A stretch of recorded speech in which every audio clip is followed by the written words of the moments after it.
for the final time this year and with feeling. Good morning, good afternoon, good evening, everybody.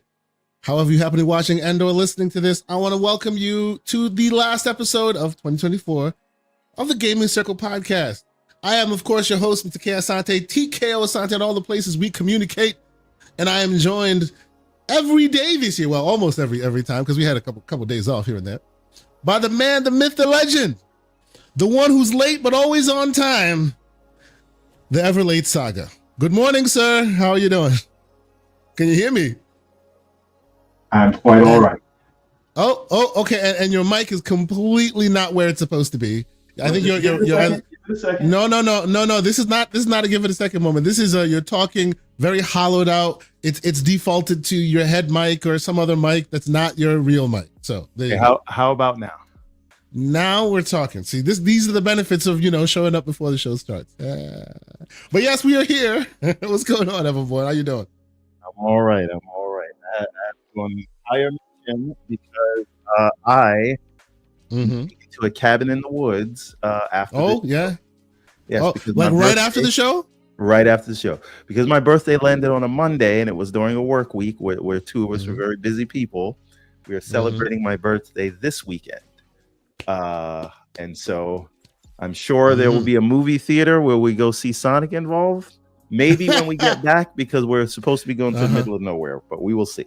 Okay. I don't know where we're going, by the way. This could all be a setup. This could be the beginning of a horror movie. Dorian Gray, and by the way, on this show, it's going to be madness. It's going to be wild. It's the last show of the episode of the year. It is what it is. Last show of the episode. I like that. Yeah, the last show of the episode. Yes, you see what I'm saying? Dorian Gray. I say this all the time. Like I tell my kids, like put the dishes, put the sink in the dishes. In the dishes, yes. Put the chicken in the kitchen or chicken in the kitchen. Yes. Anyway, we're going to award the person with the best comment at the end of this episode with a coin of their choice. That's what I'm doing this today. And that would be either for the Call of Duty coin like we did last week or the Indiana Jones like we did last week. This is my last chance. That myself nor Slow-Mo Backslap have gotten yet, but whatever. Exactly. So right now, who's in the running to win that coin? And the winner will be the person with the best comment. And so far, it's Dorian Gray, which is Everborn Saga and his CEG mic. Thank you, sir. So far, you're in the running. We'll see if you still win this at the end of it. Let's see how the chat goes as we go along. But shout out to you, good sir, and to all the fine folks that are in our chat. Of spiciness that you're inviting with that. Oh, heck yeah. Oh, I know. We going out with a bang, man. That's what we doing. We here for it. And so far, Dorian is the only one that has been highlighted. So let's see y'all do your worst in that chat. You got to be respectful, though. Keep it respectful. Please keep it respectful. We're here to celebrate the games of the year. This is the last episode. I keep saying we will take a couple episodes off, and we will be back in full force next year to regale you with weekly shows and all that. But this episode, I think we're gonna take a more of a high level view and talk about our favorite games of the year, our favorite news stories of the year. I have some interesting questions that I think may spur some folks to really have to think about it in a different way. And we want the chat to get involved as well. But yes, before we even get all these things started, man, thank you guys so much for rocking with us all year long. It's been awesome to always have this show to fall back on when life is crazy, when things are going on. And when I miss a show or when we miss a show or whenever one Saga or I myself cannot make a show, it is we feel bad about it. So you guys have helped us and created this community that is strong and ongoing. I fought to be here today. Oh yeah. We were supposed to leave last night, and I said no because I don't know what the internet connection is going to be like over there. That is for you guys in this community, and we appreciate it. Yes. And shout out to all the great individuals in the chat. I see you, Game Tech Talk, Dorian Gray, of course. I see you, the great Soil Tech.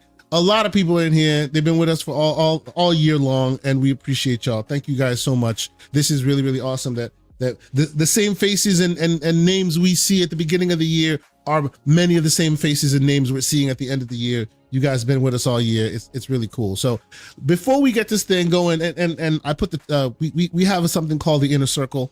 If you've joined our show once or twice, you're part of the Inner Circle. I put the code in the inner circle. Anybody who's there who wants to jump in and come hang out, you are more than happy to do so. So there may be folks that might jump in here and there to give some of their takes on the year. But let's get to some of the super chats first and foremost, and then we'll get this thing started properly.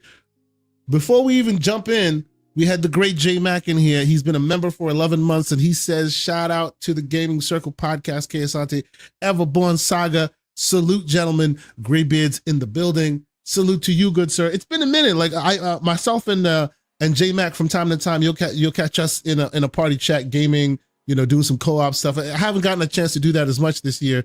My work schedule has been really messed up. I need to find a way to reconnecting with you, man. It's been a while. I hope you're doing well. MJ Dark with a $20 super chat. Thank you, MJ. Thank you so much for being here. He says, happy holidays and new year. If Sonic games were as good as the movies, Sonic wouldn't be homeless. Remember to use the code GCP to help the homeless rat. Also, Everborn, I don't need to get a PhD in tech to turn on my PC and play. Salute to you, sir. See, there's a lot Happy of holidays. CEG hate. There's a lot of CEG hate that is unwarranted, but that's how you know they feel threatened. But it's okay. Yeah. Sure. Hey, man, look. They are our chat. They are speaking. I'm just listening. Do not shoot the messenger, sir. I'm just reading the super chat. It's all good. Sith Lord, the great Sith Lord, who's been a member for 8 months. He says, Merry Christmas, gents. Thank you for a great year. Thank you, sir, for a great year yourself. Thank you for always promoting, thank you for always being here and making sure folks know that we out here. You've been a great help this year and every year. Thank you, man. We really appreciate it. And then we have Jerron Worthy with a $2 super chat. He says, Kay, can we have a show today where you don't cut everyone off? No, that's not going to happen. That's not going to happen. Of course. If there is a show, it is me cutting everyone off because he's doing his impassioned CEG talk once again. No, that's not going to happen. But appreciate you being here, man. And you could be mad at me in the chat when it inevitably happens that I will cut him off. So there we are. I just want you to know when the don't CEG, talk. See, I just did it. I just did it again. See what I did? CEG infiltrates Microsoft and Xbox. I just, that'll be my victory lap. So I'll take the arrows now. But when it happens, you will never hear the end of it. So absolutely. Down to Windows 12. So no. So what you're saying is you'll be as insufferable as when PlayStation puts Lego Horizon on PlayStation on Xbox. I understand, as I will be. I'll be as insufferable as Slow-Mo winning a bet. Oh. Well, okay. That's beyond the pale, sir. That's not cool. Anyway, let us start this thing like we always do, sir. What has been the game of, well, first and foremost, what game have you been playing this week? And then we'll branch it out more to the more yearly conversation. But I know you had a couple games in the last couple weeks that you really wanted to talk about. What games that have been keeping you busy now? And I know you also started Indiana Jones too, right? Properly? Yes. Properly into Indiana Jones. But I do want to highlight a game that I don't know that the community has heard about. And if you did, good on you. You're a ahead of the game. It is a game called Jitsu Squad. Jitsu Squad. Okay. Yes, it came out in 2022. It is it's a 2D beat 'em up in the fashion of what you would expect from a Shredder's Revenge or whatever. But the fighting style of it and the combo system and parry system is a fighting game through and through, right? The combo system, the complexity of attacks, the parrying, the dodging, all of it. And it has this cutesy art style, but it is a super complex fighting system, a lot more hardcore than the single button 2D beat 'em up that you'll get. So there's a high focus on parrying, on blocking and dodging, and using the right combo patterns to fight the onslaught of people on screen. Again, It is betrayed by its super sort of animal, fluffy mascot art style, but like when you play it, like you're gonna see it. You're gonna see the combos. You see them, right? Interesting. So different Okay. characters you can pick that have different play styles. It is legitimately like a fighting game with super moves and all. Except it's very, very bubbly and very Saturday morning cartoon. Yeah. Almost to a detrimental degree. I tend to be a fan of the Saturday morning cartoon aesthetic, but this one's a little detrimental, a little bit. It's a little too far in that direction. You could have went more anime to drive the point home. Yeah. But when you play it, and they have some very interesting art stuff. So here's the thing. This is like you're playing Towerborn. Like I think the fighting system is way more complex than Towerborn. But the art style, if this had a Towerborn art style, I think it would have gotten a lot more praise. But again, fun, hardcore combat, very complex stuff. Not like super complex, you can't get into it, but like more complex than the typical. Than it appears. Yeah. Okay. Is this a mobile game? Because it has a mobile game feel. I mean, I don't know if it's on mobile, but this is on Steam. I got it, and I got it for like less than $10 during the Steam sale. It's probably still on sale, so you can get this for almost nothing. Cool. But, I've been checking this out this week, and again, the more enemies they introduce, the more complex it gets, and it's just straight up chaos. You can see the Street Fighter influence in the move sets. Exactly. And I see it. I do. Yeah. It's interesting seeing them do like dragon punches and stuff. It's just like goofy bunny characters. It's good. If you you see R ranks. Oh, okay. R Rank says Everborn highlights a game whose characters resemble Sonic characters. Shocking! Well done, sir. See now he's in the running for that coin giveaway. He's in that running because that's a good comment. I like that one. That's real good. Yes, continue. But yeah, so the art style is a little bit too far in a certain direction. I do agree with that. Like if you look at the screen, look at this. Yeah. See, I even like the samurai, like the aesthetic there and all of that. I just wish maybe it was a little more. Maybe I wish the art took itself a little more seriously. Right. You know what? The best way to describe it. You said samurai, and it just made me think Samurai Showdown. Yeah. That's it's a goofy Samurai Showdown. Yes. Yeah. So again, it runs great on the Steam, ROG Ally, all that. So this is my sort of hidden gem of the week that I've been playing out. So next is Rita's Rewind. Rita's Rewind. Now, is this the Power Rangers Rita? Okay, interesting. Speak on it. So this is, I should call it Rita's Revenge because it's basically Shredder's Revenge, but with Power Rangers. It's pixel art, it's 90s chip tunes. It is speaking my language so far. And again, it's got all the Power. You start out, you can only pick 5, but they have the others in there. They all have different play styles.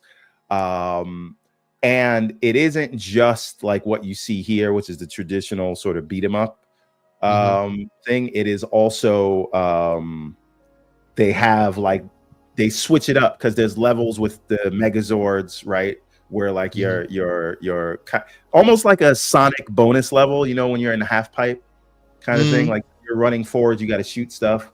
Then they've got ones where you kind of transform, and it's where all the Megazords get together, right? The Voltron kind of thing, and then it's like a boxing game. It becomes with big giants or whatever, and then it comes back to this. So there's a lot more variety than a Shredder's Revenge, Streets of Rage, but to me, I don't think they nailed the combat. It feels a little bit slow and floaty than I would like. and it might be because I was just playing Jitsu Squad that has like a serious combo system. But even if I'm comparing it to Shredder's Revenge, it's what he said. I told everyone on Twitter, y'all giving away 9 PCs if they put Sonic 7. You will get nothing. He is in the running for the coin, sir. This is what I'm talking about. That is a way to get shadow brand. But no, you getting awards on this show for the more slanderous, the better. Okay, make it PG-13, but the more slanderous, the better. Continue. I don't think. I love the presentation of the game. It's great. Like all that's there, but the moment-to-moment Power Ranger combat is not as satisfying as Shredder's Revenge. It feels a little bit too lumbering. The great Doc Dark is in the chat. He says, too many colors, bro. I'm an 80s baby. After 8 colors, things get weird. Oh, listen, Doc, you're in the chat. Listen, I want you to go to the Fox's channel and I want you to watch this video he just put together, because he shows you how to switch to a desktop mode with your controller to where you never have to pick up the mouse and keyboard.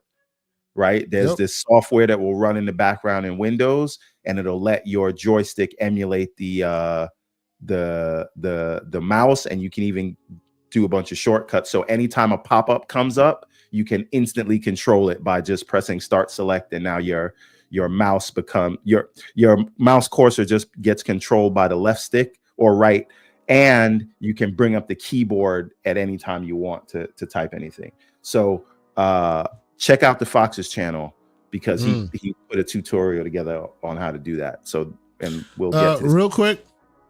Shout out to the great Zach Riley, who's been a member for 9 months, a wonderful member of our Discord, by the way. He says, Santa Zach bringing some gifts. And yes, indeed, he has brought Arcade Paradise in the chat, code for Arcade Paradise. Also, Reventure in the chat, as well as Yono and the what is it? Yono and the I don't see that.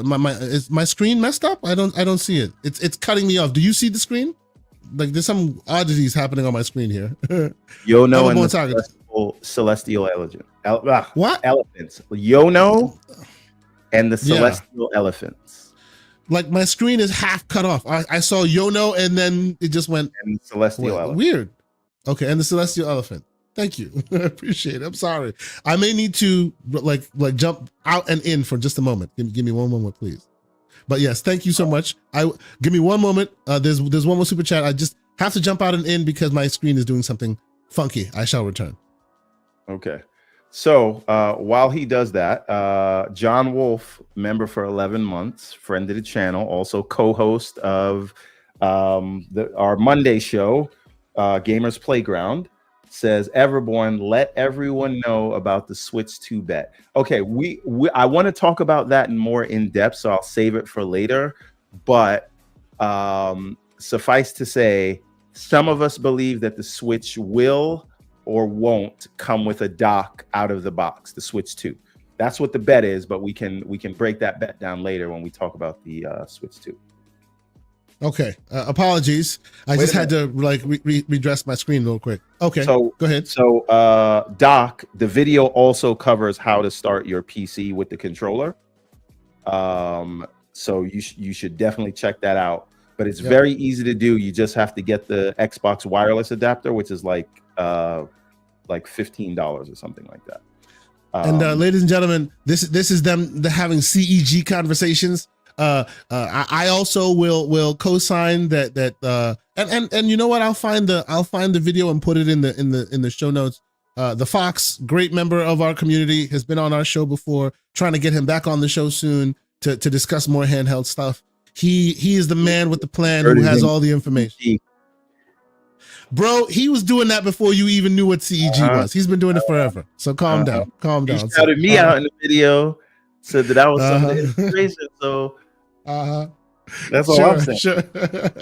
But yes, great individual, lots of knowledge. You know, we'll definitely want more people to catch his stuff. But yes, expecting more from the Fox soon, because I want to get him back on the show. So 2025 will bring more things there. But please continue, sir. Yeah. So, yeah, this right here, this moment to Mhm. moment, I don't Mhm. feel like the combos hit the way that they should.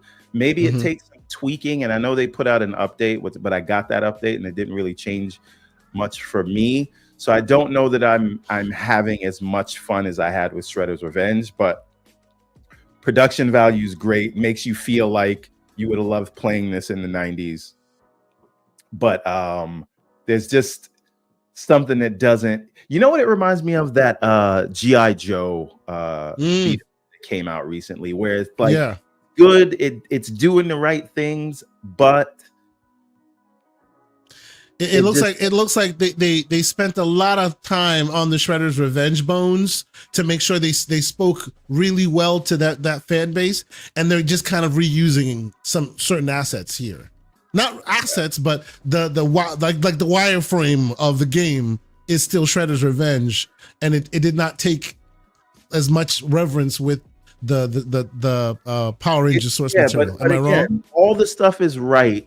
I just Yeah. need some tweaking of the combat. Yeah, It's the something that is gonna- iconography is right, but the gameplay isn't quite there. yeah, I don't even want to say that. It's just I listen. The game's, I mean, it's $30, so it's not like some of these other $10 games. So I don't want to like tell people go spend $30, but I do recommend trying it maybe when it's on a sale, because I'm definitely gonna finish it. And again, they've done the right things. It's just this combat that you're looking at here doesn't feel as satisfying as some of the others. Sure. I do like this the graphics though. It's beautiful looking. And by the way, for those in the chat, if the video you're seeing on your screen here is a little choppy looking or whatnot, yes, that is part and parcel of the software we're using. It can't be helped right now. 2025 will bring some solutions to that, so don't worry about that. Yes, we understand it may be choppy, but it's not representative of the game itself. It's just the streaming medium that we're using that's causing it to possibly be a bit choppy. So forgive us on that for now. But yes, it looks like a game that would speak to me, a game that's up my alley, right? But I do kind of see how it would be, you know. Oh, and I like that you can rewind time, like, and do that. Like that's an interesting function. No, they're doing that. It's not. Oh, they're you. doing When that. those things come up, if you don't beat it in time, they'll rewind times to do it again. Okay. It does look like they you have a put certain amount of time to into destroy it, and if you don't, it restarts. It's cool. I like I like the graphical, like the still staying on brand with the 90s, like rewinding of the VCR tape. Yeah, you know what I mean? It's interesting. You can turn off the scan lines if you want. Okay, that's cool. Know this. If you play this, be very mindful. You only get 10 continues. Oh wow, it's old school in that way. 10 continues, you are starting over from the beginning unless you choose to play it on easy. So normal and above, you get 10 continues, and probably less continues if you're playing on if you're playing harder difficulties. Yep. Yeah. So cool. Interesting. Okay. Shout out to the great J Mac with a $5 super chat. He says, imagine being an Eskimo in Alaska and being the first in line to buy a block of ice. That's the equivalent of Xbox putting their games on PlayStation. Xbox World Order. That is an imagination, boy. Well done, sir. That's great. Oh man. Okay. That is great. Anyway. So any other games that you've been playing you want to discuss, sir? Well, there's something else that this is not me playing, but I this week, because my birthday was Monday, but my brother LeVar, co-host of On Real. Shout out to LeVar. Hope he's doing well. Yes. He is still rocking an OG Xbox One. Wow. Okay. Right? Yeah. And he was very excited about Marvel Rivals.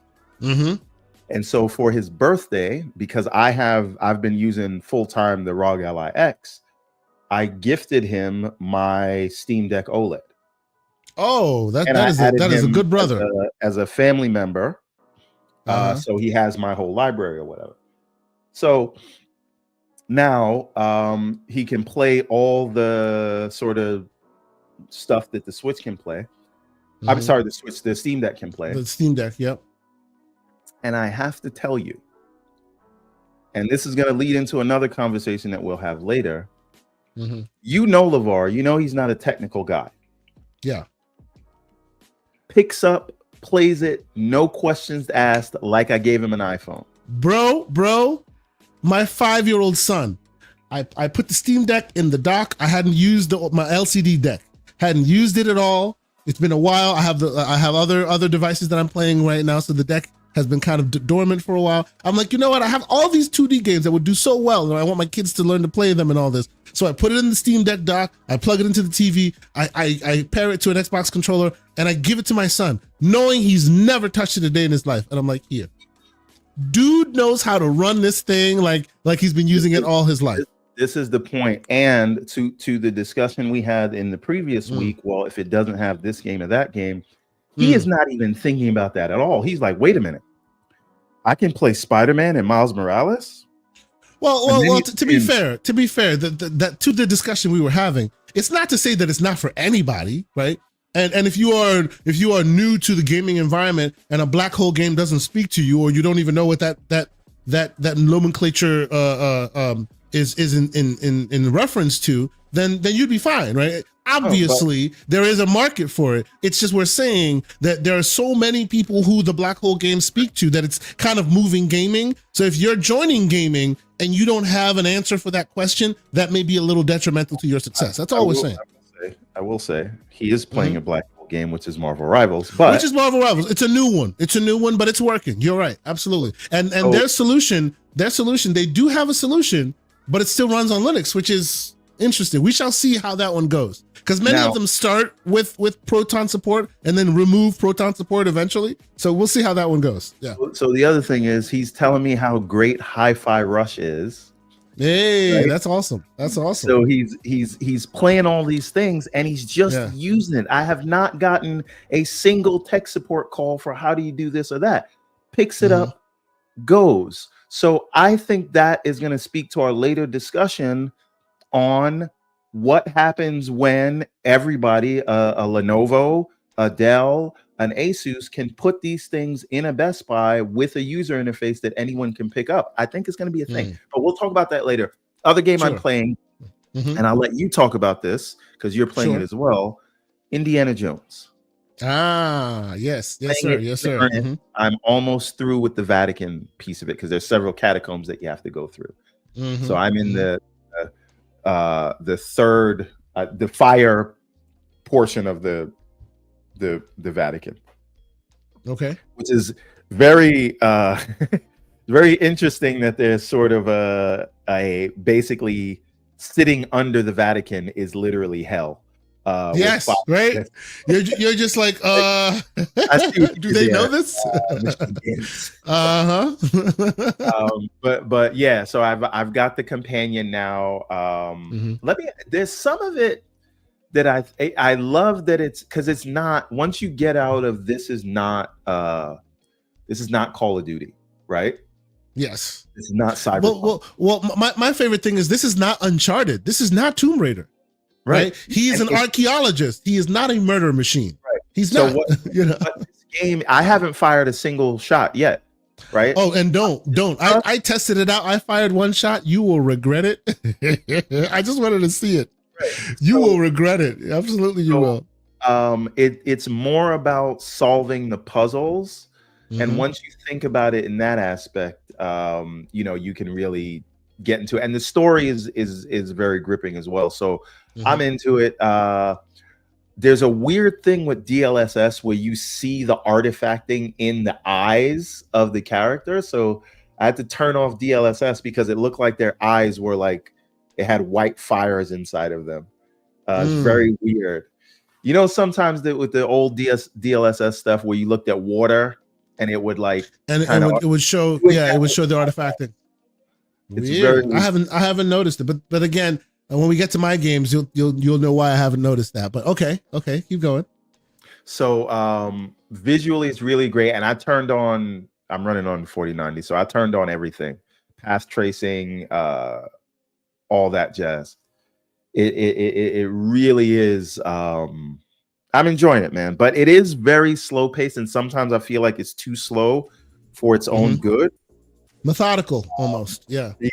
So I think the game has an issue with pacing, but other than that, and I do see what people are saying about the AI, where it's like really stupid. But the point, because like you can knock someone out right in front of someone and they won't notice, which is kind of weird. But then if they did notice, the game would become a different. But the game doesn't have to be that way, right?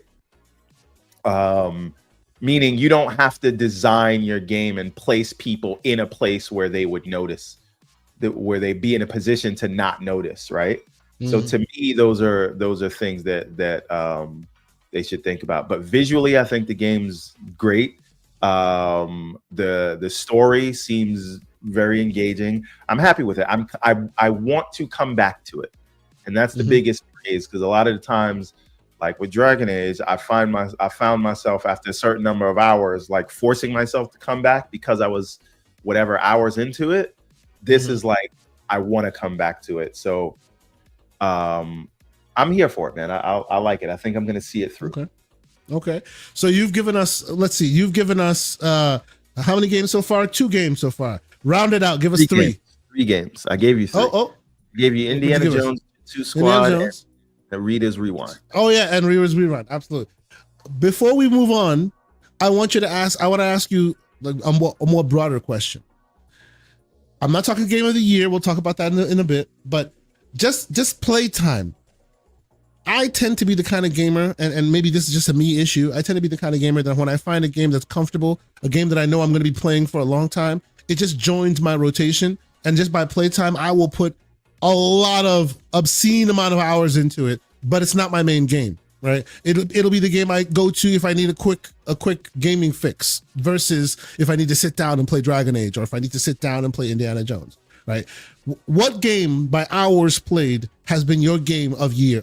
The game that you've put most time into. It doesn't even have to be a game that was released this year, but this year, if you think back, anytime I just need a quick fix, I'm playing this. What is that for you? So I don't really game in that way, right? Like I'll have max like 2 games that I'm playing at a time, because like right now I'm doing Indiana Jones on the TV, and I'm doing Rita's Rewind on the handheld. Right? Okay. So it'll sort of be like that, but game that I've put the most hours into that called me back, I was playing that nonstop, and that would be my favorite game of the year if it was released this year, Soldier. Oh, so Soldier to this day, still, that is the one you've played. It is the best game that I have played this year, bar none. Conversation's not even close. I don't care what else came out. That would be my game of the year if it came out this year. It's a Metroidvania game. Combat is really tight. It's going to give you 30, 40 hours of gameplay easy. I personally have like 80 or 90 hours. I have so many hours in that game. I'm also close to the very end, and I'm just like, it's an exercise in masochism, man. Like, it's so hard. It continues to be, and as soon as you conquer one hill, there's a new hill to conquer. Let people see it, yeah. So like, I love the art style. I love the way the combat feels. I love the sort of the map. I love the boss battles. It's funny. It is. There's heavy action. Like this to me, it's, by the way, it is only $5. That's besides the point that you got it for like 50 cents. But yes, I got it for 50 cents. Yes. $5 right now if you go and get it on Steam. That is a steal. I don't know epic proportions. Don't talk about this game. Like, to me, I would talk about this the way people talk about Hollow Knight and Ori. Like, that is how good the thing is. I cannot. And it is. And it is very good. It is that level of ingenuity and good. Yes, it is. Yeah. And so anything that these guys do going forward, I want to know about it. It is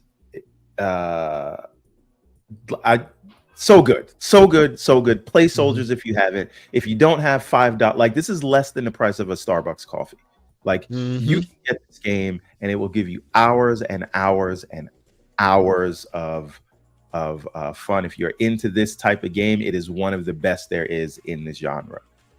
And if you are, and if $2 is way too much for you right now, if you type in gg.deals.com and type soldiers as an SOUL jers, the game is now 59 cents at one of the retailers. Literally 59 cents. Like, and it is mind blowing. This is one of the best Metroidvanias ever created. Yes. And that's on CD keys. 59 cents. Buy this game. Like, so good. All right. So, but that is, this is my, if again, if we weren't counting that the game has to have been out this year, this would be my game of the year. Yep. Like, hey, why do we have to follow those rules, man? You played it in 2024. It's a 2024 game for you. You don't follow the rules either. Yes, it is on Xbox. It is on PlayStation. It is on Switch. It is on it's everywhere. It's everywhere. But if you are a Steam user and you want to play this game and you're looking for it, right here, I just put it in the chat right now on all the various chats. This is the link to the CD Keys deal site. It is 59 cents. Like, wow. Play this game. Anyway, continue, sir. So, and we'll talk about a runner-up, which is Prince of Persia: Lost Crown, but we'll come to that later. But what have you been playing, sir? And while you play that, I'm gonna go warm something up in the microwave for 30 seconds. Okay. But no worries. Yes. So I will talk about some of the big games, and the big games. You've been playing them as well. Mr. Everborn Saga and those in our chat as well. You've been playing the same games that we've been playing all year. We'll talk about those. But I'd like to start with more of the games that maybe more people have not been playing. Maybe they're interesting, like kind of odd games that maybe will not hit your radar unless you watch a show like this. So with that in mind, one of the big games that, oddly enough, that I ended up spending more of my time playing than I thought I would is a game called Karate Survivors. That's right, Karate Survivors. It is literally a Vampire Survivors game, but as in the 80s and 90s style, they give you like an off-brand of, like in this case, I think it's Jackie Chan, right? And you're like running around in various worlds, kicking and fighting and beating up bad guys in this grocery store and on the rooftop and in the club, like that kind of thing. It's a very old school kind of thought process, but it has a very interesting, the iconography is very 80s focused. In other words, like, you see everything, the menu screens have the iconography of film, of actual film. Some of the save systems they look like VCR tapes, right? Cassette tapes are strewn over the floor and record players and stuff are all over the place. It's very 80s focused, interesting. I'm sorry, go ahead. You were saying, everyone? Oh, this is interesting. I've never seen it before. Continue. Oh, you have not? Okay, so yes, this is Karate Survivor. So, and this is just basically the tutorial level, but as the game progresses, and I'll shoot forward to more, as the game shoots forward, like it's exactly Vampire Survivors, right? So if you've played Vampire Survivors before, you know what to expect here, right?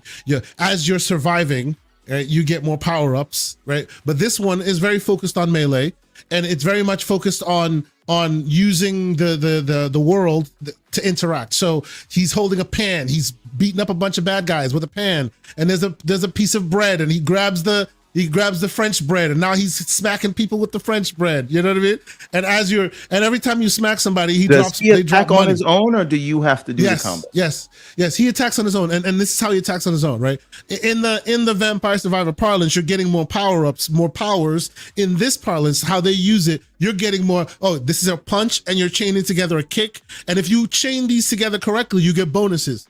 So now you have like an actual combo move, right? See, he put the red together with the blue. No, if you put two reds together, now they're chained together. And then there's two blue. It's a very deep, intricate combat system that they've employed in addition to the Vampire Survivor-ness of it, right? It is quite interesting. It's very good. And it's very 80s iconography and super interesting and just funny and weird and quirky in all the best ways. So, that's what I've been playing. They drop cash, which you can use to purchase various things, upgrades and things, and they also drop teeth. So every once in a while, you'll see a tooth drop on the floor, and they also mean something. That is their currency system, right? And as you can see on the screen, like you're running through the grocery store, you can open doors to smack people. You can pick up pots and smack people with them. Kick the soccer ball. There's a gun somewhere for some reason because it's a grocery store that has guns on the ground, right?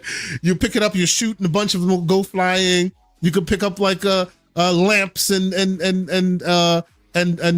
brooms and all that, right? So and you're just trying to survive the length of the level. And the longer you go and the more power-ups you get, now you become like super ultra powerful as all Vampire Survivor games go. It's really cool. It's cool. It's quirky, tongue-in-cheek, funny 80s. What I want, and I'm gonna have to reach out to people to see if we can make this happen.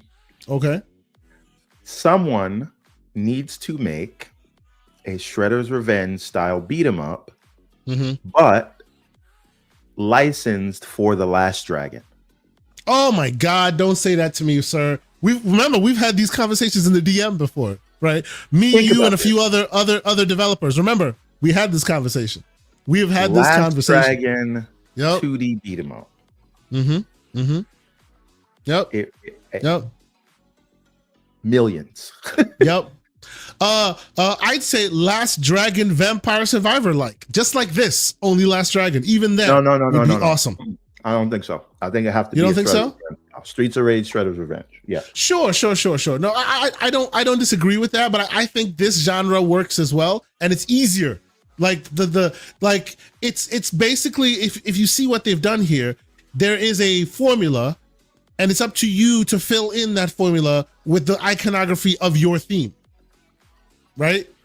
So it could still work, right? And have the big boss be show enough, the whole thing, I think it'd be awesome. Then the question is, who owns the rights to that? We should do some investigation as to who owns the rights.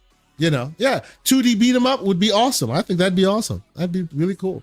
But yes, so this is one of the games I've been playing just by sheer time alone. I put a lot of hours into this because this thing like sips TDP like nobody's business. So I can be playing this thing on a small handheld for like hours. I'm on a plane. This is what I'm playing, right? Like, just like toiling the time away, getting stronger and stronger and stronger. It's very fun. It's very fun. Yes. I know I could beat you, Bruce Leroy. Absolutely, sir. Absolutely. That would be freaking awesome. I can't wait for that. That'd be great. Ladies and gentlemen, because today's a celebration, the last show of the year, we put the call out to our buddies, to our friends, to the great members of the community. We asked them to jump in, talk games with us. And of course, people oblige, the one and only, the soulful one himself, Mr. Infernumbra. Welcome, sir. I'm so in love with you. Oh, don't let it go. Keep going. No, but you're too good. You're too good. We're gonna get demonetized. Calm down, sir. Calm down. My voice is starting to get back in order. Starting to get the last little remnants of cold have seeped out. Good morning to you both first and foremost, and good morning to the chat family. Sony, by the way, Sony Pictures owns rights to The Last Dragon. So you sure it's not Barry Gordy? I thought it would have been, but it says the characters owns the rights to the characters in The Last Dragon. Tymac, who played Leroy Green in the movie, has put together a treatment for The Last Dragon 2 and is courting interest from Sony. So yeah, because we met, me and my brother met Tymac at Comic-Con a couple of years back, and it was all he was talking about how weird the rights were for them to try to do stuff. So and they do this thing where they show it in New York out and at a drive. It might be Jersey, but it's like a drive-through thing where you can go and watch it. They do it every year. But it'd be, I think it would. Of all the IPs that need to come back, boy. Oh boy, but awesome. I think that's specifically because it is of the 80s, because it is about kung fu and whatnot. You put that in a beat 'em up with sort of pixelated, sort of cartoony styles. It would hit. Look at what do you call it? Cobra Kai. I fell into the Cobra Kai hole because my daughter expressed interest in an episode, and I fell into that hole. I ended up watching all of the Karate Kids again, and then watching all of the episodes of Cobra Kai. It was a crazy week for me. where we just binged every episode. And it just feels so good to go back to those 80s worlds that you remember when you were a kid.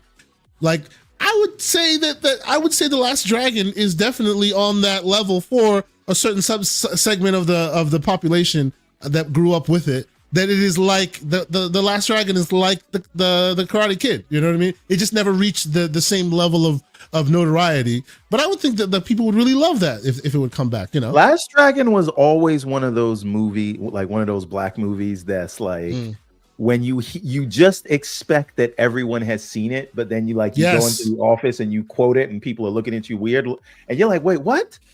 This is like seminal stuff. It's funny when it's always like black movies or shows or anything, I guess, with black people. And we ask somebody, have you seen this thing? And they're like, what's that? And we're like, you ain't seen. Our voice tone goes up about 5 pitch raises an octave. Your face gets uglier. You're like, you ain't seen The Last Dragon? Is that what you're telling me?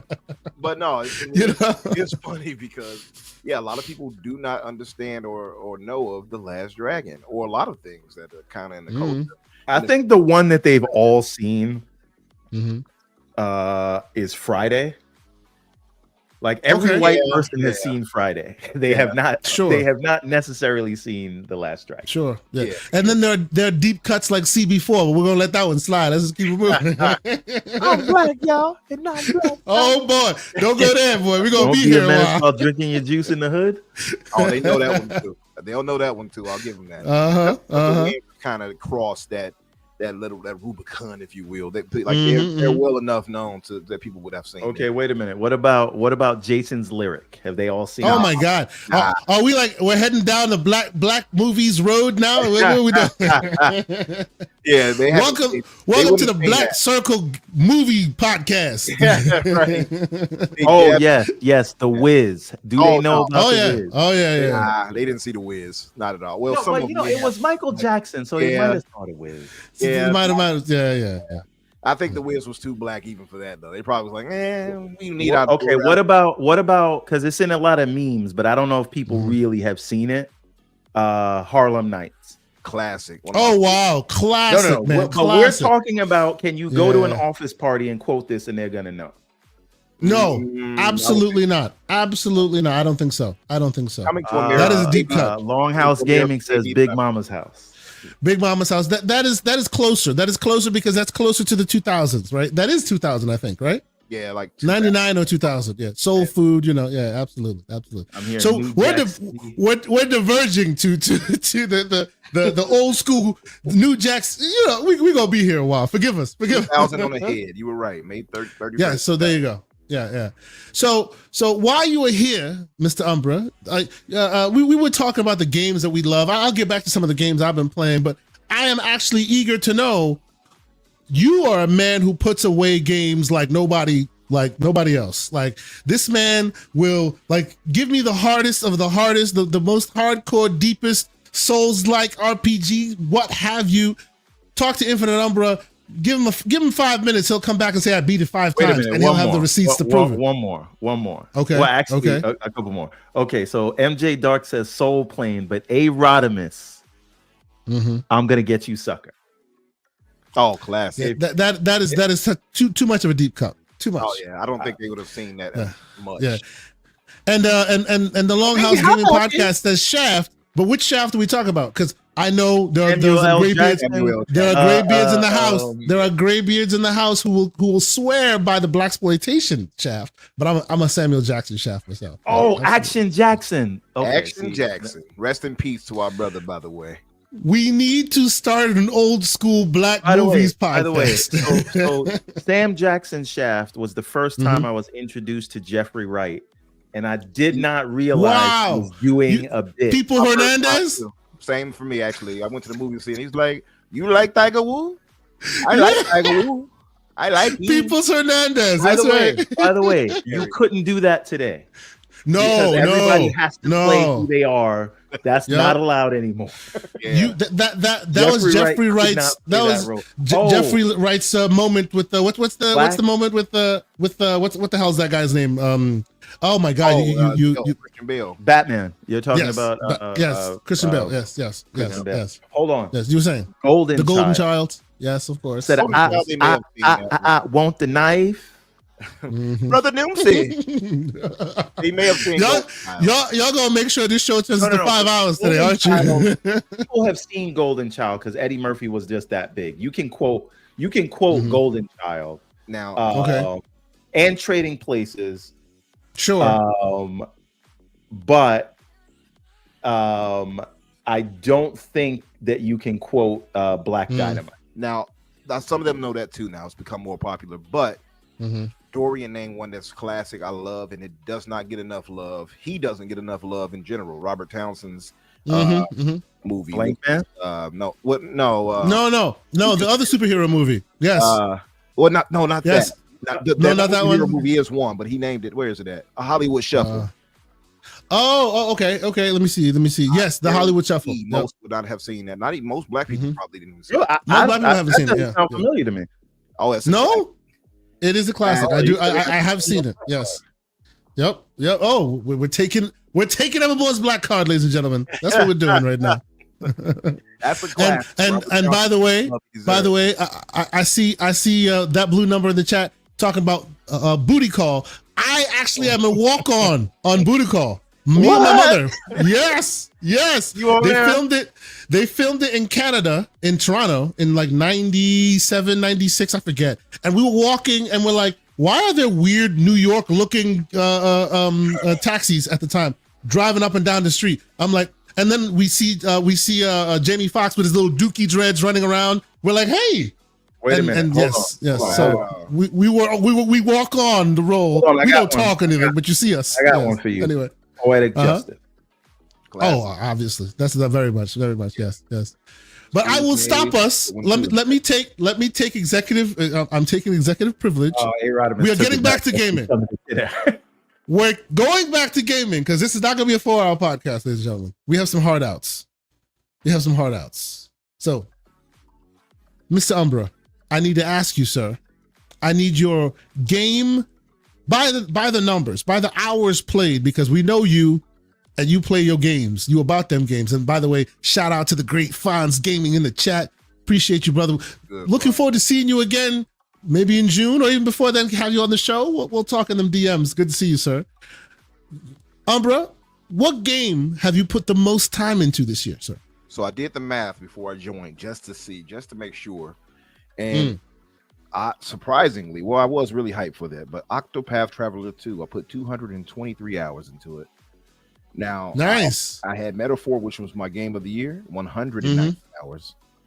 Dragon Age: The Veilguard, which is unfortunately slept on and didn't get the love it deserved, 172 hours. Starfield, because of the Shattered Space and me collecting the achievements I didn't get before, 136 hours. And that's on top of the past hours I already had. So my probably 600 hours in that game right now. This is the talk of somebody who has a handheld. I could tell. Oh yeah. This is 100% handheld talk. This is a handheld, no son, no children, no wife talk. That's what this is. 100%. And I am here very jealous right now. But keep going. Go ahead. that's what it is, because I had the luxury of being able to play this on the go and at work. So I have two luxuries with that. Black Myth Stellar Blade, rather, 169 hours. And I guarantee you, or at least I promise you, it wasn't all at Stella staring at her cheeks. So just in case anybody's wondering, no, yeah, that was only 60 a lot of yams talk right there. That's a lot of yams talk. Yeah, that's right. Photo mode. And let's check his Raga Ally picture folder and see how many gifts are her climbing them stairs, just kind of waiting there real quick. It's a private folder. Nobody can ever find those. Black Myth, I put up 92 hours. Helldivers, 90 hours. Prince of Persia, Lost Crown, which didn't get the love it deserved. I heard you all mention that too. 70 hours. Game of the year. Final Fantasy 16, 49 hours. I was surprised I hit 49. But you didn't play. Final Fantasy 16 came out last year though, right? Yeah. No, did it come out last year or early this year? No, early this year. Rebirth was this year. Rebirth was this year. 16 was last year. Yeah. You know what? 16 was last year. Oh, okay. That they just added it because it was part of what I played. Actually, did play this year. Then okay, strike that one from the record. Just go to Astro. But yeah, so I had some. Yeah, good June 22nd, 2023 is when 16 released. Okay, yeah. You know what it was? It was the DLC. I played the DLC. That's why it's only 49. Now it makes sense. I'm like, I could have sworn I put more hours in that. But so some of the games you all mentioned, such as the Jackie Chan inspired and / Vampire Survivors inspired Karate Survivor. Yeah, I got that. I picked that up, by the way. So I got maybe 5 hours in that. It's actually really good. I think it's fun. It's fun. Better than Vampire Survivors to me, but whatever. I didn't care for Vampire Survivors like some did. They're like, oh, look at this. Look at all the attacks I'm doing. I'm like, you're not even moving. You're just standing there. You're just playing by itself. Well, that's the name of the game, right? It's to get to the point where you are so powerful that you just stand there and you're just resonating, beat them up. You know what I'm saying? Yeah. Some people like that, you know? Yeah, some people, listen, I know shade to anybody, but I actually want to be in control of, taking these things out. So, but yeah, no, great games this year across all platforms. I can fully say it wasn't just Xbox. It wasn't just PlayStation. It wasn't just Steam. I got to play on everything. So I had a well-rounded year. Was 2024, real quick before Everborn, was 2024 the year you transitioned fully to PC, Umbra, or was that 23? 2024, for sure. Yeah. So this has been the first year where you all PC. Interesting. Okay. So it was an Umbra. I'm glad you are here because you and the Steam Deck are what helped me see the light. It was the Steam Deck on the UI side. And then when I saw Umbra got the PC and connected it to the TV, it clicked, and I was like, I'm doing it. It was the Steam Deck UI. It was you getting that PC, and then here in Hellblade was going to be 30 FPS. It was this trifecta of stuff where I was like, you know what, I'm going to Micro Center. I understand that because for me, games like Hellblade, made in glorious Unreal Engine 5. I would be remiss if I didn't say that. I knew too, like I'm not suffering this being at 30 with the best possible visuals being locked out of my capabilities. And you got Black Myth launching this year. You got, all these other games that's really going to count on. Right. For the most part, you're not missing any games. I'm not anymore. I'm free.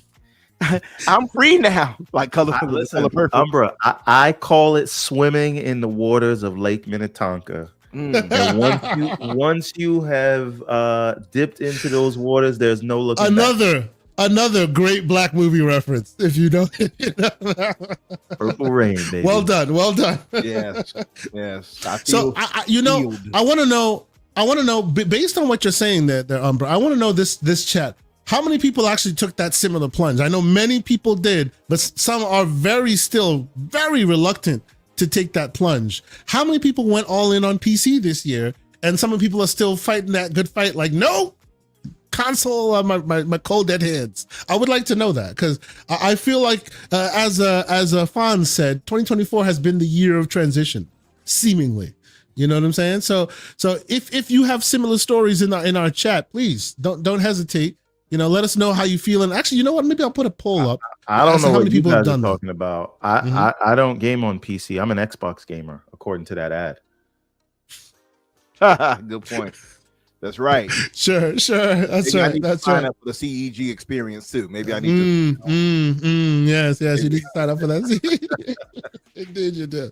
Yes, but okay. So let's get back. MJ Dark says PC since 2013. Trap card. You were playing on an Xbox the whole time. Oh no, you didn't even know it. So okay, let me rein this back in because I feel like I want to talk a bit about the year as it was and all the stuff that happened with 2024. I feel like 2024 more than most years has been the year of transition in gaming. Am I wrong in that? I'll start with you, Everborn Saga.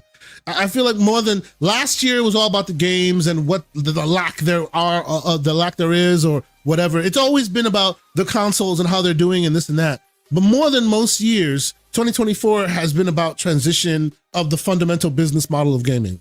What do you think of that? Yeah, there's a lot. So it's different aspects of it, right? Like, or when are we talking about the transition as the gamer and how we should look at these things, or the transition of companies, post pandemic corrections and their I think it's cause and effect. I think both sides, right? Like the pandemic led to what it happened in the business of gaming, right? And then after that led to the correction that they're doing. And then of course that also led to Microsoft and people making certain moves on Xbox's side. There's a lot of cause and effect that's been happening here, but it's led to a big, more than most years, odd restructuring of what gaming looks like. Am I wrong in that? No, but that may have been a long time coming, right? Like so the sort of meteor that hit the industry were these black hole games, right? And the tidal wave is now the everyone adjusting to that fact and trying to get eyeballs on their game. So there's a lot of things that happen, right? There's tool sets that allow smaller teams to make bigger games, right? But what that means is you're going to see bigger games coming from more places that are all vying for your time. But when we go and we look at these top platforms, especially on the console side, most of the games that are in the top 10 have played hours every year are games that have been released for multiple years, and there are these black hole games. And so if you are not the owner of one of those black hole games, you have to do a lot to just get eyeballs on your stuff, and that is happening while the cost of game development is going up. And so I think we're seeing people that struggled in this older model, especially, I'm not talking about platform holders, but publishers, moving to this place where Capcom saw success once they started again really focusing on the treasure trove of IP that they had, as well as making sure they had wide berth releases, being everywhere, right? So it's not that, well, this platform has half the install base, but half the install base of 100 million is still 50 million customers, right? Anybody would love to get in front of 50 million customers. So Capcom, we saw they've seen success with that. We've seen Sega, again, see success with bringing their sort of niche IPs to more broader audiences, like Yakuza and Persona. I'm saying niche in that they're like, they had hardcore fan bases, but they weren't everywhere. And so I think that because of the way the industry is going, and this, again, these consoles are effectively just PCs. So there's not a technological reason like cell processors and power PCs where it's going to make sense for you to target one piece of hardware and it'll be difficult to port to other places. This is, you're basically building one thing and just tweaking it for the different platforms that you're going to go to. And so you have to start thinking as third-party publishers, how much are you going to have to get paid to be able to ignore, on one side, 30 to 50 million people, and on the other side, how much would you have to get paid to ignore 100 million, 150 million, right? When you could just make the game without a lot of extra effort for all those places. And so all of that is the soup, I think, that leads us to where Xbox is going today. And that's before we get to the fact that they bought businesses that were predicated on being everywhere, right? So we see the pandemic caused money to be cheap. It caused companies to have uncertainty. It allowed them, and again, these companies were reacting to black hole games taking up the time of players, right? Bethesda, prime example, right? They were in a world where they could make games one way, they could focus on single player and be successful. Elder Scrolls, Fallout, all that. But they found themselves in a world where investors are not going to give you money unless they say, where's your Fortnite? Where's your black hole game? And they tried to pivot to that, and they struggled in the beginning with Elder Scrolls Online, Fallout 76, trying to make these other service games, really struggling to the point where they're now having to do exclusive deals with Sony for Deathloop and Tokyo Ghostwire. And then Microsoft comes in and says, we have cash, we can take away the uncertainty from you. And then Activision goes through their own troubles in a changing market. Microsoft comes in and gets them. But again, they're buying businesses that were third-party publishers. So they have to contend and figure out a way how to make that work. And I think their answer to that is, as we see, putting more of their games in different places.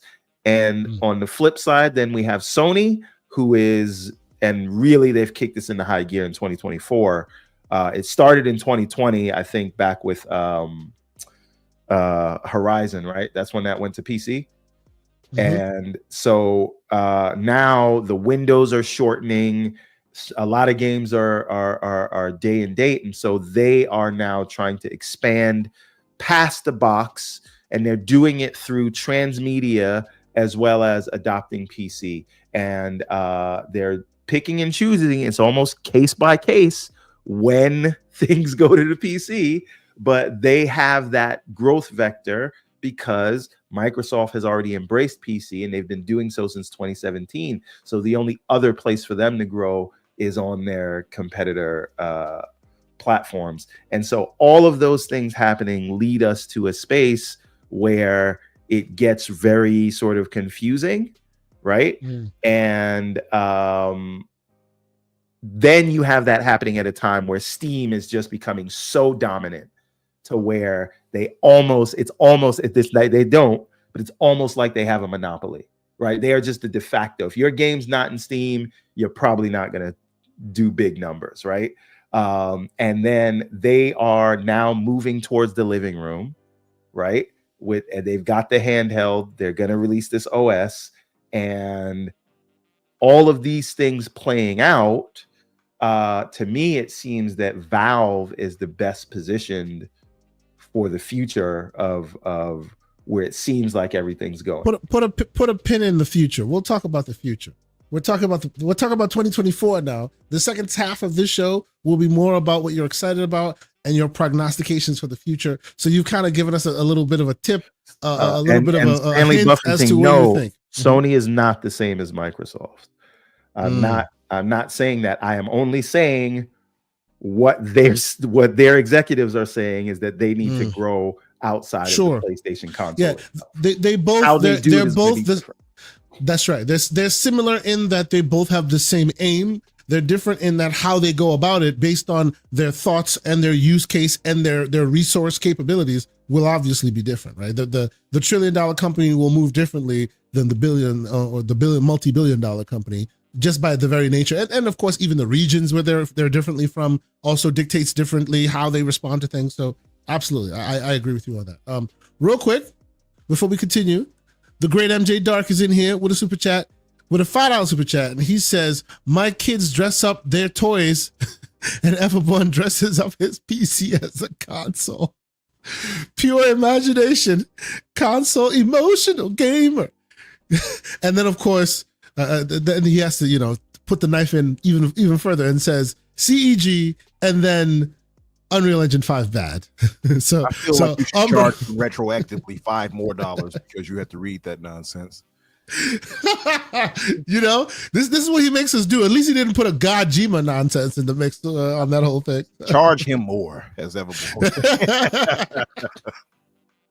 Absolutely. So, Umbra, I will pivot to you on this one and ask you, the year 2024, beyond the games we've played, and we were just discussing the games we played. There've been a lot of really interesting games. For you though, as the business of gaming, and some of us focus more on this aspect of it than others, but am I right in assuming that 2024 has forced general hardcore gamers more than most years to grok and tangle with the business of gaming? Has that been something you've seen as well? I know you spend a lot of time among the community. You talk to a lot of different folks.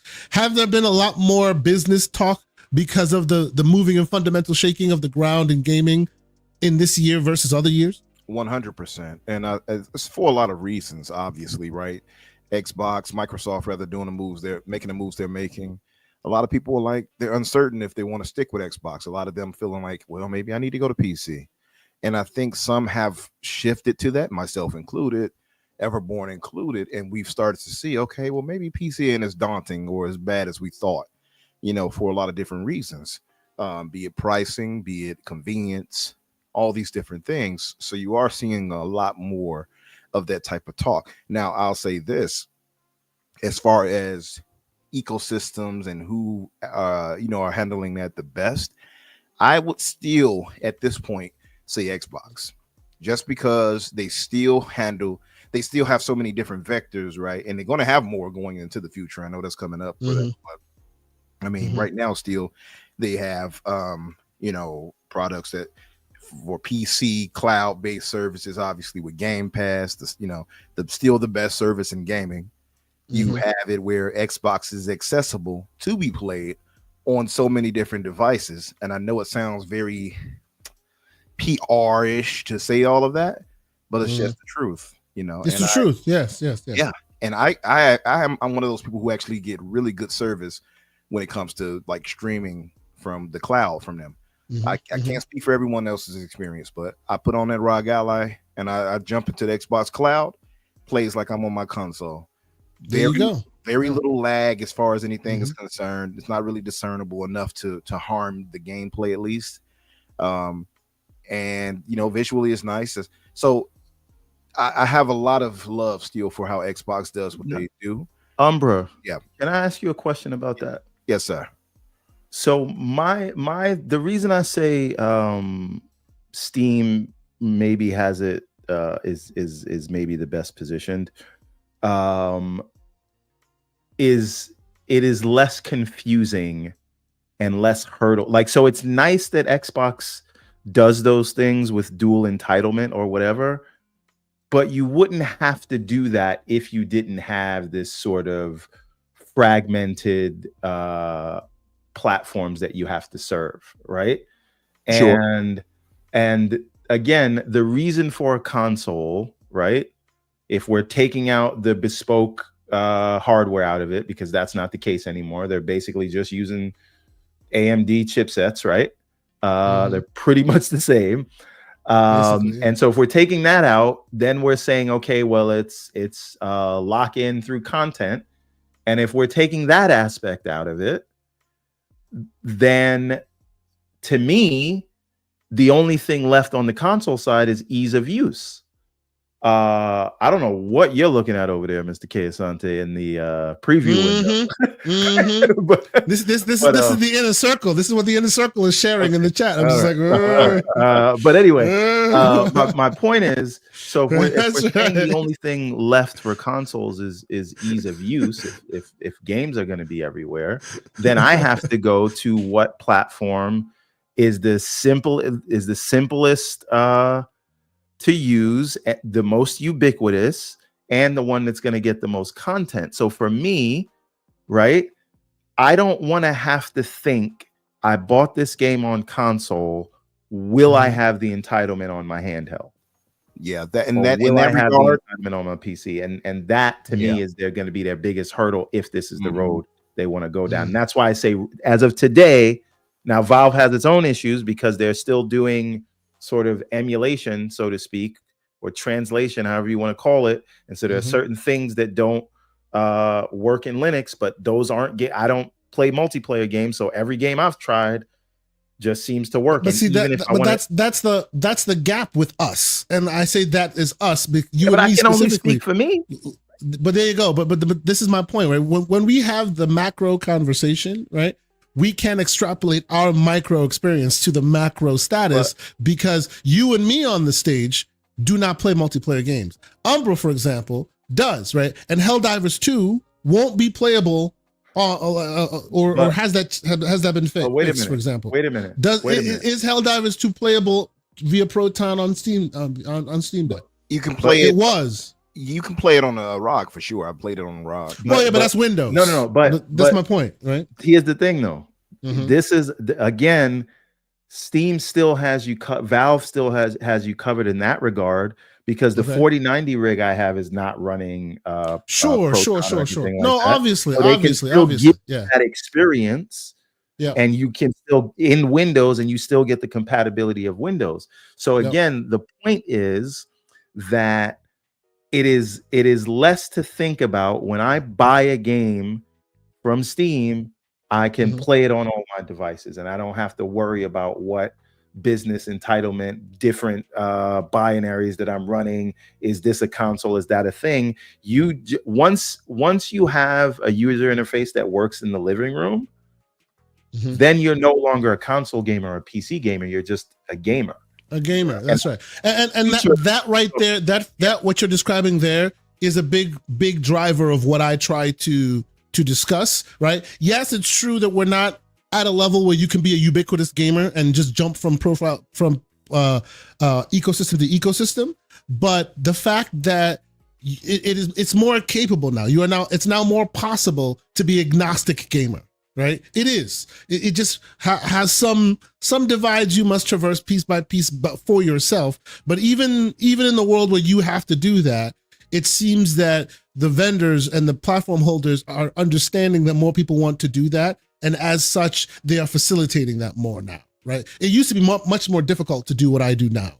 Now you can kind of do it on your own. The PC games just come. Right, everyone's more facilitating of Steam. It wasn't like that always. You know what I'm saying? And I agree with both of you there. Like I say, it's where Steam is at currently. I can't fault anybody and going by your points, Everborn, if they're like, no, that's the best ecosystem because I get everything, right? Getting all of Xbox as far as first party.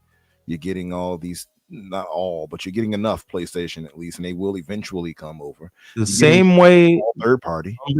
The same way PlayStation guys can just wait for Xbox games to come to PlayStation, I can wait for PlayStation games to come to PC. That's right. And honestly, you'll end up getting the best version. So I definitely get that point.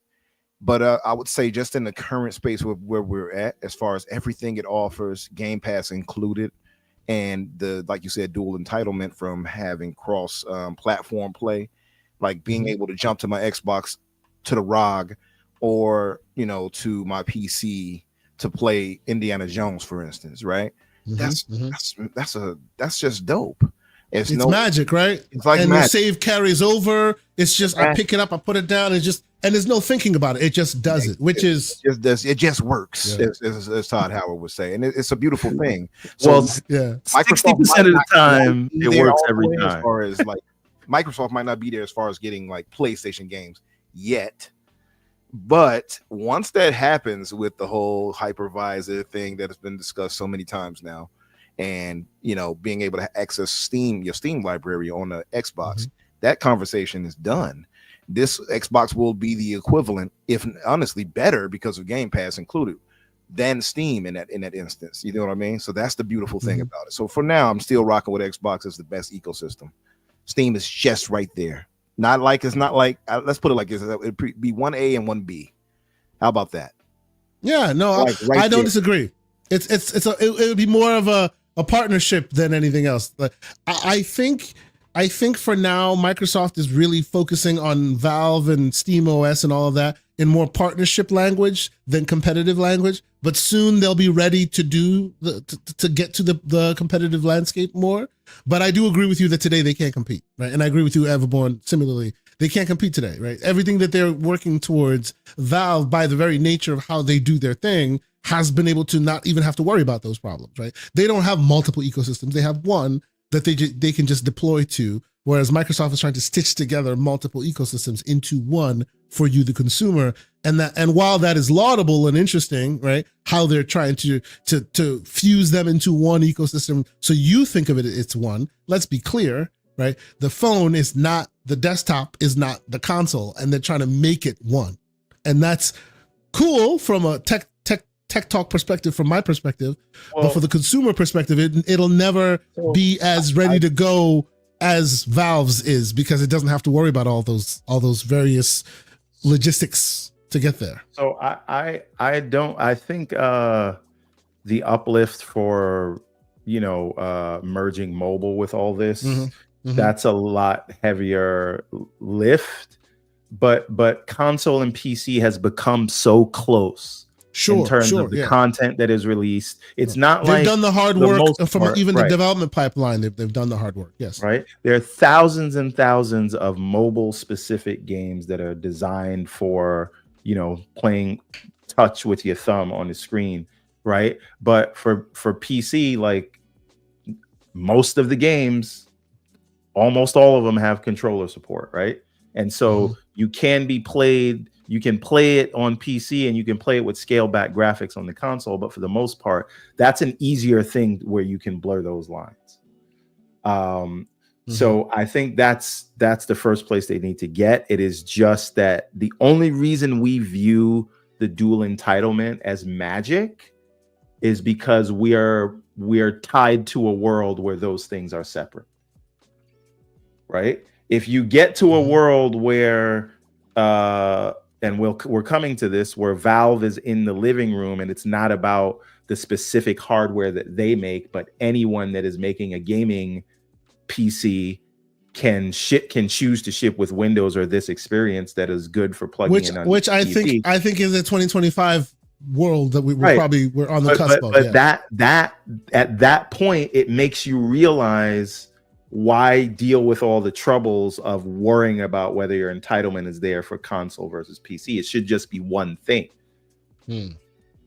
And that is that's something they're going to have to figure out, because and this is before and I'm not trying to turn this into a whole thing, but I have ended up having to buy too many games that I have access to on Game Pass on Steam because of reasons for me to say that it just works. Okay. See, and I don't want to get held up. No. We're not getting held up, because I do want you to double click on that one, right? Because you and I are unique in that we are two sides of the same coin. Okay. Like you and I, both of us, like, full disclosure, we can get whatever we want, right? We are lucky enough to be able to get wherever we want. We have gaming rigs and consoles and handhelds and all of that. You have chosen, because the problem of gaming, because of the issues within the Windows gaming landscape has been enough for you. You've chosen to then basically just say, screw it, I'm going to Steam, even though you are a Game Pass subscriber, right? I have went, you know what? How does the average player interact with these systems, right? And if they interact with Game Pass as it is, then I want to try and interact with Game Pass as it is as well. So I tend to not, when I get those roadblocks, the Game Pass version, I tend to not go to Steam. I tend to deal with the Game Pass versions to see how they're expected to traverse, because not everybody can do what you do, right? Not everybody can be like, okay, you know what, screw it, I'm just gonna buy the Steam version. Some people spent the money, got the Game Pass sub, because that is financially the best way for them to interact with this medium, right? So I have been playing. When you say, it's not good enough, I can tell you that, whether that's true or not, because more often than not, that's how I game, right? Are you playing Indiana Jones on Steam or on the Game Pass variant? Me, I'm playing definitely Game Pass. Oh, yeah. Okay, so Umbra's Game Pass. Everborn? I'm playing on Steam. You're playing on Steam, exactly. And I'll tell you why I'm playing on Game Pass. Yes. I heard the issues Umbra was having up front. Yeah. Yes. It's like focusing on the back. This is very weird. I know. I don't know. I'll figure this out. It's fine. Keep going. Yes. So, I heard the issues Umbra was having in the beginning, right? And as he's having, and you were like, "Hell no!" And you were it's happened too many times, right? Like it happened to me with Path of the Goddess. It happened to me with Still Wakes the Deep. It happened to me with I can't remember the other game that it happened with, but it was like there was always some issue. Sometimes you can't even launch a game because they're having some entitlement issues where nothing will launch. There'll be another time when Still wait. One moment, real quick. While you're telling us about your complaints of the games, as it were. And but by and large, most of this happened in 2020, 2024. So as you're doing that, continue, but also pivot into your report card, your thoughts of this ecosystem in the 2024 year we're discussing. And we'll go to Umbra after that. So go ahead, continue. No. What do you mean? What I want to know, like, you've been interfacing with this, right? The 2024 has been the year where there have been a lot of dual entitlement, talk, right? Oh, you pick it up on your console, you pick it up on your PC, you're continuing. You've had issues. On this show in 2024, we've had a lot of episodes where we've had to sit down and discuss how the Black Ops 6, when it started, all the water just like leaves when you're swimming, or day one, or how Flight Sim would not really load the first 48 hours. So while you're talking about your reasons for moving to Steam more properly and buying games on Steam versus just playing the Game Pass subversion, also give me your report on what you think 2024 has been for Xbox and that ecosystem, with the focus on the PC side. Yeah. So I'll give you 3 games and 3 issues that I had. Okay. Right? So Indiana Jones will be the 4th game, which I didn't even try because I tried 3 other times. I ended up just buying these games on Steam. So in Hellblade, when it first launched, it did not have the upscaling DLSS option. I couldn't select it. I couldn't do anything. It just wasn't there, right? And then I ended up seeing people playing it on Steam and saying these are the settings that they're using, and they had that option. So I buy the game on Steam. Magically, it is updated to a higher version. I can use DLSS on the Steam version, but not the Xbox version at launch, right? Still Wakes the Deep had bugs. There was a pause bug where if you pause the game, you will no longer on the right joystick be able to look up and down. Sorry, you won't be able to move left and right. You can only move forward and back, right? So you can't strafe left and right. Zhao had a similar issue. After pause, when you resume, you couldn't walk forward. You had to do it. It was weird. Yes. So that.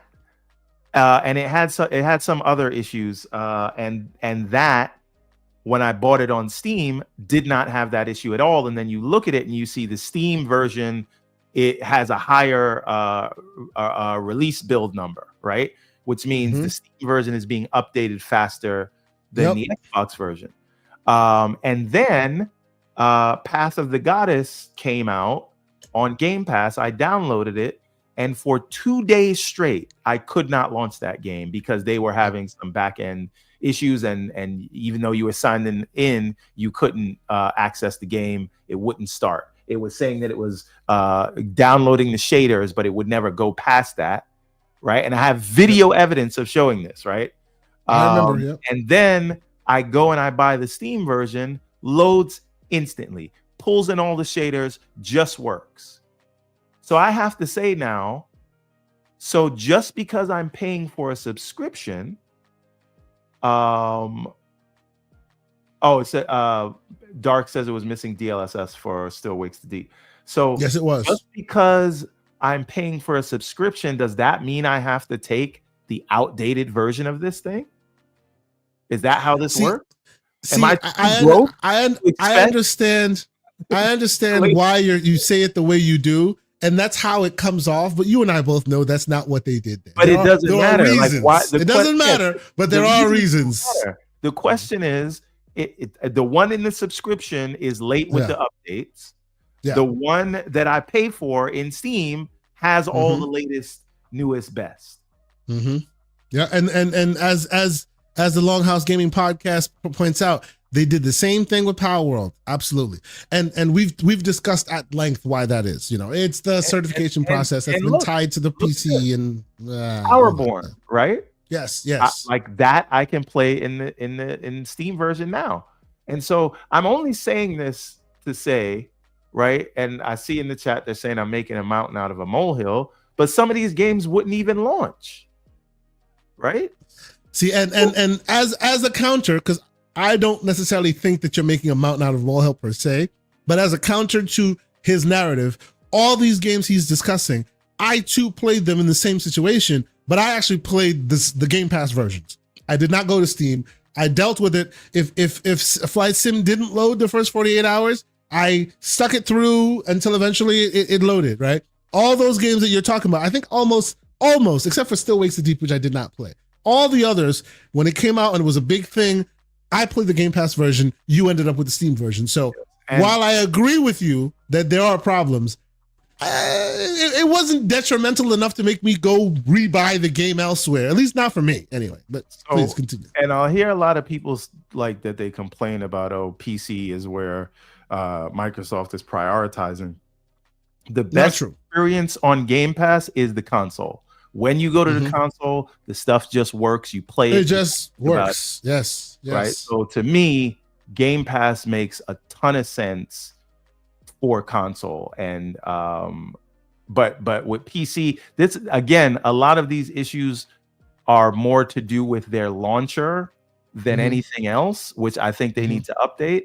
And another thing that makes me purchase these things, sends me to make the purchasing decision on Steam, aside from the little issues, it is also nice to just have it work natively within Steam in that UI, because I am using my 4090 PC as a console, right? And so I launched right into big picture mode, and there are tools that you can use to get your Game Pass games into the Steam. So, but then can I say issues sometimes when you do that? Can I surmise that because of all the various issues you've described, for you, 2024 and their expectations of you and how you use this interface did not work out for you? You would give it a bad grade. Am I assuming so, or is that a bad assumption? No, because I don't want to be fully negative on it. I think they get a lot worse rap than they deserve. But to me, they're lacking. Like, I'm not gonna come here and say, "Oh, console sales are this." I don't care about that, right? I do think that one thing Xbox has not gotten enough credit for this generation is all the games that skipped their platform last generation are now coming to the platform. It used to be a case where you would watch the Game Awards or watch something, and this third-party game, that third-party game, the other third-party game is like PS5 and PC, PS5, Switch, and Xbox. And yes, there were outliers this year, right? Last year, we got Baldur's Gate late, but I think that was really because they were targeting a launch window where they knew everybody was going to be playing Starfield on Xbox, and that's the real reason you got it late, but whatever.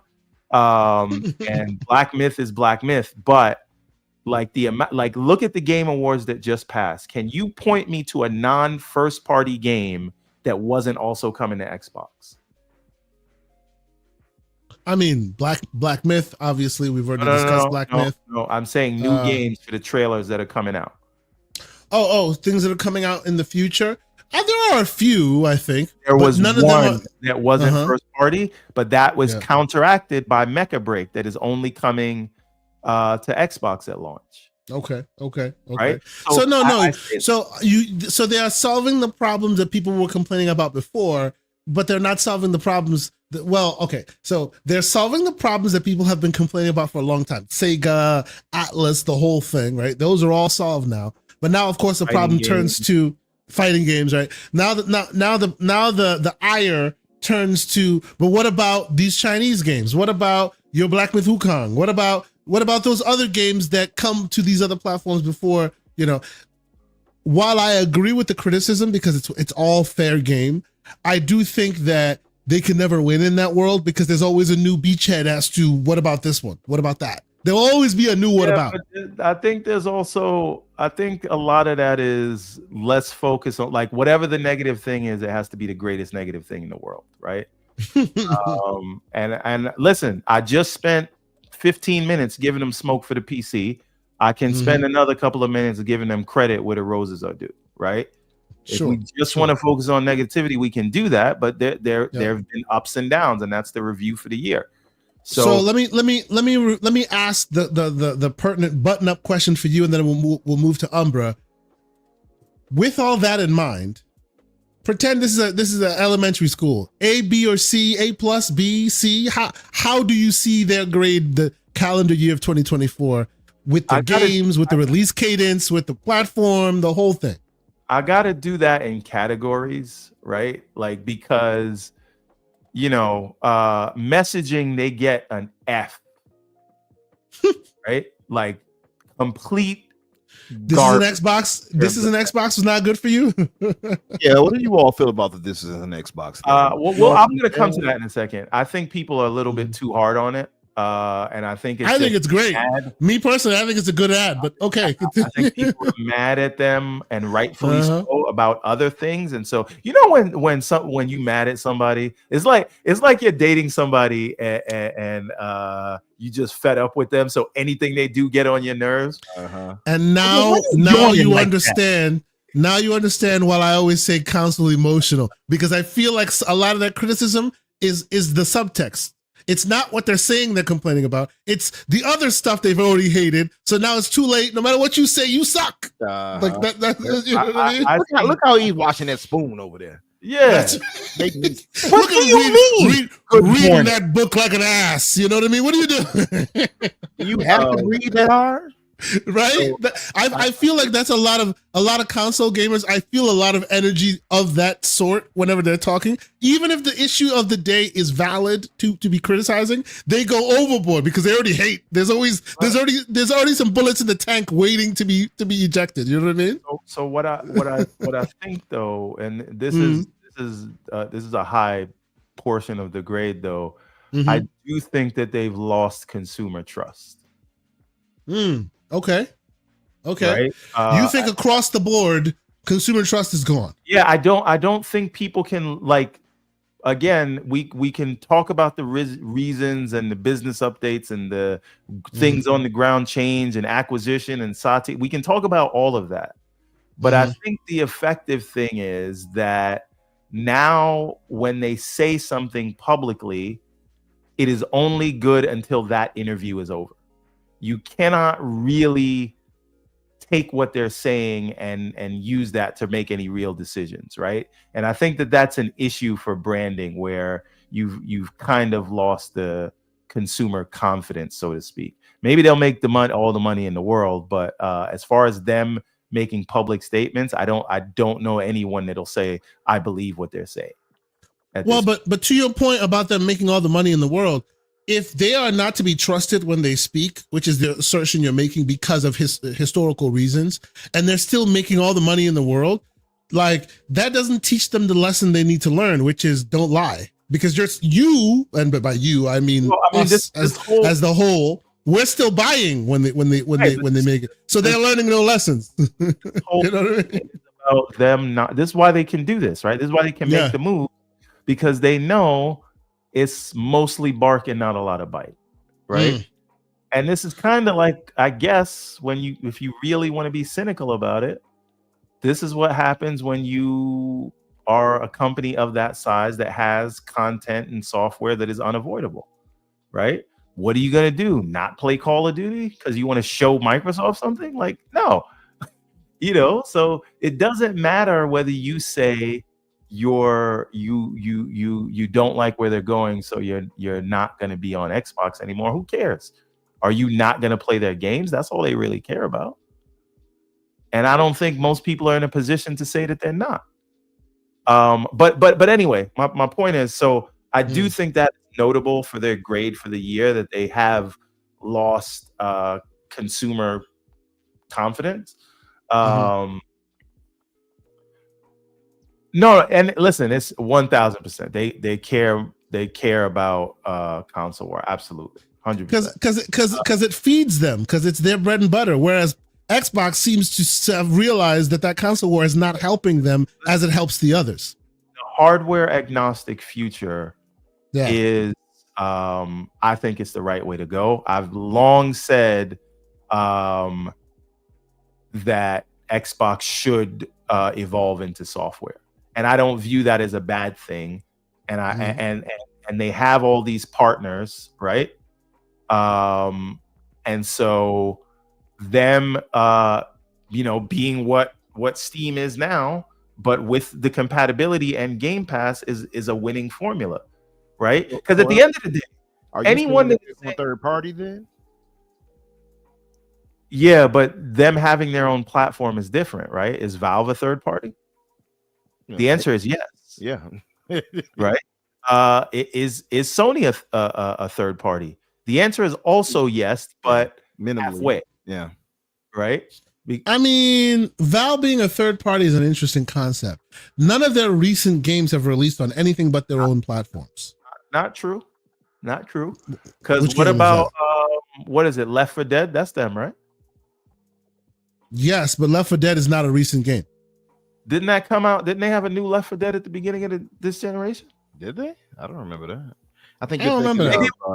Blood, You're thinking Back for Blood, which is not them, which is the some of the old people. Like the definition of first party is you make your own games for your own platform and then put that same game elsewhere. Now they have done that historically. Yes, they've done that historically, right? They've put the Orange Box and Portal and all that on all the platforms. They've done that. But recently, when we're talking about Dota's inherently a PC game. They haven't put it anywhere else, right? Recently, when we're talking about Half-Life Alyx, they haven't put that on PSVR 2. They haven't put that on Meta. You can still play it in those platforms, but you got to finagle your way back to the Steam platform. Most of their recent games released stay on their platform. So technically, they are not a third party. Here's the thing. You know what their platform is not? It is not a box. What is not? It's not tied no, to the that's the point. That's why I keep saying platform, because it's like Netflix. It's wherever you can install it. But again, they do have some games that they don't make a lot of games. I suspect if they bought as many third-party publishers as Microsoft did, they'd have more. Maybe games they'd have a facilitation. Yes, true. Platforms, right? That's true. Yeah. So let's double back to the fundamental crux of the question, which is, with all that said, what is your grade, sir? Okay, so again, I've talked about messaging. I've talked about consumer trust.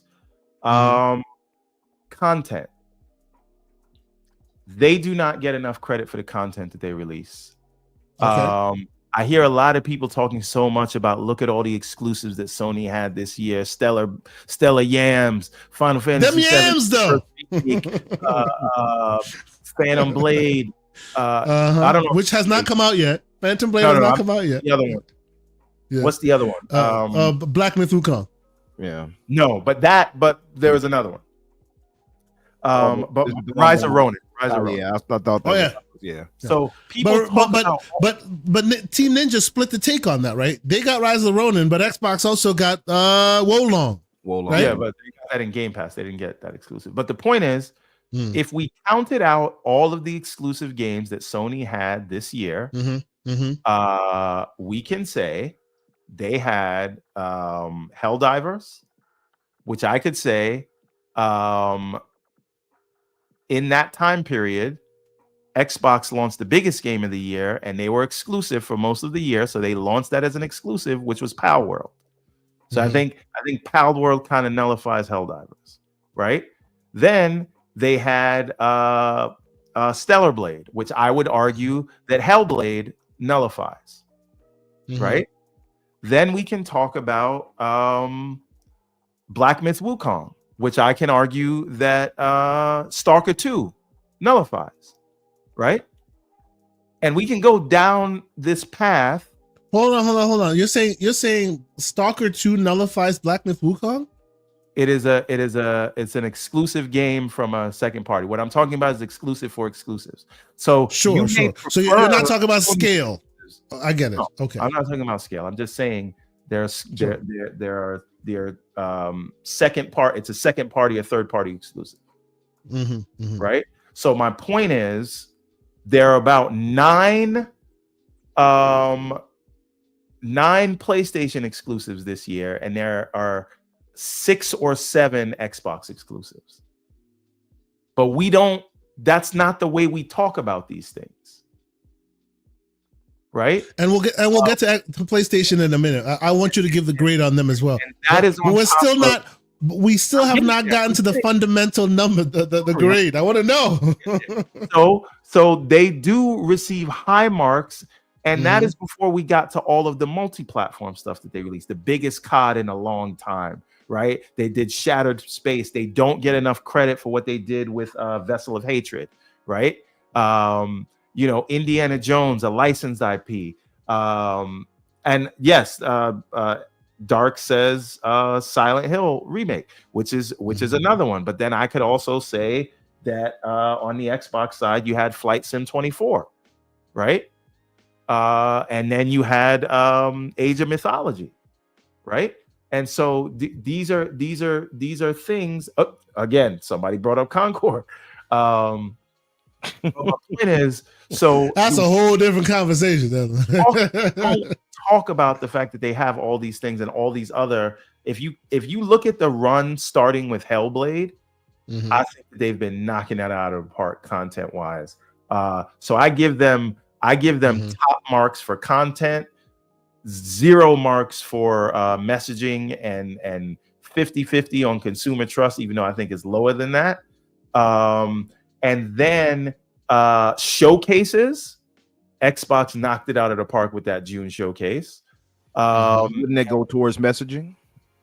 Yeah, right. Isn't that a messaging conversation? It is. It is. You have to give them credit. It is a messaging event. That's what that is. Nobody has outdone Xbox when it comes to messaging as far as the showcases this year. They've been everywhere. So if you want to give them flowers for their event, then you have to give them flowers for messaging, because that was a messaging event. He's hesitant. I disagree. But anyway, my point is, so I'm gonna give Xbox. He says this. K. Asante says this while he's wearing his corruptible jacket that he received from the June showcase. Keep going. Yeah. Wait a minute. Earn that jacket right now. There we go. That's why it's, you know what? That's why it's blurry, because they know what you do. Who you want to be. Yeah, they know what you want. That's so I think I'm gonna give them a 7, a Stapleton 7. I'm gonna give them this year. Whoa! No, make it grades. Make it grades. Are we talking a B, a C? A 7 is a C, no? Yeah, they get a C because they snatched defeat from the jaws of victory. Jaws of victory. Okay. How about you, Umbra? Like you can take it any way you want. Pause. You could talk messaging. You could talk however you see it shape up for them in 2024. Whether it be console only, whether it be console and PC, what is their ultimate grade for you? And we're talking only Xbox right now in the calendar year of 2024. Yeah. So Everborn, by the way, somebody said your light that's reflecting towards you is probably what's causing that blur.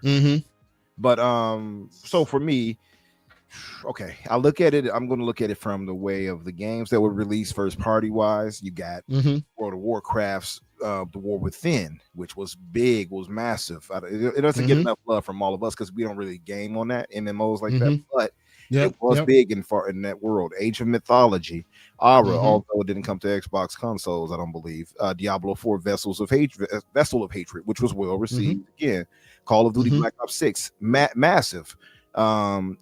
Flight Simulator, although it had issues initially on Xbox and such, it's still righteous now. It is righteous now. And then you had Hellblade 2. So for gaming that they delivered, as far as the ones I found overall appealing to me, I would give them a B. If we're talking about messaging, they had enough where it counterbalances in some ways, because some hit them and it didn't land well, or they felt they backtracked on previous messaging. We can't ignore that, where Phil said, hey, this is the way we're going to go with it. Satya got in his ear and said, nah, hey, I know you thought that, but we're going to put these games everywhere, player. And then Phil had to come back out there and change up. Well, no red lines and that clash, right? So we can't ignore that, to be fair. But then again, I will count their showcases as messaging. I'm not going to, I think that's only fair to give them that. I would do the same if it was Sony or Nintendo. Nobody has outdone Xbox when it comes to that. I'm talking back from January all the way to the end of this year. You have to give them their credit. And we got one coming next month. Like, it's been almost nonstop. You gotta give them their credit for that. They've been always, they've been, the old song, I've been everywhere, man. Well, they were. They were everywhere, man. Even in Japan, right? Yep. Big Japan. So they were over there too. You got to give them that. As far as that goes, Mm-hmm. I'm going to counterbalance that and give them a C+ because of Okay. that versus the clash of changes that they haven't been steady on, and it has made How is this? faith. Yeah, now you're really dark. Dark? Now you're really dark. Life is beautiful, baby. There you go. Indeed. No doubt. So I would give them a C+ Uh-huh. just because of the counterbalance of those things. Although I'm tempted to go to B just because of the June showcase was so magnificent, but Mhm. I'm going to say a C+. What would be Okay, C+. what would be a third? Okay. Well, I'll just stick to those two. I would say a B, I guess, for gaming, C+ for messaging overall. But no. But that's hedging of the bet, sir. We're not hedging here. No, I hedging? want you to like Everborn, like Everborn did, broke down all the various aspects. But Yeah. I want one, not one score for this and one score. No. And if it means messaging drags down the overall score, or if it means cadence of releases drops down over, I'm fine with that. I just want to know one score that you would say, "Yup, this is Xbox for 2024." Okay. One score. What is that? one score. Mm-hmm. I'm factoring in the gaming. I'm factoring in the showcases that kept everybody talking the whole year. I'm factoring in even the missteps that kept everybody talking the whole year. Mm-hmm. Because bad press is good press. Oh, bad press is press too for them, right? I will give them an overall C+ this year. No, you know what? C+. I'm not gonna do Okay. that. Oh, that's too low. Mm. I'm going to Okay. give them a B overall, and that's because again, I still think they have the best ecosystem. I cannot ignore how much gaming I've gotten out of them being cross play or play anywhere, dual entitlement, all that type of stuff. I'm just going to give them a B. Yeah, B. Let's give them a B. I see what you did there, Arodimus. So Erodimus says Xbox marketing was so good this year they had PlayStation fans thinking Metaphor was an Xbox exclusive. True, very true. That is very true. That is very true. So okay, so Umbra, you're saying you gave him a B? Or I'm is it B giving them plus? a B? It could be a B-. I'm Okay. just going to stick with a B. Yeah. Okay, and then Everborn gave him a C+. Was it? I think I'm giving them a C. They get a 7 from me for this year, Okay. which could have been a 9 if we're just going by the content and the shows that they did. It is just to me that because one of my favorite things about Xbox is the community, and I feel like they kind of destroyed the community with the way they went to market with their messaging. But they didn't really destroy it though. It's still here. We still here. They didn't do that. We ain't going anywhere. Right here. No, I actually think they even they galvanized the community in hate or whatever, but we all got on Discords. We had 50-hour podcasts. They galvanized the community more now than they ever have. I'm just saying. I think the question now again, if you want to be Machiavellian about it, right? We know that they still have some court cases they got to deal with. And the biggest concern for them being the big tech company that they are, that they were going to buy up the industry and move it to their advantage. And now nobody is afraid of them in the industry. All the people that were hooting and hollering and all of that are like, oh, they're not a threat. They're leaving the industry. It doesn't matter. Right. And I don't know that is entirely on accident. They're moving people. Yes. Yep. All right. So, okay. Folks in the chat, I'm going to close out this poll I had here. We have 89 people who voted in the poll. And that poll was 2024 transition to PC gaming. Did you take part? And your options were, yup, I got a PC. Or no, I still love my console. Or PCMR forever. Or the final option, never PC. Okay. And with the poll closing and 91 people now voting, we have, let's see, it's a combination, and as you know, it will split in half, but it's a combination of, I would say actually our PC people won the day here. I think because between 31% got a PC and 15% or 16% are PC forever, which I would assume those 16% would be part of the consumer base that has always been PC, right? And then the 30% are those who came to the console, right? Then we had the 45% who says they love their PC, they'll stick with it, and then 9% of that are saying, I'll never be getting a PC. So at least in our audience alone, there are more PC people who have always been a PC player or are open to getting PC than there are those who are not. Know about the audience. It dropped what on percentage of my console by 1 point just now, by the way. Oh, it just did. So when I put attention to it, the console warriors were like, no. Just hit the button. Well, hold on. Can we have a secondary poll that says if you did make the plunge, are you CEG or PCMR? That is a debate for another day, sir. I'm starting a different poll. Calm down, sir. Continue to show up. But I'm starting a different poll because we just had the question of Xbox calendar year 2024. What's your grade? Right? I hope we're going to give your grade a grade next. Oh, absolutely. We're going PlayStation. Okay. We're going Xbox, Nintendo, and even PC. Right? And we can discuss it further. I'll keep it simple. The grades are A, B, and C. I know there's a gradient there. You can go B plus minus all that. Leave all that in the chat at me, and I'll post it. But I'm keeping the poll simple. 2024 Xbox. What's your grade? A, B, C, or D? Rock the vote, as they say in the chat. I appreciate y'all. Real quick, for me, I think I give him a B plus. Why? Because for me, as a person who's been gaming in this way for a long time, and you'll notice that with all things, I work this way, right? I'm a guy who is a Android main, but I rock an Apple Watch, right? I have both phones with me. I traverse both worlds constantly.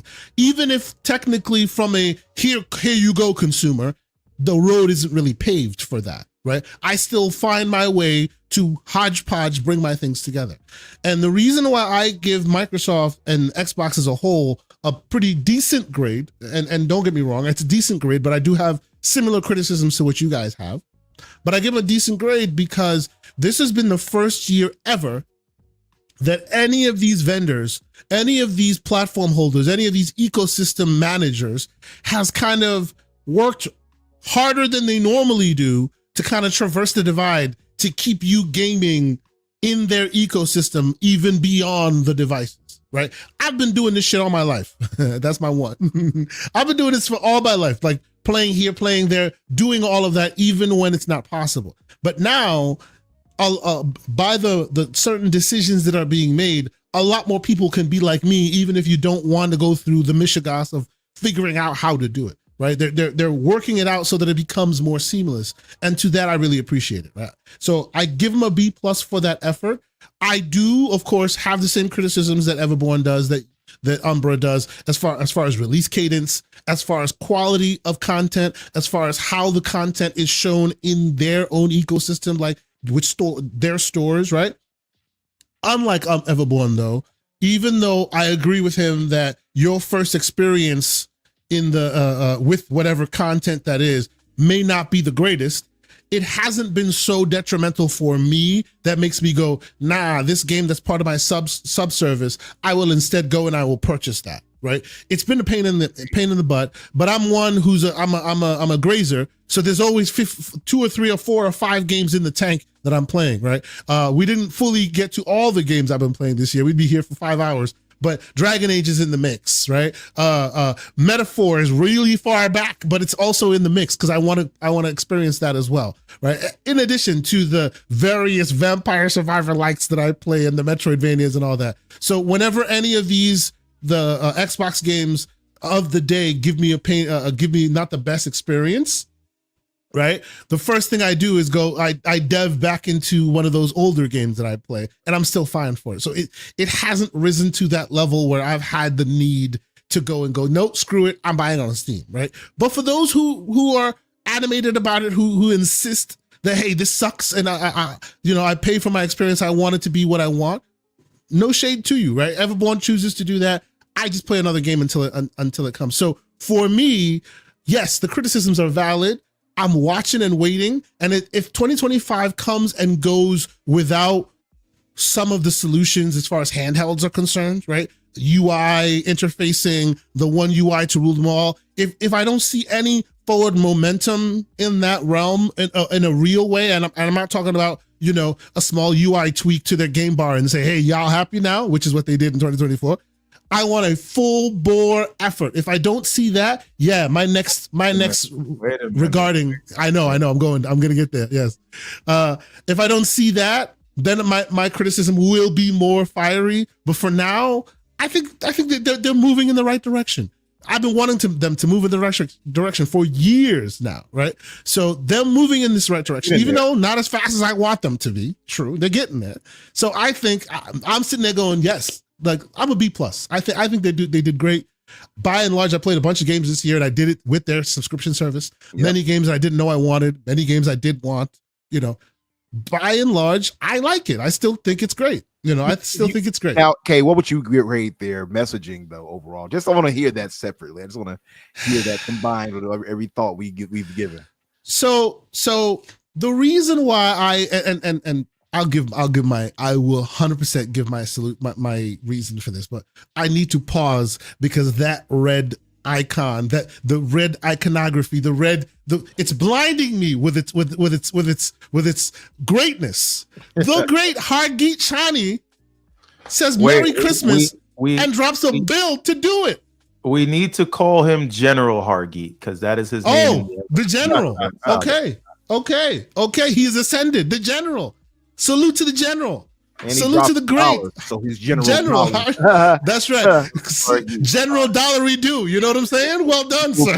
He will be featured as one of the main characters, main guest characters in the next episode of the Redlands. So that's dope. And he will be General. Now, salute to the General. Thank you for your generosity. We appreciate it.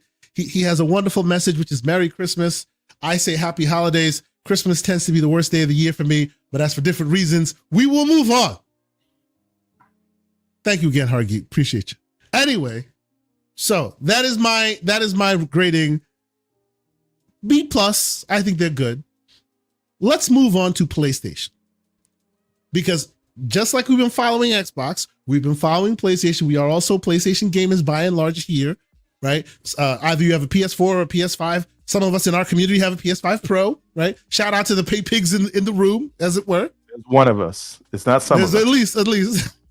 Hey, no, there are multiples. Hargeet even has his hands on the 30th anniversary bundle with the Pro and everything. Like he has the whole kit and caboodle. He has the thing. He has the whole stack, right? So multiples. So anyway, I have to ask, and I'll start with you, Mr. Infinite Umbra. How has your relationship, your financial or your transactional relationship, I should say, been with PlayStation this year of 2024? And oh, by the way, what's your grade for them? So it's interesting because PlayStation has some failures too. You don't really hear them the way that they'll say it about Xbox, but they have some failures. They've closed down studios. They Concord, they're also closed now, Firewalk, and Concord itself was a mega flop, which is the biggest gaming flop of all time. We can't ignore that. We talk about, I mentioned as far as showcases being a part of messaging. It's only had two different, maybe three, I think, different small conferences, if you want to call it that. I won't call it conferences. So their messaging was kind of, it was D, and some of them were trash. Let's just be honest. And I'm not saying this to console war. I know someone probably like Marsh in the chat is like, shut up, bot. But I've ascended to PC, sir. You can't use that on me. He says that. And since Umbra's not on camera, I will pretend to be an Infinite Umbra right now. Thank you. As I sip on my Capri Sun with my PC here. So you got Concord, that was a massive at least 200 some odd million in losses, allegedly, probably more, right? That's what we're hearing. You got them being shut down, Firewalk, among other studios from PlayStation being shut down. I'm not going to ignore that. Then you have, of course, I'll move to their first party. So first party wise, what did they have this year? I'm trying to remember. So it's funny you mentioned, because I'm using AI bots to because I asked some AI bots. I actually asked Grok, funny enough, because I'm like switching between all these various AIs now. I asked Grok to provide me a comprehensive list of PS5 exclusives released in 2025, and I will share that list with you guys right now. Here you go. It's a small, like, it's tiny font, so you won't be able to see it real well, but I'll zoom in and see if we can see this. So I asked them, give me a comprehensive list of all PS5 exclusives released in 2024, and what happened? The Last of Us Part 2 remastered, released in January. A remake given to us. Yeah. Remake, yep. Grand Blue Fantasy Relink. Third party. Right? Helldivers 2. I'll give them first party for that. Pacific Drive, even though it's second party basically, because they don't own the developer who makes Helldivers, but they own the IP. Right?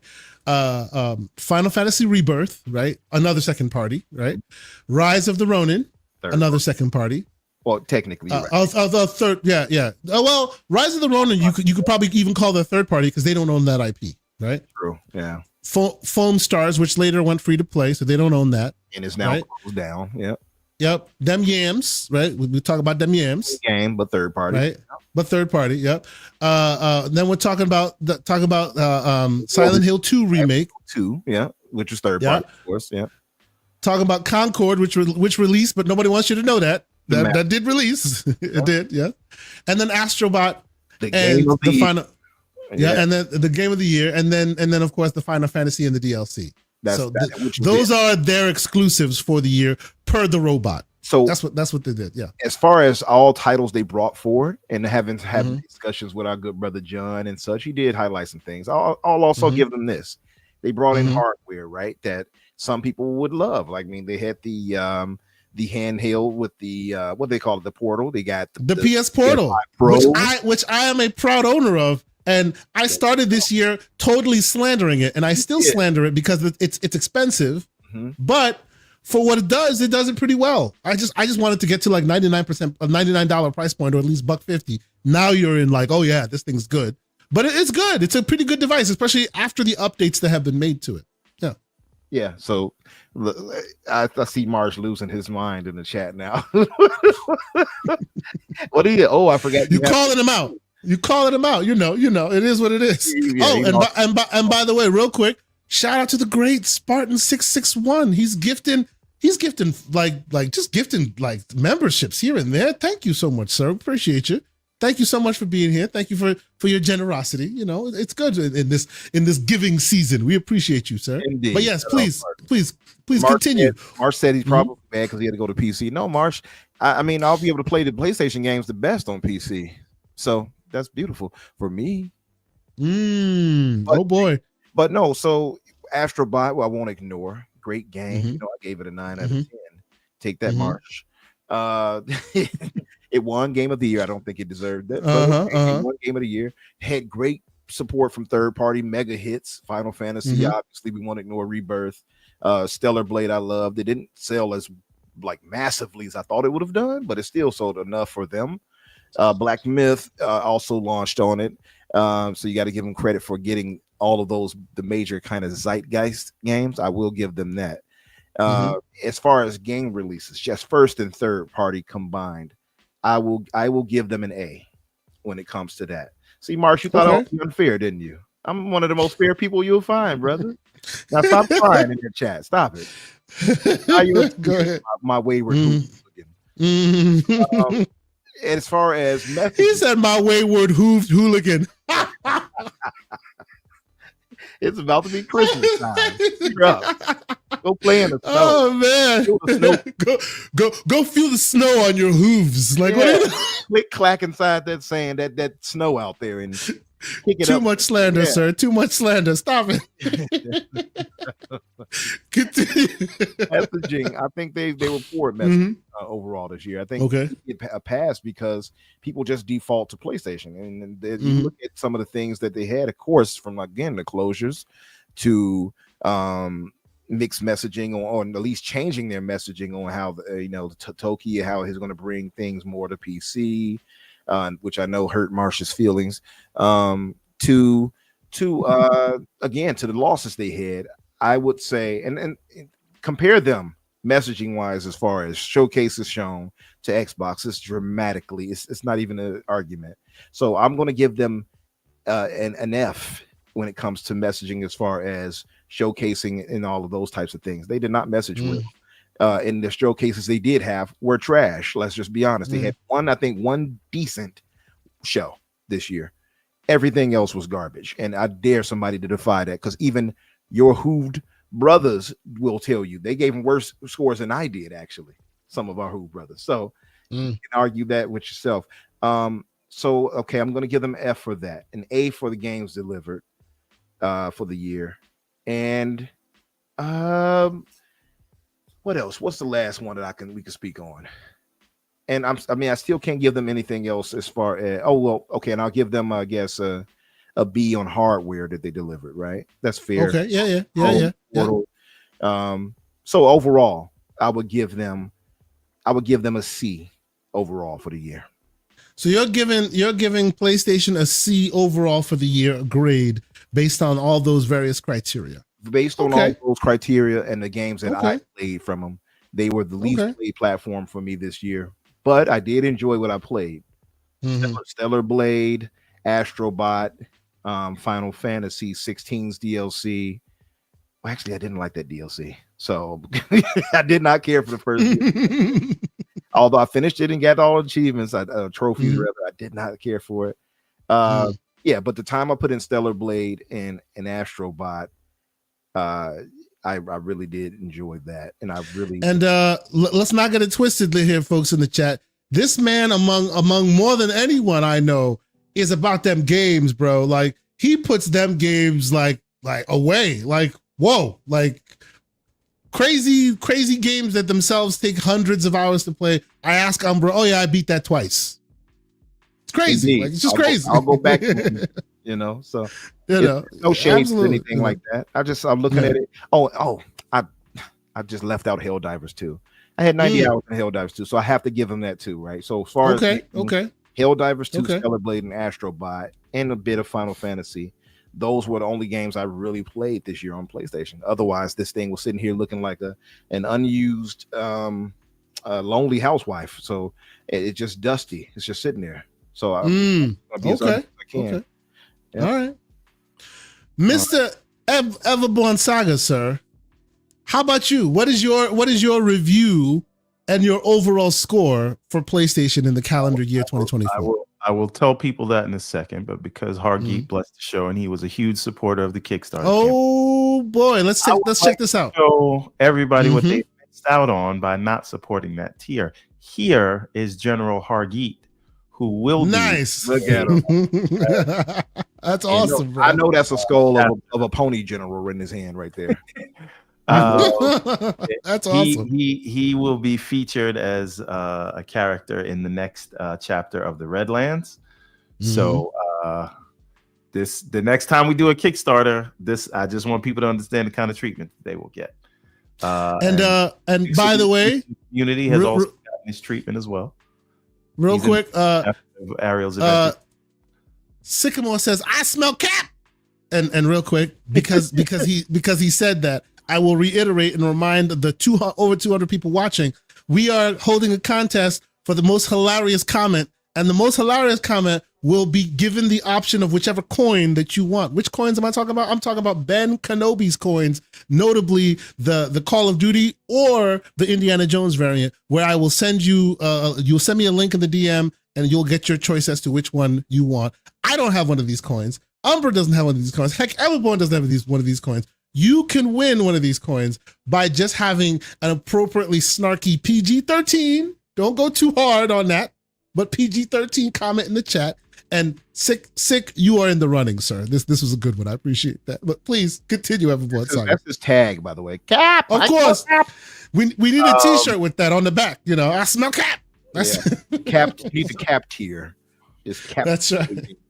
So The PlayStation grade for the year. You have to take for a grain of salt. I might be a PC gamer now, but before I was on PC, I was not really a PlayStation gamer apart from some of their first party stuff. So full disclosure, I get you.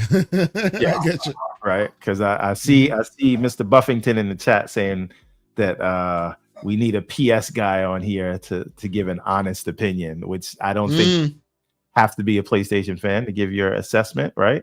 Because if that's the case, I can't listen to anybody's opinion on Xbox who doesn't like Xbox. And if we get into that place, then we're just in silos. We're turning into real world Twitter. That's what we're doing. Giving Xbox higher grade, even though they switched to PC this year. PC is an Xbox. Haven't you heard, John? Okay, now back to Sony. So I think Umbra is correct. They had a ton of. We can get Hargeet off the screen now. I just wanted to show this to people. I don't know how to remove this. You remove it. Okay. So I like from a first party perspective, this year I think Sony gets a C. And that's just going to be which would otherwise have been an A, right? Because of does Hellblade? Sorry, not Hellblade. Helldivers count as first party, or is that a second? I mean, it's a second party. We can give it's a second party. Why not? You can give it to them. Yeah. It's a second party. They own the IP, not the studio who made it. Yeah, but that if they own the IP, that would make it first party, right? They just gotta because like if Halo, if 343 has another studio working on Halo, we wouldn't say that was a second party game. We'd say they own the IP, so that's first party. Right? Sure. I'll give you that. Party. It still is. If you had certain Affinity work on a Halo title owned by Microsoft, that's a second party. Yeah, that's a second title. Yeah.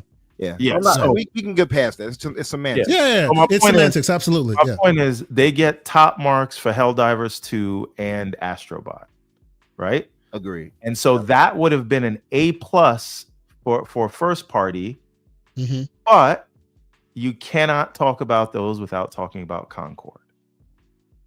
Yep. And that, to me, to my mind, as fair as I can be, brings them down to a C from what would otherwise have been an A+. Right? And so if I'm not being fair about that, I don't care. But chat, feel free to tell me if I'm wrong. You're not gonna change my mind, but I love to hear the Big Mad Mo. What is your disagree on that, sir? Please elaborate, sir. We want to hear the discussion. But so then we just have to look at their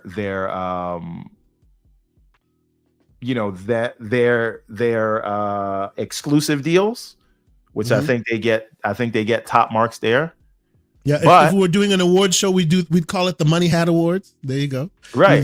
So the best Money Hat exclusive goes to between Rise of Ronin, between Stellar Blade, between Black Myth Wukong, between Final Fantasy Rebirth.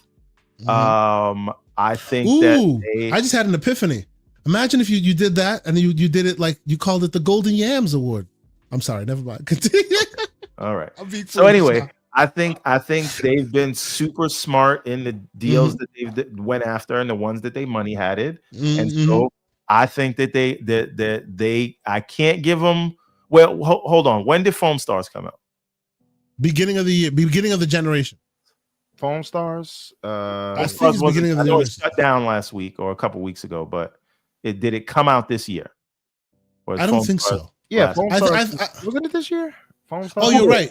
February 2024 is when it came. It came to February 2024 is when it came to the what do you call it? The PlayStation Plus. It released February 6th, 2024. That was the official release date. So it was this year. Yeah. So they don't get a perfect score for the money hats because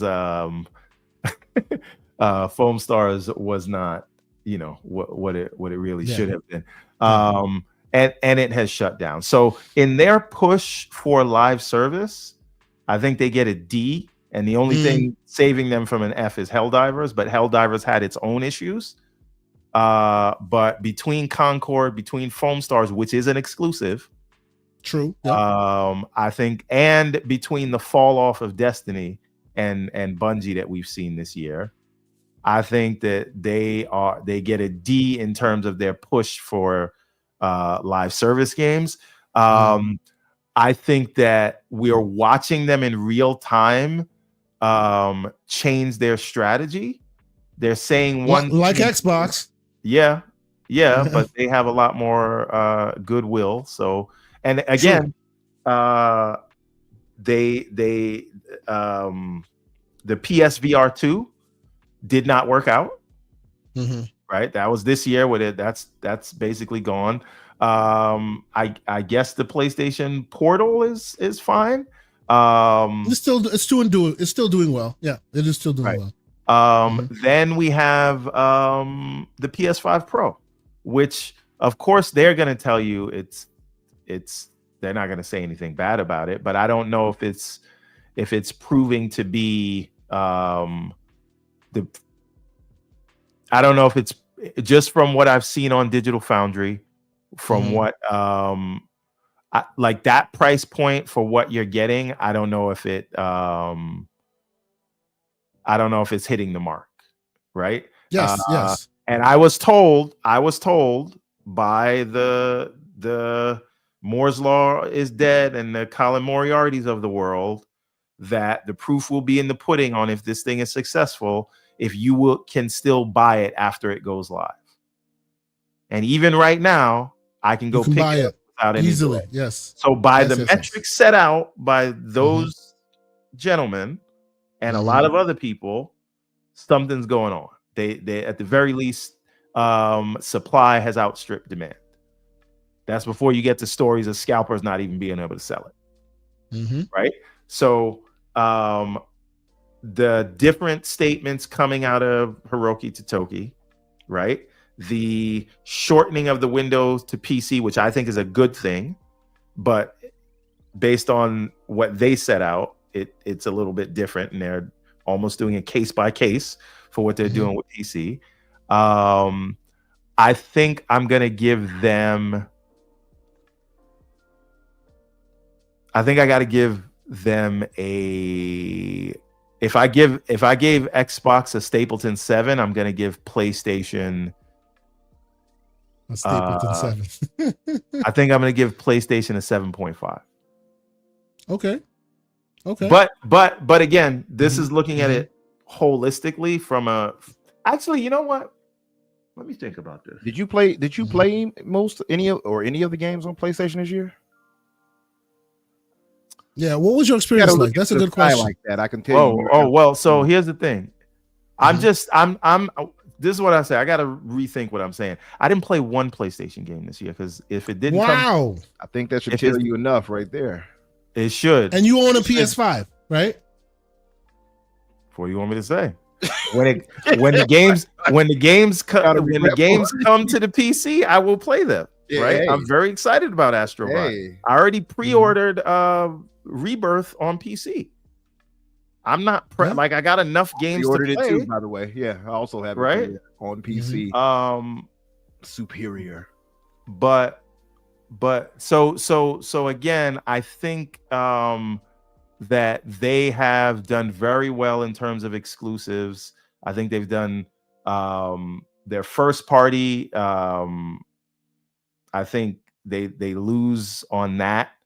And I think that they're going through a transition right now, but it seems as though they are keeping they still have the goodwill of their audience, which I cannot say for a lot of the on the Xbox side. So I think their messaging is better. So from a messaging perspective, from a content perspective, even though I can wait to play these games, I can recognize the quality of some of the things that these guys have released. So I'm gonna have to edge them out, but it is close because there are a lot of positives on the Xbox side to outweigh some of the bad messaging. So, and I know I think we had this before, and I gave Xbox the edge, and now like thinking about it, I'm giving PlayStation the edge. But I do think from a content perspective, I've played a lot more on the Xbox side. But that's easy to do when you Who had the better buy the messaging? biggest publisher in the world. Who had the better messaging between Microsoft and PlayStation this year to you? I think that PlayStation's messaging was way less offensive than Microsoft's. Offensive. Well, but possibly. offensive, that's see, again, this is where myself and Everborn completely diverge, because when he says PlayStation's message was less offensive than Microsoft's, right? What he's saying is what he's doing there is using flowery language to say they lied to you better than the other guy did. Hey, whisper sweet nothings in my ear.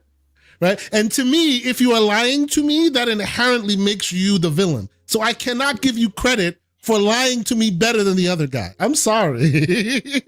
Right? I cannot do that. Oh, yeah, they were able to obfuscate you and make you still think you were getting what you were getting, even though you weren't getting shit the whole year. Like, I don't think that's a good look. I'm sorry. I'm also adding in showcases this year. That has to count messaging. Their showcases were trash this year, except maybe one. With I think Mars is saying, I don't want to say it. PlayStation knows how to manage their fans' expectations better than Xbox does. I agree with that. Sure, they know how to move the sheeple better than the Xbox sheeple. I get that, absolutely. I agree with that. But see, the difference between me and you, Everborn, is the fact that they know how to move the sheeple better. To me, is not a thing to be lauded. Yeah. Now, the other piece of this though is like if it, I'm trying to be as magnanimous as possible, right? Okay. But we cannot, like, that's just if we really sit back and think about this, right? We're talking about a year where Sony has presided over the biggest disaster in the history of gaming. This is the worst launch of any game in this is Xbox's time. What's the game that used to dog Xbox for years and years, the Japanese games that never came to be? No, he's talking about what is the name of the game? Game that showed off with the game that showed off with the Beats headset.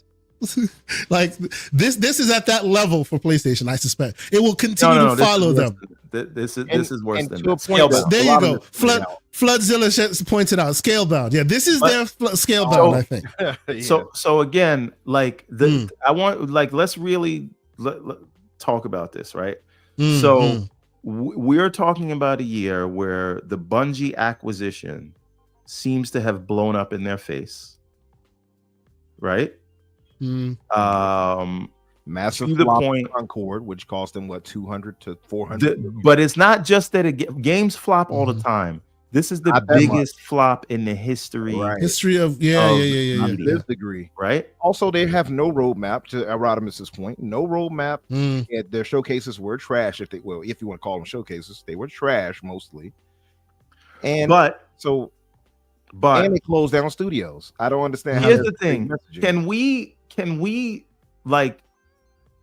I understand the no first party roadmap talk, but can we really say that they don't have a roadmap when we just named 9 exclusives and several of them were Game of the Year? You named third party exclusives though. That's not first party. We're talking when we say with roadmap. I understand, but like we only say first party because of the rubric that they held Xbox against. When they said we didn't have any games, we said, what are you talking about? I'm playing all the time games. And they said, but where's your first party at? So then are you saying be nice to them, nicer? No, I'm not saying we should be nice to anybody.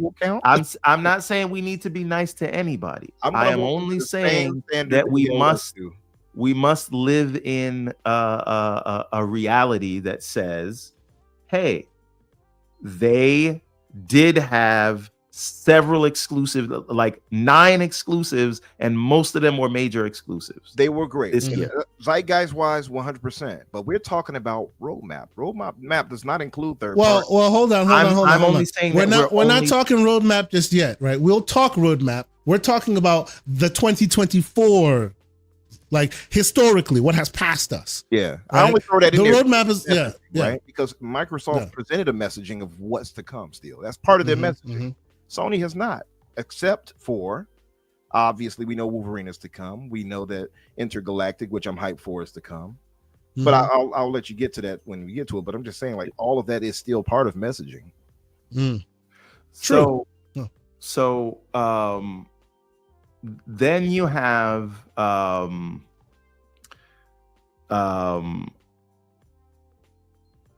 the Sony leaks, which weren't good for them, right? Yep, true. The reason I say that wasn't good for them is that when we saw the competitive analysis that Sony gave for Xbox with them owning Activision, it says that they are not or will have trouble competing in a world where what is considered best-in-class content is in a service that is not going to be sustainable for them, right?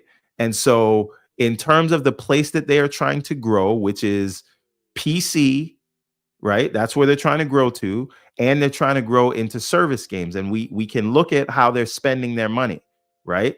I think they moved to 60-40 in favor of service games in their last financial, what do you call it? This is what they're spending their money to produce, right? People say that they don't have a roadmap. They do have a roadmap. It's just that it's all service games. So let us pivot real quick. Let's pivot because we're on this roadmap conversation, and I have some good visual information to present and have this roadmap conversation. But I think that is heading in the future direction. So let's head in the future direction. But real quick to recap, Umbra, you give your final overall score for PlayStation this 2024. What is your overall score again? I'm going to change it to a plus. It's a C plus. To a C plus. Okay. And Everborn Saga, your overall score for PlayStation this calendar 2024 was? I'm going to go down from 7.5 to a Stapleton 7. We're grading. Give it A, B, or C. They both get a C. Okay, so you're giving both Xbox and PlayStation a C equal. I give it a B plus on the Xbox side. Umbra, you gave a B plus on the Xbox side and a C on PlayStation, right? C plus now, yeah. C plus on PlayStation.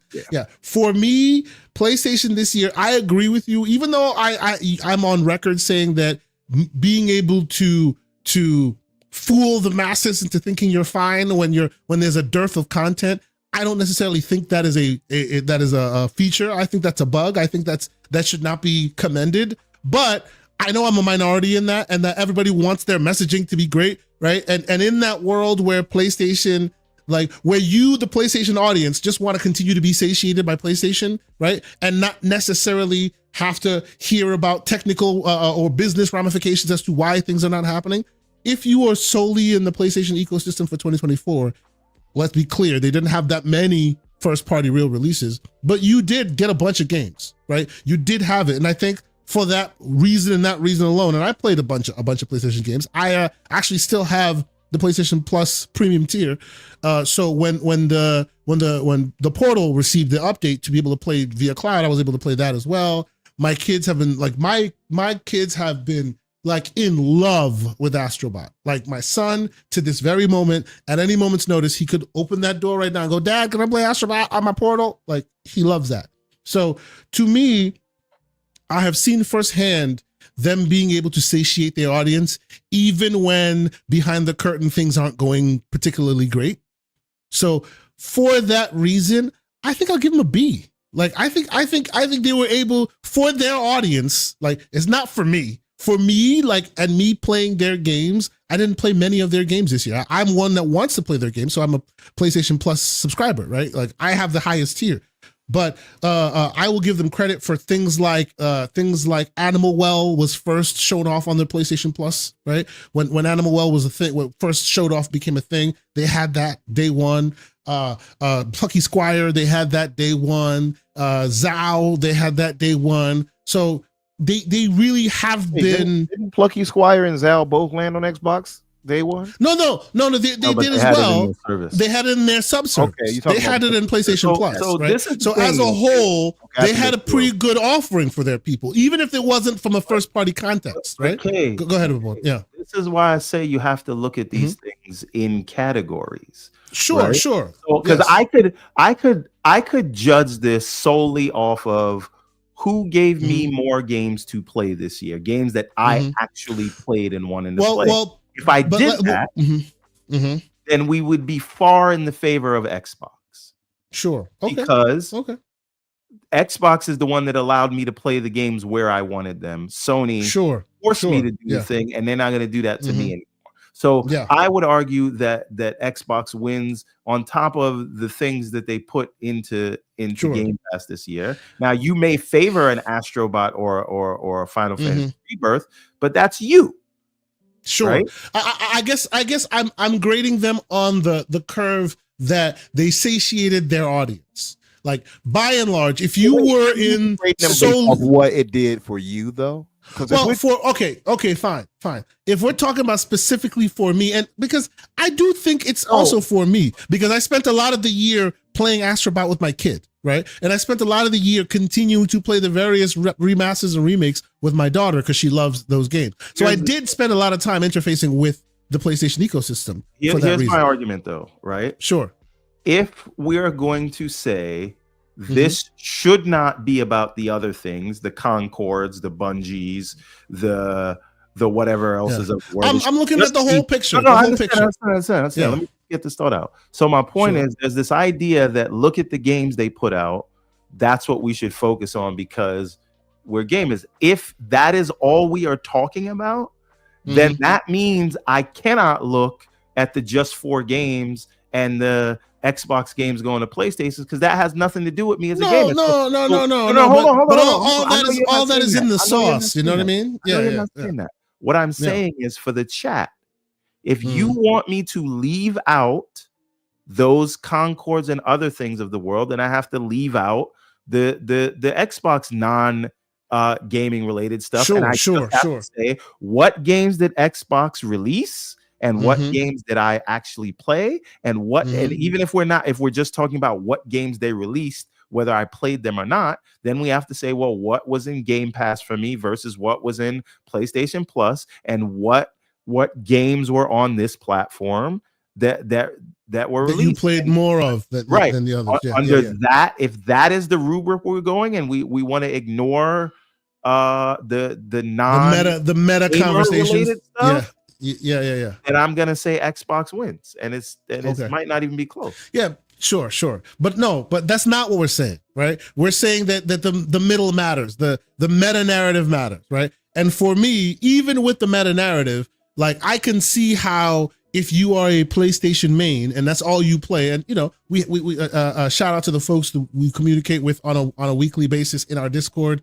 This is a cheap plug to say join the Discord if you haven't done so already. Even with our time off, you will find us in that Discord having basically podcasts almost on a daily basis. So join our Discord. The link is in the chat. Talking with some folks in the Discord, like PlayStation main folks were well fed this year, even if it's not from a first party context, right? A lot of folks did get what they wanted. So we, the hardcore, who are like, well, what about the first party comparisons and this and that? We have debate, and that's fair. But I would say I take my PlayStation gamers at their word when they say they had a good time this year and they played a bunch of games, even if some of those games that they really, really loved were Xbox games in disguise, right? That's true, right? So that's why I'm for me, they're doing battle on an even battlefield a bit in that, right? And obviously as Everborn has done, when you pick it apart and you talk about the components that make them up, some of them are better than others. Messaging is better here, release cadence is better there, first party versus third party, all that is in the mix and all that is fair. But as a holistic look, I think they rolled with the punches with the hand that the bilateral hand they were dealt pretty well, right? They had different cards than Xbox had different cards, but they all seem to have satiated their audiences appropriately to certain extents, while still having room to grow in other extents. Now, so for me, it's a B. Real quick, Umbra, okay. I'll let you speak, but I must introduce the man, the myth, the legend, the one who you will not be able to find anywhere because he don't want you looking for him. Whenever he joins us, we appreciate him. Who are we talking about? We're talking about the Koofy Bird himself, Mr. Lucius Augustus. Welcome, sir. Thank you for being here. Who's that Pokemon? I'm here to slander. You're here to slander. Oh well, today's the episode for it. Well, we're almost at the end of the episode, by the way. We're not going to 4 hours today. So here we go. So there you go. Well, you are here right in time.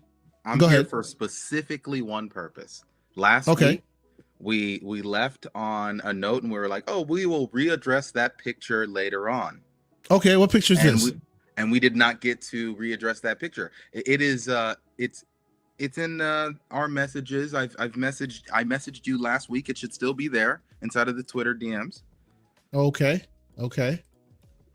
Download the picture so that way there's nothing in the background. We're not seeing any. This man wants to do this. Okay. All right. I want to do this. We will do this. But let's finish. Let's finish what we're talking about here. Have that picture up. I have it. I have it. My scores. I have it. So just for the purpose of the audience, we will move to the future, right? I want to talk about, this is what he's talking about, by the way, ladies and gentlemen. He's talking about this, okay? We will move to the future. I want to talk about, what we're excited for. I have a list of games that have been purported to be releasing from the various platforms in 2025. So we'll get to that in a moment.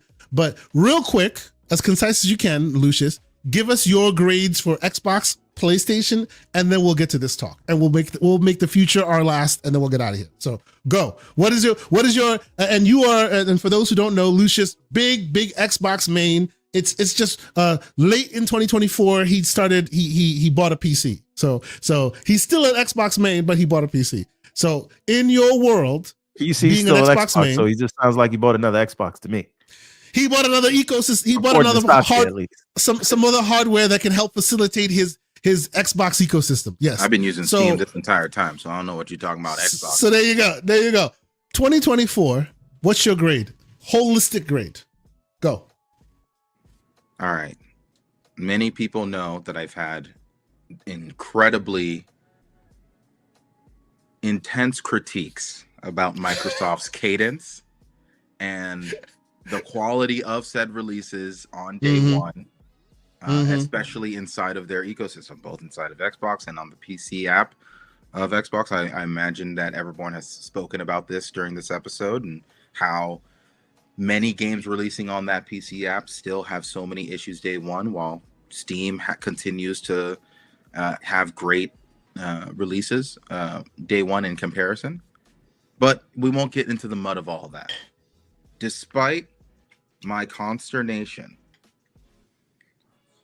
I can't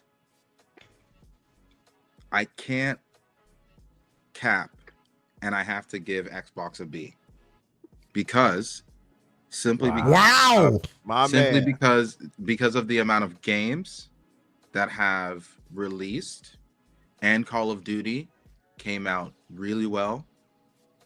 It seems as if from a community standpoint, they're starting to fix some of the problems that like people in Sea of Thieves, like like there's a lot of different. Now, real quick, Lucius, I apologize, but we gotta pause a moment and still and let people understand and let them fathom the monumental scenario we find ourselves in right now. Okay, now I said wow. Umbra said wow. Dark in the chat went OMG. Right now, why are we saying this? This is another cheap plug to say join the Discord, because Mr. Lucius loves to put on. He gets up in the morning. He eats his Wheaties. He puts on his mind. Let the man cook. Let him say what he got to say. He puts on his Jerry Springer gonna start some shit tie, and is going off on Xbox. Oh, that's two. Forgive me. He goes off on Xbox. So his score right now, wow. He gave it a B. I was right in what I said. It is amazing that he's giving him a B right now. Like, damn. Okay. This is wild that I was the most harsh on them. That is kind of wild. Wild. Yeah. So please, Lucius, please continue. I am stunned right now. Go ahead. Because once again, you said that I have to kind of remove myself from it to some degree. I can't. I have to remove my issues that continue to be there, and I understand that as much as I care about those issues, they may not be concerns that may be as big of a deal for the He's taking himself out of the equation. Salute to you, Lucius. That's beautiful. That's great. I appreciate that. That's great. That is good. That's good. Keep going. Yes. So because of that, they released a lot of games. Sometimes people don't, it's not about when. At some point, people are going to be able to sit down and play games. And whether that was at the beginning of this year or at the end of this year, they had games to be able to play that released at some period of time.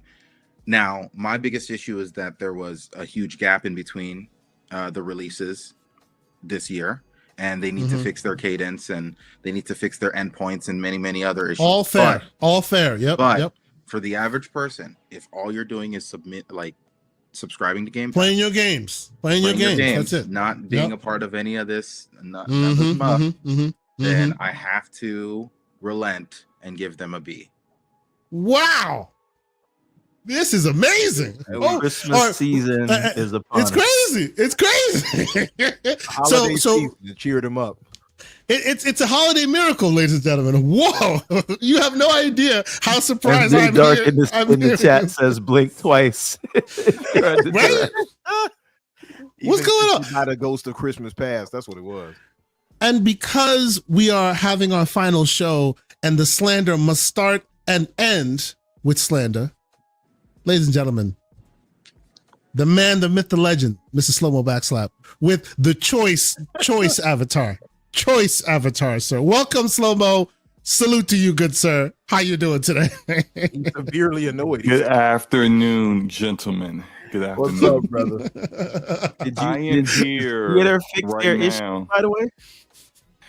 No, the theater did not fix their issues, and I'm severely annoyed because I purchased the tickets through Fandango, and the theater is like Fandango. No. But what tickets to what movie? Oh, here we go. That movie. 3. And what happened? That's why I'm backslapping Sonic right now, because I'm pretty sure Sonic has something to do with the theater not working. Yeah. Maybe Sonic backslapped you for all year talking smack about him. Now when it was time for you to go to the theater, he was like, boom. He thought you were gonna see what's up now. So look, I don't feel bad.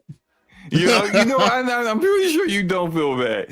The theater is saying, the theater saying, get your money from Fandango. Fandango is like, sorry, it's after the time of the start of the movie, so therefore we won't give you refunds. I'm like cussing everybody out at that point. It's annoying, and then now at this point, like going to a different theater today is too late because all the tickets are taking. So are you just mad? Are you mad that you can't play? So are you mad that you can't watch it? Yeah, watch it and not play it because no one actually plays Sonic games. They watch Sonic movies. They don't play Sonic games. So I'm gonna. I've purchased tickets for matinees for my kids to see it tomorrow. So we're gonna go see it tomorrow afternoon because today is a wash.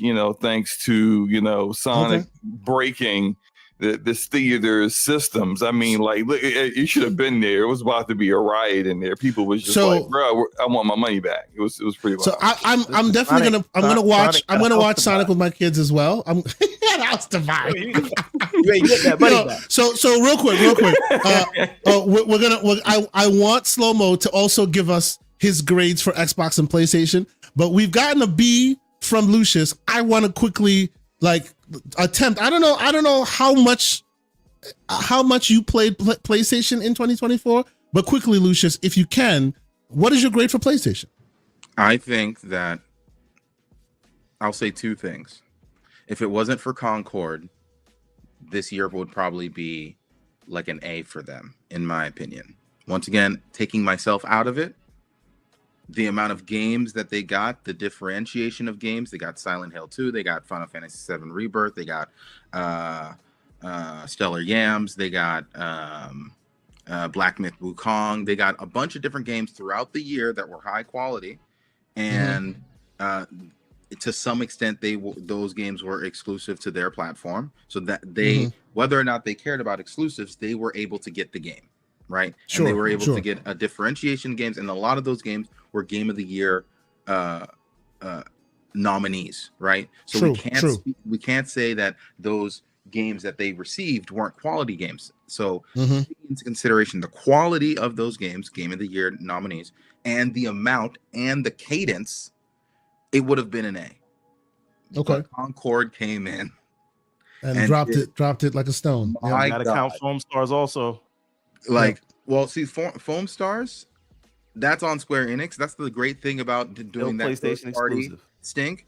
When that third party stink comes on, you can just kind of roll out of there and just be like, well, that's Square Enix. I don't know them. I'm not saying that I agree with that. I'm not saying that no, but like we can't give them credit for Rebirth and say they don't got to take no responsibility for yeah, when it hits, they get the credit. When it doesn't hit, they get to slide to the left, to the right. Well, they don't get to slide to the left and right when it comes to Concord, right? That's on them, 100%. And that was one of the biggest flops. It's not the biggest flop if you're talking about how much money you spent to what return you got out of that. Biggest flop in video game history. So what is the main, pluses and minuses combined? What is your ultimate included? Studio closures, messaging, the cadence, the whole thing. What's your goal? What's your message? Around before I think they Wait. also end up at a B. Concord drops them down an entire letter grade. Like it has to. Okay. Because it is literally one of the biggest flops in video game history. And you just gotta and I don't want to hear Redfall. But they shook it really well, though. They shook it very well. They did shake it very well, right? Redfall dogged them for a long time. That's because the media that's because the media wanted to bring it up all the time, right? But this is something that fundamentally gamers are never gonna forget. The Concord is so bad, nobody who plays video games is gonna forget that. This is going to be this generation's ET. Okay. So you give them both a B. Right? Yes. Okay. Yeah, so Lucius, and I know you're trying to move it on. I just want to say this, and you can, wherever you want. Lucius, for me, it wasn't just Concord. It was Concord. It was Foam Stars. It was Bungie imploding. And I just think that you have. We're not judging the games. We're judging the entire year. No, we judged it in it's the whole year as a whole. Yeah. I did categories. The games. Well, but you can categorize it if you want. You can give sub grades if you want. But ultimately, when it's done, we want an ultimate grade. You can lump in the bad, the good, the messaging. We giving Xbox a B in a year where they decided to they pull up the white flag, put their games on PlayStation, shut down 4 studios, and we can still giving them a B. But hold on. It's your grade. The barometer for it is, if all you did was grab one of these for the year and played, did you enjoy yourself for the year? That's the barometer. I'm taking myself. Okay, so then it's just about the games then. Don't mention anything else. No. You're a gamer. You're watching this show. Chances are you hear the news, you deal with all of that, right? But as a gamer who is in this platform, whether it be PlayStation or Xbox, right? And that's where you game, right? You've been part of all those conversations. You've been part of Foam Stars. You've been part of Concord. You've been part of all the mess ups on the Xbox side as well, right? But you can give them a fundamental grade for the platform that you play on. adding all that into the mix. That's all we're looking for. If it was a person, if I wanted to get like into my feelings about it and really start talking about X, Y, and Z, these grades would be much lower. We don't have a 12-hour podcast. Yeah, but I'm simply talking about I guess person's experience from both of these platforms, especially, and even with everything that Everborn said, PlayStation still got the game of the year with Astrobot that is only available on that platform right now. I may be an Astrobot hater, but I have to acknowledge that it is the game of the year based off of the normal gamers' understanding of which award show matters most, right?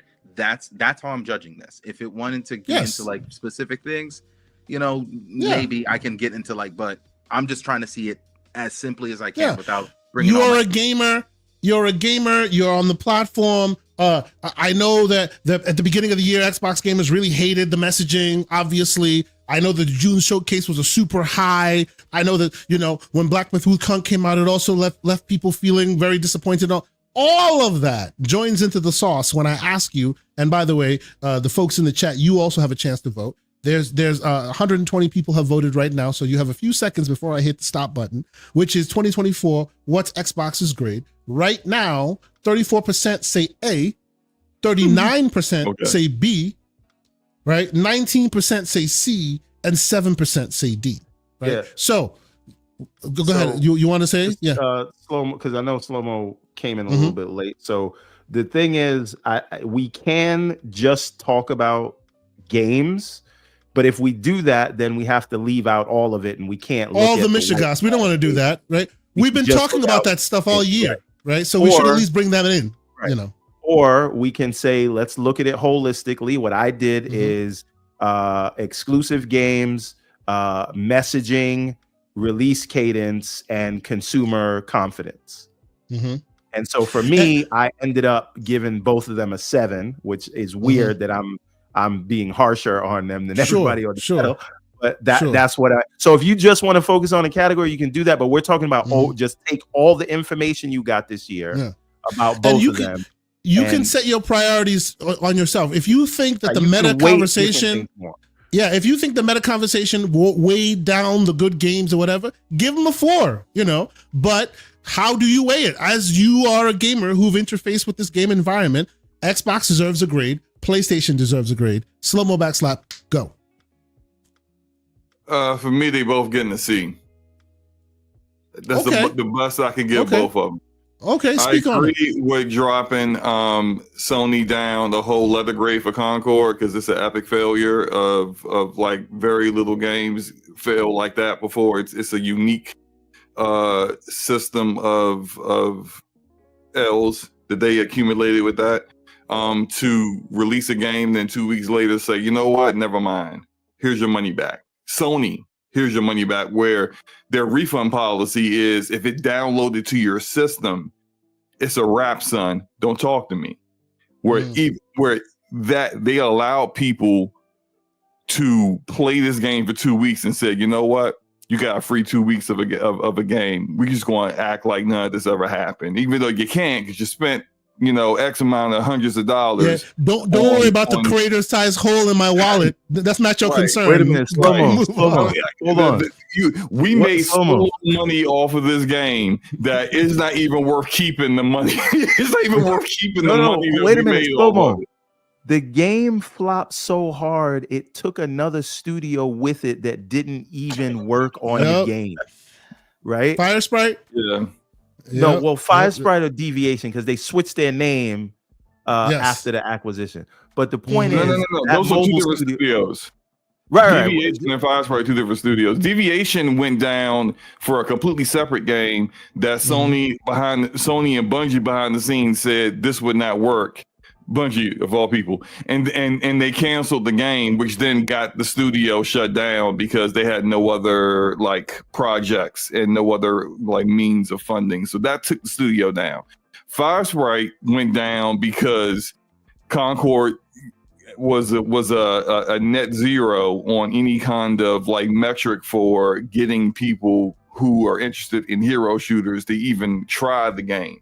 And we can get into the weeds on why that is. And, you know, everyone has various reasons. I think a lot of the reasons people think primarily the game failed are all accurate and all equally a part of the problem, which is why it's such an epic L. But I do believe it drops them a whole letter grade. I dropped them another letter grade for having to shut down studios this year. They shut down about 3 or 4 studios this year themselves.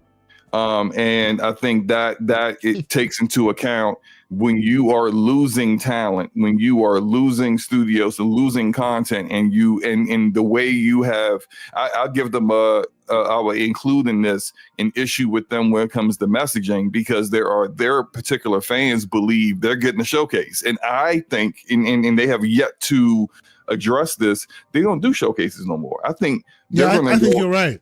I think they're all about the PlayStation the state of plays moving forward from now they're on. basically doing Nintendo now. When Nintendo has Nintendo Direct, they have PlayStation State of Play.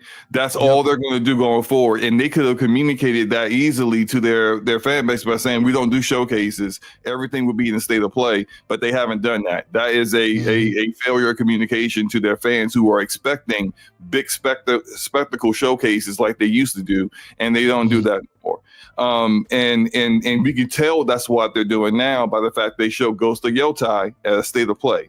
Like if you look at like all of their state of plays, you're seeing sprinkling of first party content among all the big games among the states of play. Yes, big games that would usually be reserved for the big showcases are now being sprinkled into states of play. Absolutely. Early next year when they show. So what does that mean? What does that mean for you though? What does that mean for your overall score? What does that mean for you? Like, does it work? Does it not work? What do you think? That doesn't work, and it won't work until they actually have messaging in regards to that actually informs the PlayStation gamer of what to expect, you know, and that's a problem, you know. So they lose in addition to that, and them closing studios and having, you know, L's on the live service front. That's an issue. Now the reason why they get this canceling factions. Yeah. So like this drops them down, but to their credit, you got Astrobot, which reviewed extremely well, and a lot of people like the game, even though it didn't sell that great. You got Final Fantasy VII Rebirth as a console exclusive that did very well. You got Stellar Blade from a new studio that money had it, and became a second party publisher because you co-published it. That did pretty well. You got Helldivers 2, which is a massive success on bigger success on PC, but part of what they wanted to do this year was get a bigger presence on PC, whether they ended up, you know, pissing some PC gamers off or not. You somehow ended up with Black Myth Wukong as an exclusive, which is, you know, a massive game that a lot of people were looking forward to this year. And you Silent Hill 2. I think all that together, you know, you brought content for your community to play, and it was diverse content. It wasn't like, you know, all just, you know, a particular kind of RPG. So, you know, like I think all that together, I give them a C because they had games, but some of the games were massive failures, or you ended up closing more studios and losing more talent and more future games than gaining. Listen, but you know, it's beautiful that both Lucius and Slow-Mo got in here, because they you all highlighted a bias I had. I completely ignored the closures of Xbox Studios in my I'm also going to drop Xbox down now, because I was highly upset about Tango's being closed down. Stanley is right in the chat. We can't ignore that either. Both of them closed down studios. I'm going to drop Xbox down. My score is revised now. Xbox C+ for the year. PlayStation minus. Okay. So, see, but see, being that they both closed stuff, I would say it's a gaming industry thing rather than one versus the other. Because even third parties are closing a bunch of stuff. So Xbox closed the studio we actually cared about. Well, let me rephrase, because Memo is right. They didn't close technically. Yeah. They lost half their developers, but they're still here. Tango's still with us, just not with Xbox. Real quick, credit them with the closing of the studio, because if it wasn't for the reaction of gamers to Tango being closed, they went and sought a different solution after shutting them down. That's not only is it not the studio that it was a year ago, it's not even the studio that it was earlier this year, because like 50 developers went and found a different job in the time period between them sending an email telling them that they shut them down to, oh, we found you a new home with crafting.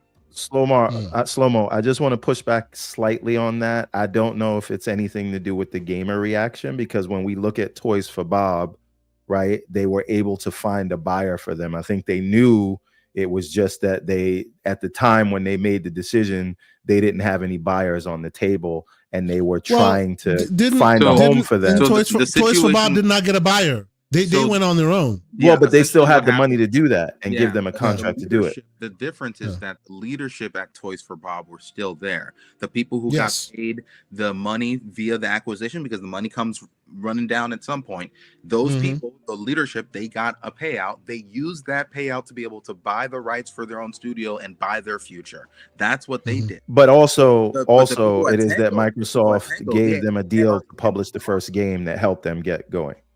Yeah, sure. But what I will say is that Tango, that leadership had already abandoned those people.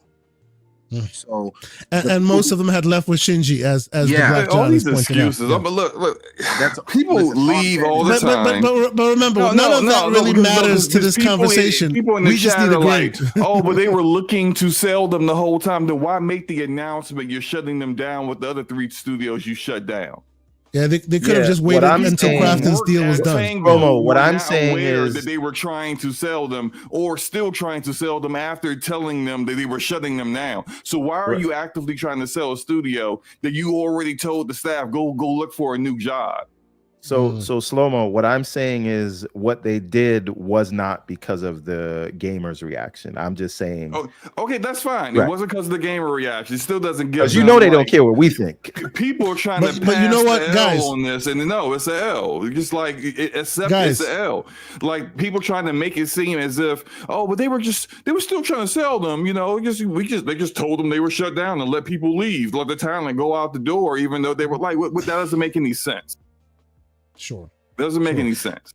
I consider all that water under the bridge, but I do see why you would weigh that highly in your assertion of their grade. I do agree with that. And it's also fair game, Umbra, if you hadn't put that in and now adding it in drops your grade as well. I think that is fair, but the only pushback I'd give on that is just recognize that this is not a PlayStation versus Xbox thing. In 2024, it was a gaming thing. Everyone was shedding talent and closing studios left and right. Yeah. It's just unfortunate.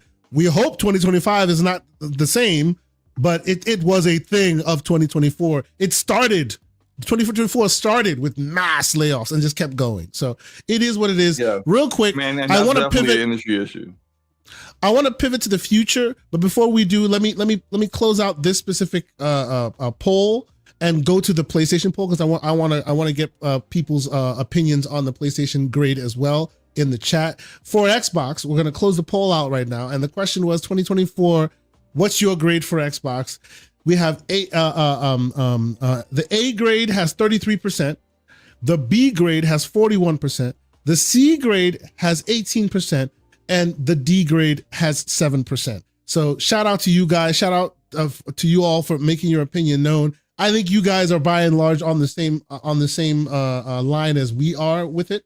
I think that they deserved, Xbox that deserves, like for all the static we hear in the community, I think a B grade is pretty dang good in comparison to the smoke that we hear coming out from them. You know what I'm saying? Still at a Stapleton 7. But sure. Whoa, hold on, real quick. 2 things, and I'll let you speak. One, now you the public have a chance to do the same for the PlayStation folks. 2024 PlayStation, what's your grade? A, B, C, or D? Right. Secondly, the great Sycamore, Sick is in here without the cap, but he's here with a $5 super chat, and he says Slow-mo cooking, not cooking was not on my bingo card this aggressively. You have made the team, sir. What team is that? Slow-mo, deny him.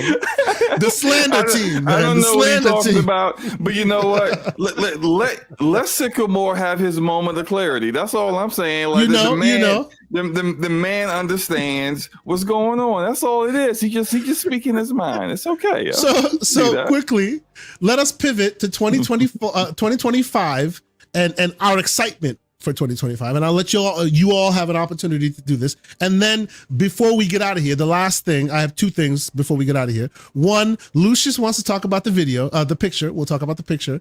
And Everborn needs to lay out the bet for the Switch. Because I know Black Viking wants to hear that. No, as well. we need to do one more thing though. Okay. Do the PlayStation. Because we're already at 3:15. No. I know we got to go, right? But yes. I want everyone on this panel. There are 5 of us to pick our personal game of the year. Sure. Then we are going to put it in the chat, and we're going to let the audience vote on the GCP game of the year. Right? Okay. Okay. Everybody, what your favorite game is? Okay. Yep. So real quick, just to give the PlayStation poll some time to mature. Let's go there, and I want to talk a bit more about. Let's pivot a bit and talk a bit more about the future and excitement, and we'll give our game of the year with the final 10 minutes. We'll give people 10 minutes. So finish the PlayStation poll. Let's talk about this thing. Think about what your game is. You cannot double game dip. Of the year. Mine is Prince of Persia: Lost Crown, so nobody can take that now. Sure. So okay. We'll talk game of the year. So understood.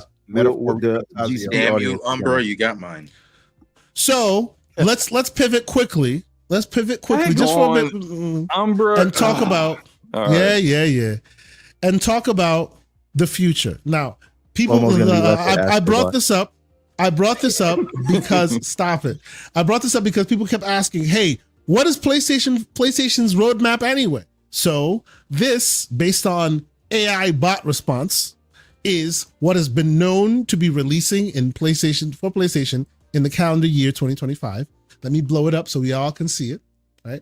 This is give me the list of a comprehensive list of all PlayStation 5 exclusive releasing in 2025. Obviously, this is not a historical list. This is not a scientific list. This is a list that just, purports to know certain things based on a lot of posts and web pages and this and that. So it's not an exact science. That's fine. So we're talking about Ghost of Yotai. We're talking about Death Stranding 2 on the beach. We're talking about Lost Soul Aside. We're talking Sony about own that IP? No. Whether this is not about whether Sony owns it or not. This is more about whether it'll be exclusively played. They don't own the IP. I'm just asking about that one. Yeah, but the barometer here is whether it be exclusively played on the PlayStation in 2025. So I asked because it's a single player game that's coming day and date to PC, and I thought that they didn't do that, but they don't own it. And we're not where the winds meet. We're not counting if these appear on PC as well, right? No. This is like my question was exclusive releases. Yes, okay. which the robot may have gotten wrong because Fair Games is on here, and I think Fair Games is also console PC day one. Am I wrong? Yes, it is. Yeah. Imagine. Yeah. So it didn't take console releasing into consideration and PC releasing into consideration. So this is solely from a console perspective. And Wolverine These are is not only coming playable out in 2025. Yeah. Well, they haven't said that. That's the last thing they said. So we all know that, right? So and clearly, right? Like look. They have Ben Studio new IP. That's not happening. Yeah, they announced that. Yeah. Yeah. Gen Design new IP probably also not happening. Yeah. So let's this be is real. Looking like a grok hallucination. We're talking about these. We're talking about one. We're talking 1, 2, 3, 4. 25. Well, did they say that? No, they didn't, right? No. Yeah, but it's not coming out. Use your common sense. That's not coming. No, obviously. We know Naughty Dog does not. It'd be about 3 years, 2-3 years. So let's be clear. Train this large language model. Yes. Well, all the large language model is doing is basically just aggregating what people are talking about. So it's not an exact science. That is going to say secret showcase. But hold on. 1 Ghost of Yotai, we can agree to that. Death Stranding 2, we can agree to that. 3 Soul Aside, we can agree to that. Where the Winds Meet, 4 Ballad of Antara, 5, Phantom Blade Zero 6, and then Fair Games 7. I can't say. I don't know if Fair Games coming out. But maybe. But I would say that's far more likely than Marvel's Wolverine. Far more likely than Intergalactic and anything else here. So I would say these are your games we're talking about next year. Can we all agree to that? Or does anybody have any? Yeah. I feel for PlayStation. what like Phantom Blade might not do it next year, but I'll accept that. I will push back and say I played it. It will release next year. It was ready to play. It was ready to play. Unless something crazy happens that you never know. But it was really, really good. It was really solid. It was ready to play. And I see you, Hargi. Marathon should be on that list as well. I would replace Fair Games with Marathon. Marathon.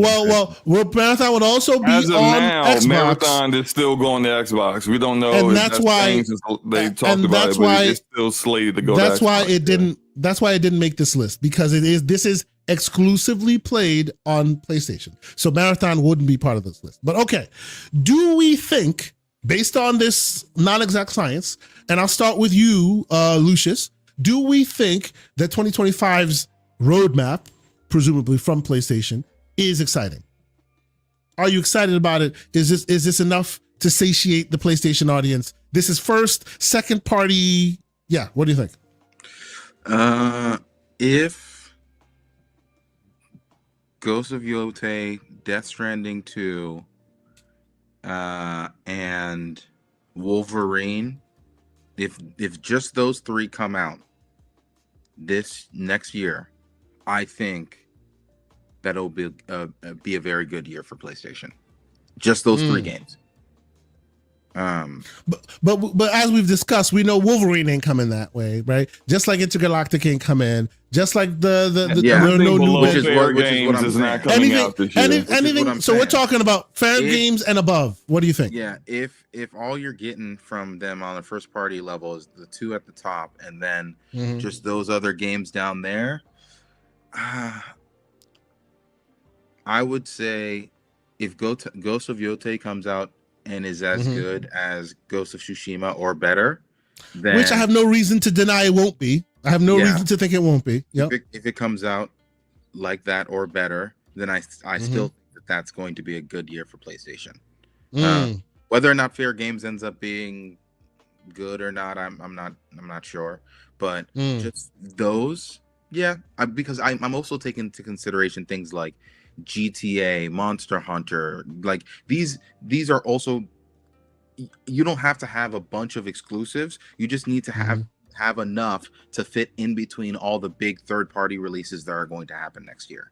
And for a PlayStation fan, if they have a bunch of those third parties as well as these that are like these exclusive little like palate cleanser meals, whatever, in between the big stuff, I think that's going to be a very good year for them if they're able to, if all of this comes out. Because you still have things like GTA, you still have things like Monster Hunter, you still have like these other really big games. I imagine Assassin's Creed Shadows, if that does well, that'll also be a game that everybody will be happy with. So from the mind of a PlayStation person, I would imagine that this would look like a good year. How about you? I can agree with that. Go ahead, Slow-Mo. What do you think of? And obviously, again, not an exact science. We don't know what they're releasing that they have not announced yet. This is just based on the non-exact science of Fair Games and above. You know, if these are the games we're talking about for 2025 for PlayStation specifically, how does that grab you? And you're a gamer, you play everywhere. Is this a good year for PlayStation in your opinion, Slow-Mo? I think this, if I'm taking this as for the studios that have established reputations and based off of what they've done in the past, that more than likely they'll at least match what they've done before or exceed it. But let's just go with match what they've done before. Ghost of Tsushima is a very, very good, action adventure samurai game. If Ghost of Yotei matches that, that's going to be very good for them this year. I know how I feel about Kojima. It's a bit overrated, right? But we never go full Kojima, David. You never go full Kojima. You never do that. But if Death Stranding 2 is at least on par with what the first one is, despite it being so polarizing, that's a good exclusive to have. The rest of them are kind of up in the air because those are the only ones that you can actually kind of rely on a certain level of quality, right? Lost Soul Aside is almost up there with like Half-Life 3 and all these other games you just been waiting to finally show up. Like Lost Soul Aside has had it's going to release in this year kind of announcements twice already. I'm not even 100% certain it's coming out next year because the main creator of it, one of these guys that like he did a demo all by himself solo and got a ton of excitement. He has been bitten by the bug where he continues to keep iterating and adding new things and just extending the time on. So that game seems like every time I see it, it looks like a different game. So I have no idea. And it's the first time Util Zero Games, the studio with being backed by China Hero Project, has ever actually made a game. So although it looks and seems like it could be good, it could be a huge mess. We don't know. Where Winds Meet, we don't know. Ballad of Antera, we don't know. Phantom Blade Zero looks awesome, but we don't know. Fair Games. I will tell you, I've had hands on Phantom Blade Zero. I know that game is gonna be. Oh my god! Okay, I can't wait. Okay, so we got a little. We can lean towards Phantom Blade Zero actually. Like hitting the landing. Fair Games. The studio head has not dropped a game since she was with Ubisoft, I think. Right. So she's been with 2 different publishers since then, and platforms since then. There's a lot that's uncertain there, but I think if half those games do well and you get what you expect from the top 2 titles with Death Stranding 2 and Ghost of Yotai, that's a pretty good year. That's a pretty good year. Okay. Everborn Saga, sir. How about you? From Fair Games and above, is that a good year for PlayStation? And once you do that, I will also pivot to the Xbox. I know your time is limited, so we'll quickly get your takes on both sides of the house. Do you think Fair Games and above is good? I'm going to start with Phantom Blade Zero and above because I don't think Fair Games is coming out next year. Okay, fine. I think it's a decent year because I don't think apart from, Death Stranding is probably going to be big and so is Ghost of Yotai. But when you think of this year, them getting, them securing Black Myth Wukong and then Final Fantasy and having like Astrobot and then and Helldivers, I like these don't strike me as noteworthy as what they did this year, including the unknown, which is Stellar Blade, which Phantom Blade Zero is going to make some noise, but I don't think it's gonna be talked about in that way. I'm not familiar with Lost Soul Aside, so I'll leave that to Slow-Mo on how big of a game that is. But it has potential to be epic, like an epic action game. But I don't think it'll land any bigger than Stellar Blade. Right, and that's my point. So to me, this is a fine year. Now, Ghost of Yotai, do you guys believe that Spider-Man 2 was a major step up from Spider-Man? Major? I wouldn't say major. Not major. Right. No. Was it's Ragnarok a step up? Right. Step up, sure, but major? Was Ragnarok a major step up from God of War 2018? Also, no. I would say the step up in Ragnarok is the diversity of locations, but not really anything else. So I think that I also really enjoyed the hero's journey and the kind of character growth and the journey. Yeah. But we're not talking about the scope. It wasn't a bigger scope, huge. Yeah, it wasn't. Yeah. I think this is. I think like those. The same with Horizon, right? I think like those. This is going to be, it's not going to take us to new heights, but at the very least, it will be more of what we loved about those, and that I don't think lasts in the consciousness as long as the originals did. So to me, this is less exciting than what we're about to talk about with Xbox, which I'm just going to move us on because unless there's somebody else. No. I didn't get mine on this, but if you have, please go ahead. Yeah, real quick. So for me, it is more exciting of what a reboot for Fable could potentially bring us. One of my most anticipated games of next year is South of Midnight. It is a smaller game, but it is something new. And then when we talk about Avowed, that is, I'm not as high on Avowed as I am on South of Midnight, but it is still something new that makes it more interesting in terms of like, I don't think Clockwork Revolution is coming out next year. And we'll see if this thing comes out. Okay, and real quick, so that we have a fundamental understanding of what we're talking about when we ask the same question for Xbox, we're talking Avowed, South of Midnight, Doom: The Dark Ages, Fable, Clockwork Revolution, which yes, you can argue that may not come out. Replaced. Doom shouldn't be on this list because it's going to be on PlayStation. Coming everywhere. Yeah. True. Okay. Yeah. Okay. So Doom gets removed. Let's see. Replaced. Outer Worlds 2 should also not be there because it's going to be everywhere. And the Call of Duty that eventually comes out in 2025 will also be removed. Yeah. Personally, I would rather add Marathon to Sony's list because it is first party from them, and keep Doom here because it will be in Game Pass, and I do think that puts it in their favor. It being in Game Pass. Okay. All right. So if there's other games that Sony is releasing that will be on other platforms, we can add those. I don't see a reason. Like, I think we should count what they're actually giving you. And for Xbox, you do have the sort of Game Pass exclusive. So I do think we at least give it a half a point because it'll be in Game Pass. So I am counting those. And so to me, this list seems more intriguing. All right, so now you see what I did there. All right, let's talk about his thing because I actually have to go. Like, we're going on to a cabin. So y'all saw that real quick. I didn't get my thoughts on these, by the way. Yeah. Go ahead. Umbra, go ahead. Umbra, go ahead. And while you talk, Umbra, I'll do this. Go ahead. Oh no.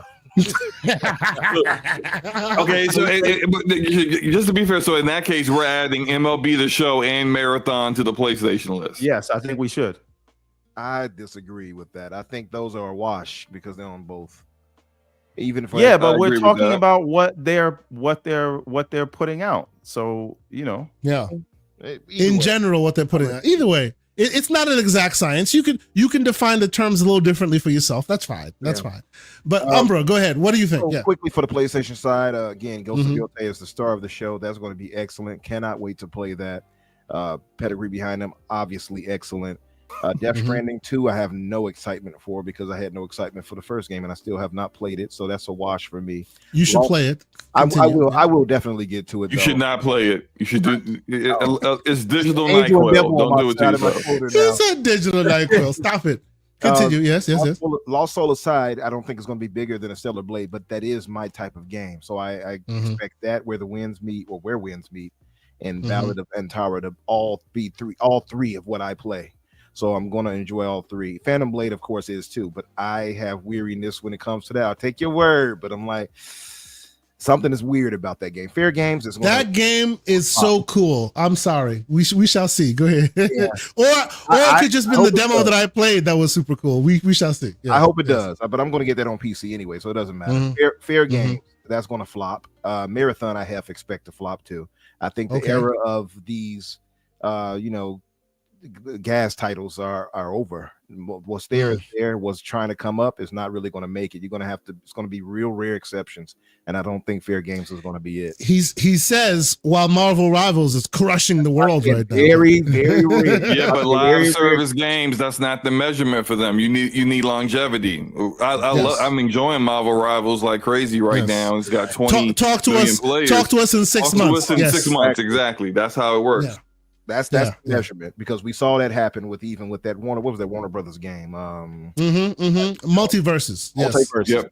It also happened this year with X Defiant. X Defiant started out with 10 million players. Yep. It happened last year with the finals. with the finals. Yes, there you go. Okay. So for you, PlayStation, this is a good year for them. Solid year for me because all those are the types of games I play. How about Xbox? I'm super excited for South of Midnight, Avowed. I'm actually excited for everything on here.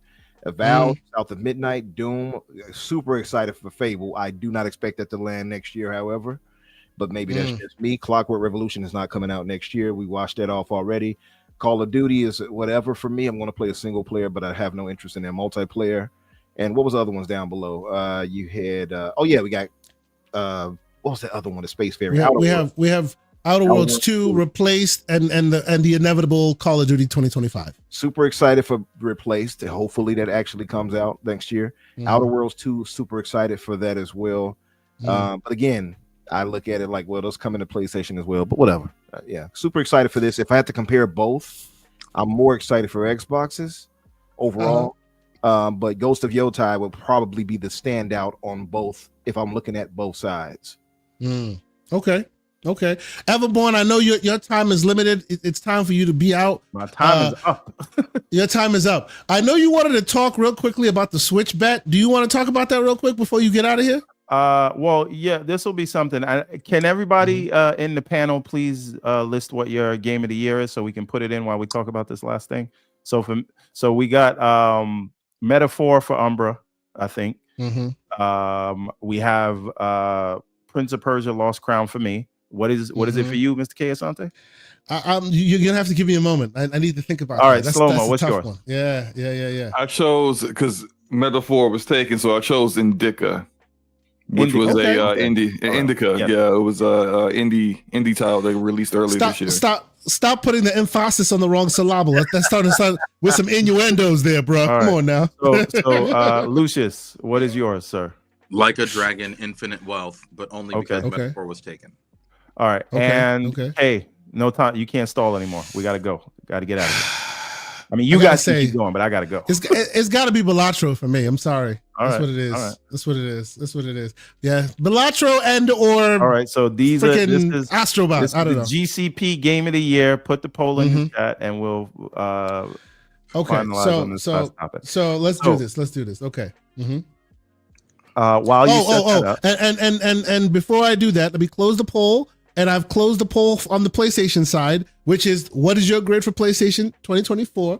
You have 40% say C, you had 37% say D, you had 12% say B, and then A is 9% with 64 people voting. So there you go. Most people think Xbox did great this year. Most people, at least in our chat, our audience think PlayStation not so much. Our audience are a bunch of bots. Obviously. Pretty much. Obviously. All right. So yes. So the bet goes, and I'm glad you're here, Lucius. There's two conversations happening. One is what price will Nintendo have to come in at for the Switch 2 to be a success? And I think we all agreed it'll need to be around $399. No, we did not agree that. Okay. Well, some people think it's less than that. You think some people think it's $299? Less. No, I think that it's going to be $499. $499. Okay. I agree. All right. So that's different though, right? Because I was under the impression that we were thinking $399, and at that price point, there's no way you're putting a dock in there. The question was, will the Switch ship with? Wait a minute, you think $399 with no dock? With no dock? Yes. I think it's going to be difficult enough for them to hit $399, and I think that at $399, there's no way they're going to be able to also put a dock in there. You're going to have to. Why the dock is like the cheapest thing to make? Why couldn't they put a dock in there? It's just plastic and a like PCB. Okay. How much do they sell you a dock for right now? Real quick. Overpriced. Can I pause let's pause the debate for a quick moment. Real quick, because I in the chat, I put a poll real quick.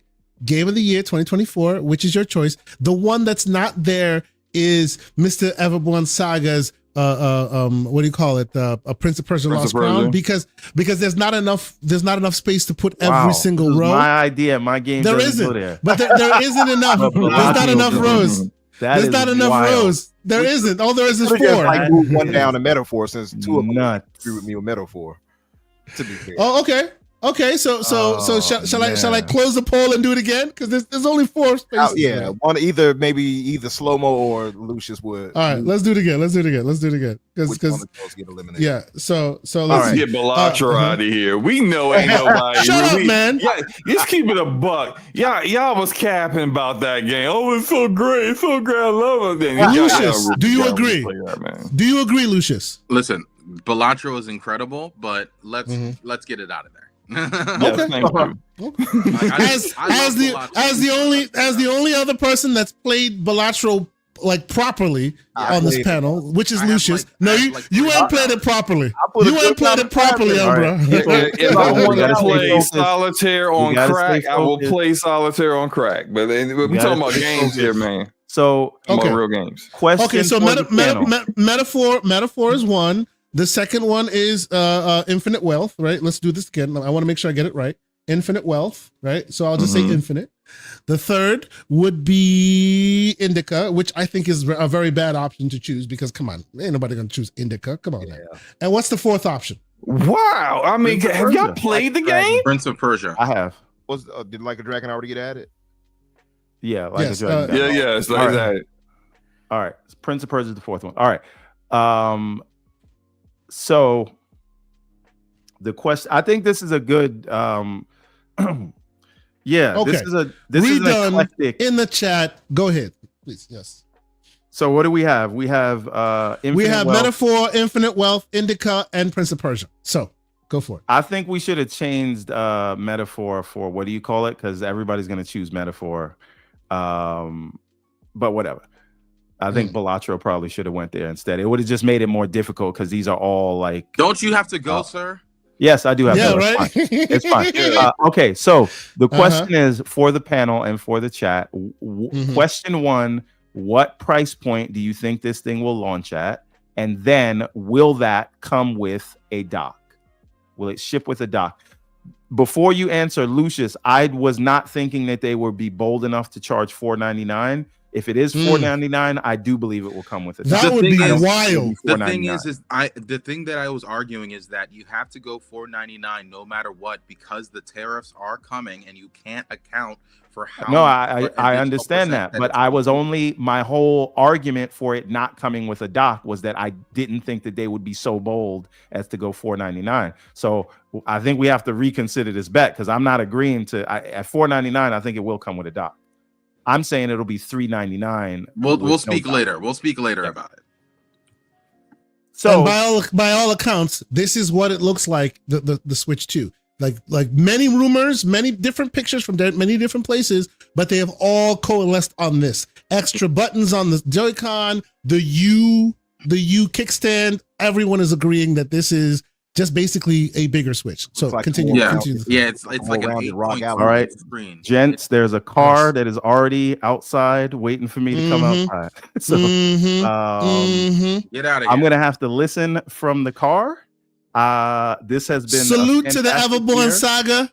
Salute to you. Go ahead. The floor is yours, sir. This has been a fantastic year. The community has been so great. The community we're building for GCP has been amazing. This is one of my favorite things that I look forward to every week.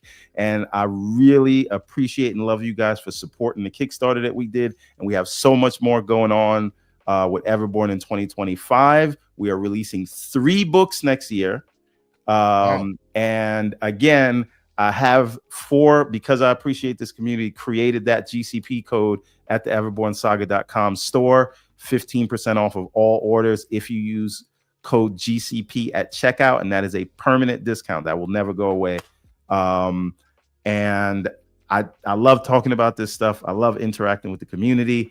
Thank you guys for putting up with my nonsense all year. And I think 2025 will be the year of the CEG. Lord. Okay. On that note, let's get him from the front of the stage. Let's get him off the stage. Listening in the background. I'm getting ready to go off to a cabin in the woods. So you guys enjoy. Merry Christmas. If you're not a Christmas person, happy holidays, and then Happy New Year and all that. And all of that. That's right. That's right. Thank you, everybody. Salute to the great Everborn Saga who's been with us all year, and he'll be us 2025. Salute to you, sir. Merry Christmas, happy holidays. And salute now to you and the fam. now that LeVar is playing games again on the Steam Deck, maybe we can bring him on this show to kind of talk about some things. Yeah, and if we get absolutely. him here, maybe we add a third show to your channel that is On the Real. Ladies and gentlemen. But that's a 2025 conversation. All right. Little teasers for 2025. Good job, sir. Good job. Appreciate you, Everborn. Thank you for being here. And we will see you in 2025, sir. So, Everborn Saga has left us, but we are still moving forward, ladies and gentlemen. We have to finish this show properly. So, where did we leave off? We left off in exciting territory. I know you guys are talking about the Switch bet. So, what's the bet exactly? Who can give me the exact? So, yeah, I was bet? there from the very beginning, right? Like the initial thing was, will there be a dock inside of this inside of the Switch 2? My argument is the primary objective of a Switch is to go from a handheld to whatever. You can have a secondary version at some point. You can have a secondary one at some point from like to have the 3DS must always have 3D before you take 3D away from the 3DS. Exactly, right? And to say, hey, the main point of this thing, we are now called the Switch, but does not allow you to switch. Yes, that's weird. You now have to buy a $100 accessory to be able to associate it with this thing. Inside of a consumer's mind, you are now making them buy two things instead of buying one thing. Right? When a consumer isn't that the smoke they got when PlayStation wanted to put the dock outside the kickstand outside the PS5 Pro?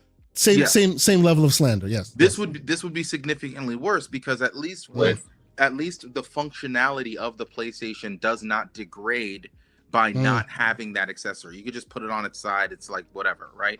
Sure. But literally, you're now asking a consumer to be able to buy two things at launch rather than one thing. It's not to say that consumers don't buy accessories at launch. They do.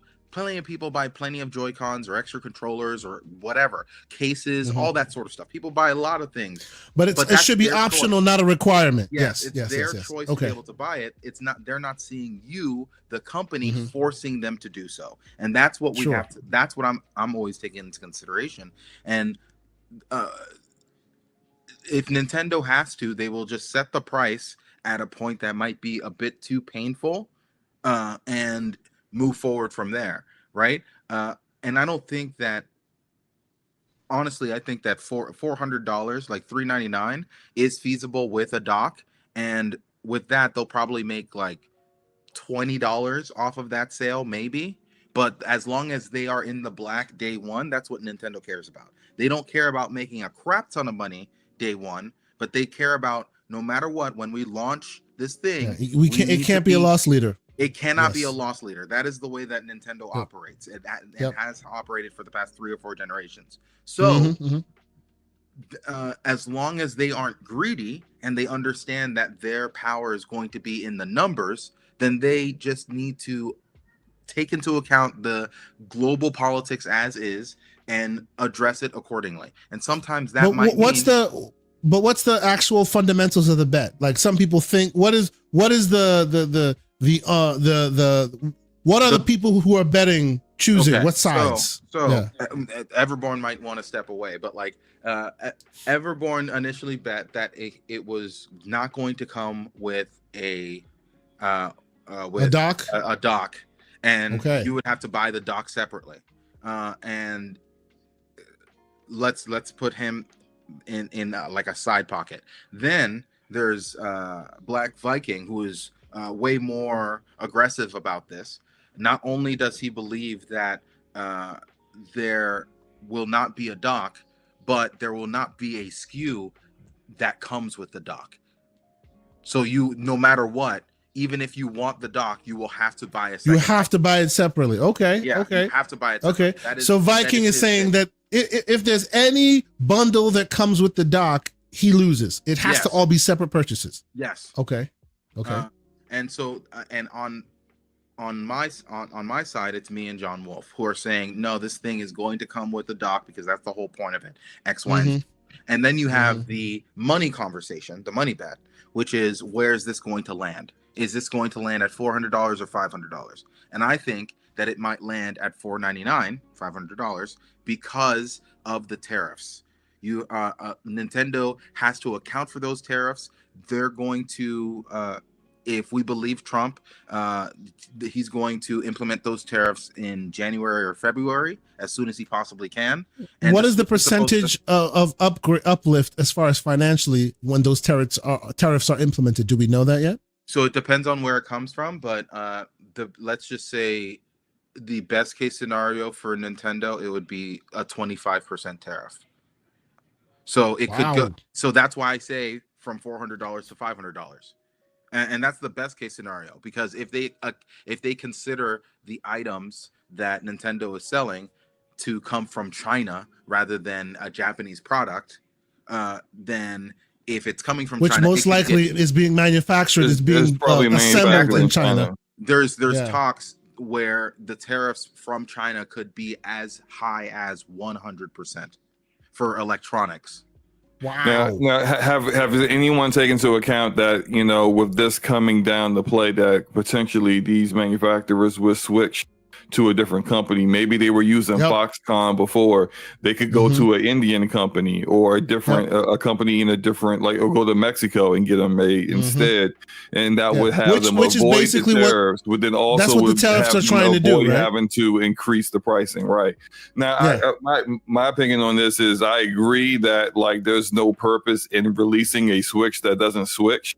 That would be like they made a Switch Lite that didn't do that, but they made sure that you understood it's Switch Lite. It is a lesser version of what the actual product is. To have the main actual product not be able to switch is an instant L, and I don't think current Nintendo leadership is as dumb as old Nintendo leadership that would have did something like that, like the Wii U, where people didn't even understand the difference between that and the original Wii. That said, I think that Nintendo is, agreed, notoriously cheap, and they won't release a product that is a loss, that will take a loss at launch. But I think people are severely overestimating how much this product costs to make. I think this would be, if there was no tariffs, all things considered, it would be a $300 Switch, because I'm with you. The APU, I'm with you. APU is not remember what Nintendo did with Nvidia before. Nvidia offered a more powerful chip for the Switch. Nintendo said, "Nah, we don't want that one. We want that cheap thing on the side you got right there. We want that cheap thing." Nintendo will go to extreme lengths to make sure that they. I was having a similar debate. I was having a similar debate with Everborn about what Nintendo will and will not do from a price point perspective. People forget, Nintendo, they are, to Lucius's point, they insist on making a profit on even the first batch of hardware. And because of that limits the amount of technology that hardware can have in it. Because the closer to the future you get, the more of a loss leader you have to accept. And there's no loss leader accepting by Nintendo at all. So presumably the hardware you get, yes, it's true. RAM costs are not declining. Yes, SoC prices are increasing and all of that. But it's not when we're discussing hardware, discussing Nintendo, we're talking phone chips. We're talking phone memory. It's not the same as desktop class chips. It's not the same. Yes, there are similarities there and the Venn diagram does meet. True.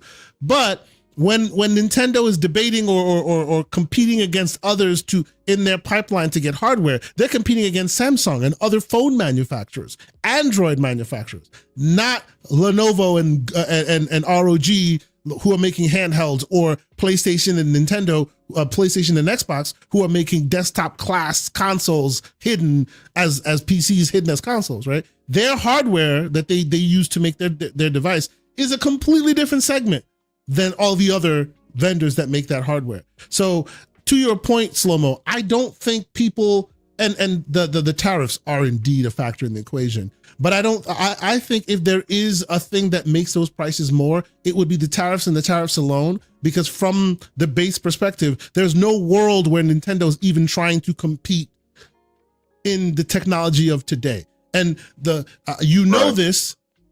this because today your phone can play AAA games now. So that tells you that they can stay within the cheap realm they always have been and still play AAA games because your phone can do it now. Exactly. Right? They don't need to go the sooner. levels. The people forget the levels that Nintendo would go to cut corners. I think save a buck. That's right. Right. I think without tariffs, it would have been a $300 to $350 device, and then with tariffs, you're going to go up to $400. $400 it will launch at, but it will absolutely launch with a dock. You could also probably buy a dock separately in case your dock breaks. You don't need a whole new switch because your dock broke. They'll allow you to buy that separately, but you will get a dock guaranteed with the item, the Switch 2 that you purchase. Exactly. But the pricing, I think people don't even understand that this thing, power level wise, everything that we've heard is supposed to be on par with like a PlayStation 4 Pro. That was a $400 device back in 2016, 2017 when it came out. Like, why are we now thinking somehow that this is going to equal into a $500 device? And real quick, let's be clear. That dock will be exactly the dock you know of it today, which means it won't be a dock that has a GPU in it. It won't be DLSS. It will be a cheap piece of crap that anybody can have.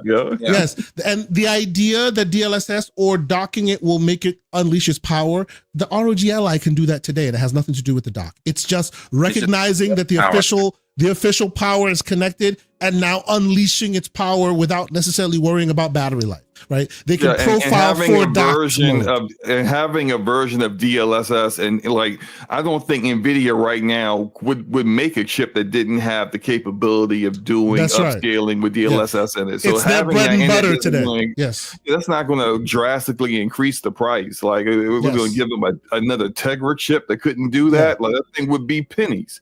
So it wouldn't be significantly more powerful than the original Switch to even justify doing this new system. So I think DLSS doesn't change that just because its performance improvements are so great that they would then, because that's upscaling, that's AI, that's not pure rasterization. So there is no actual hardware hurt towards having to increase the cost in order to have that in there.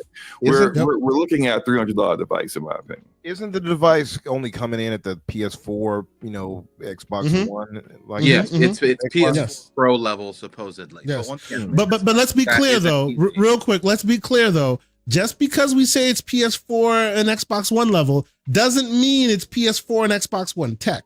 Right? Yeah. It is today's tech with today's optimizations, but the power grade is about the PS4 and Xbox One grade. And it will be able to do much more because of the new technology. Yeah. Because of the new optimizations and DLSS and AI and all of that. They can shoot their shot much higher because it's PS4 Pro with AI. Right? Can we talk about it could do that. Can we talk about the Phil Spencer picture now? So okay, let's put the Switch stuff to bed. We're gonna get out of here, but before we do, let's talk about. Oh Lord! Every time I see this picture, I gotta laugh. Before we do, let's talk about this guy. All right, so go ahead. Yeah. Astrobot wins game of the year. Alana Pierce lies about the Black Myth Wukong devs crying. Maybe she didn't lie and she just can't tell one particular person, one dev from the other. Yeah, that comes with that reason, maybe. Which has another problem there. But go ahead. Let's not go there. Keep it moving. Keep it moving. The camera shifts, and we see Phil Spencer, Matt Booty, and Aaron Greenberg all looking thoroughly disappointed and unimpressed. What do you think I'll start it with this. One, what do you think was inside of the minds of these gentlemen? Two, do you think that it's stuff like this that causes them to give the Game Awards less and less stuff? And three, do you think that they'll be back looking like this next year? I'll start from the last first. Hell yeah, they'll be back looking like this next year, because like whether or not they have a competitor in this fight they will always be behind the 8 ball. That just is what it is. Like, and that's the reason why I always say that, you know, while I enjoy the Keeleys and I will continue to watch it, I don't watch it for the merits of the awards that are given. Right? I don't.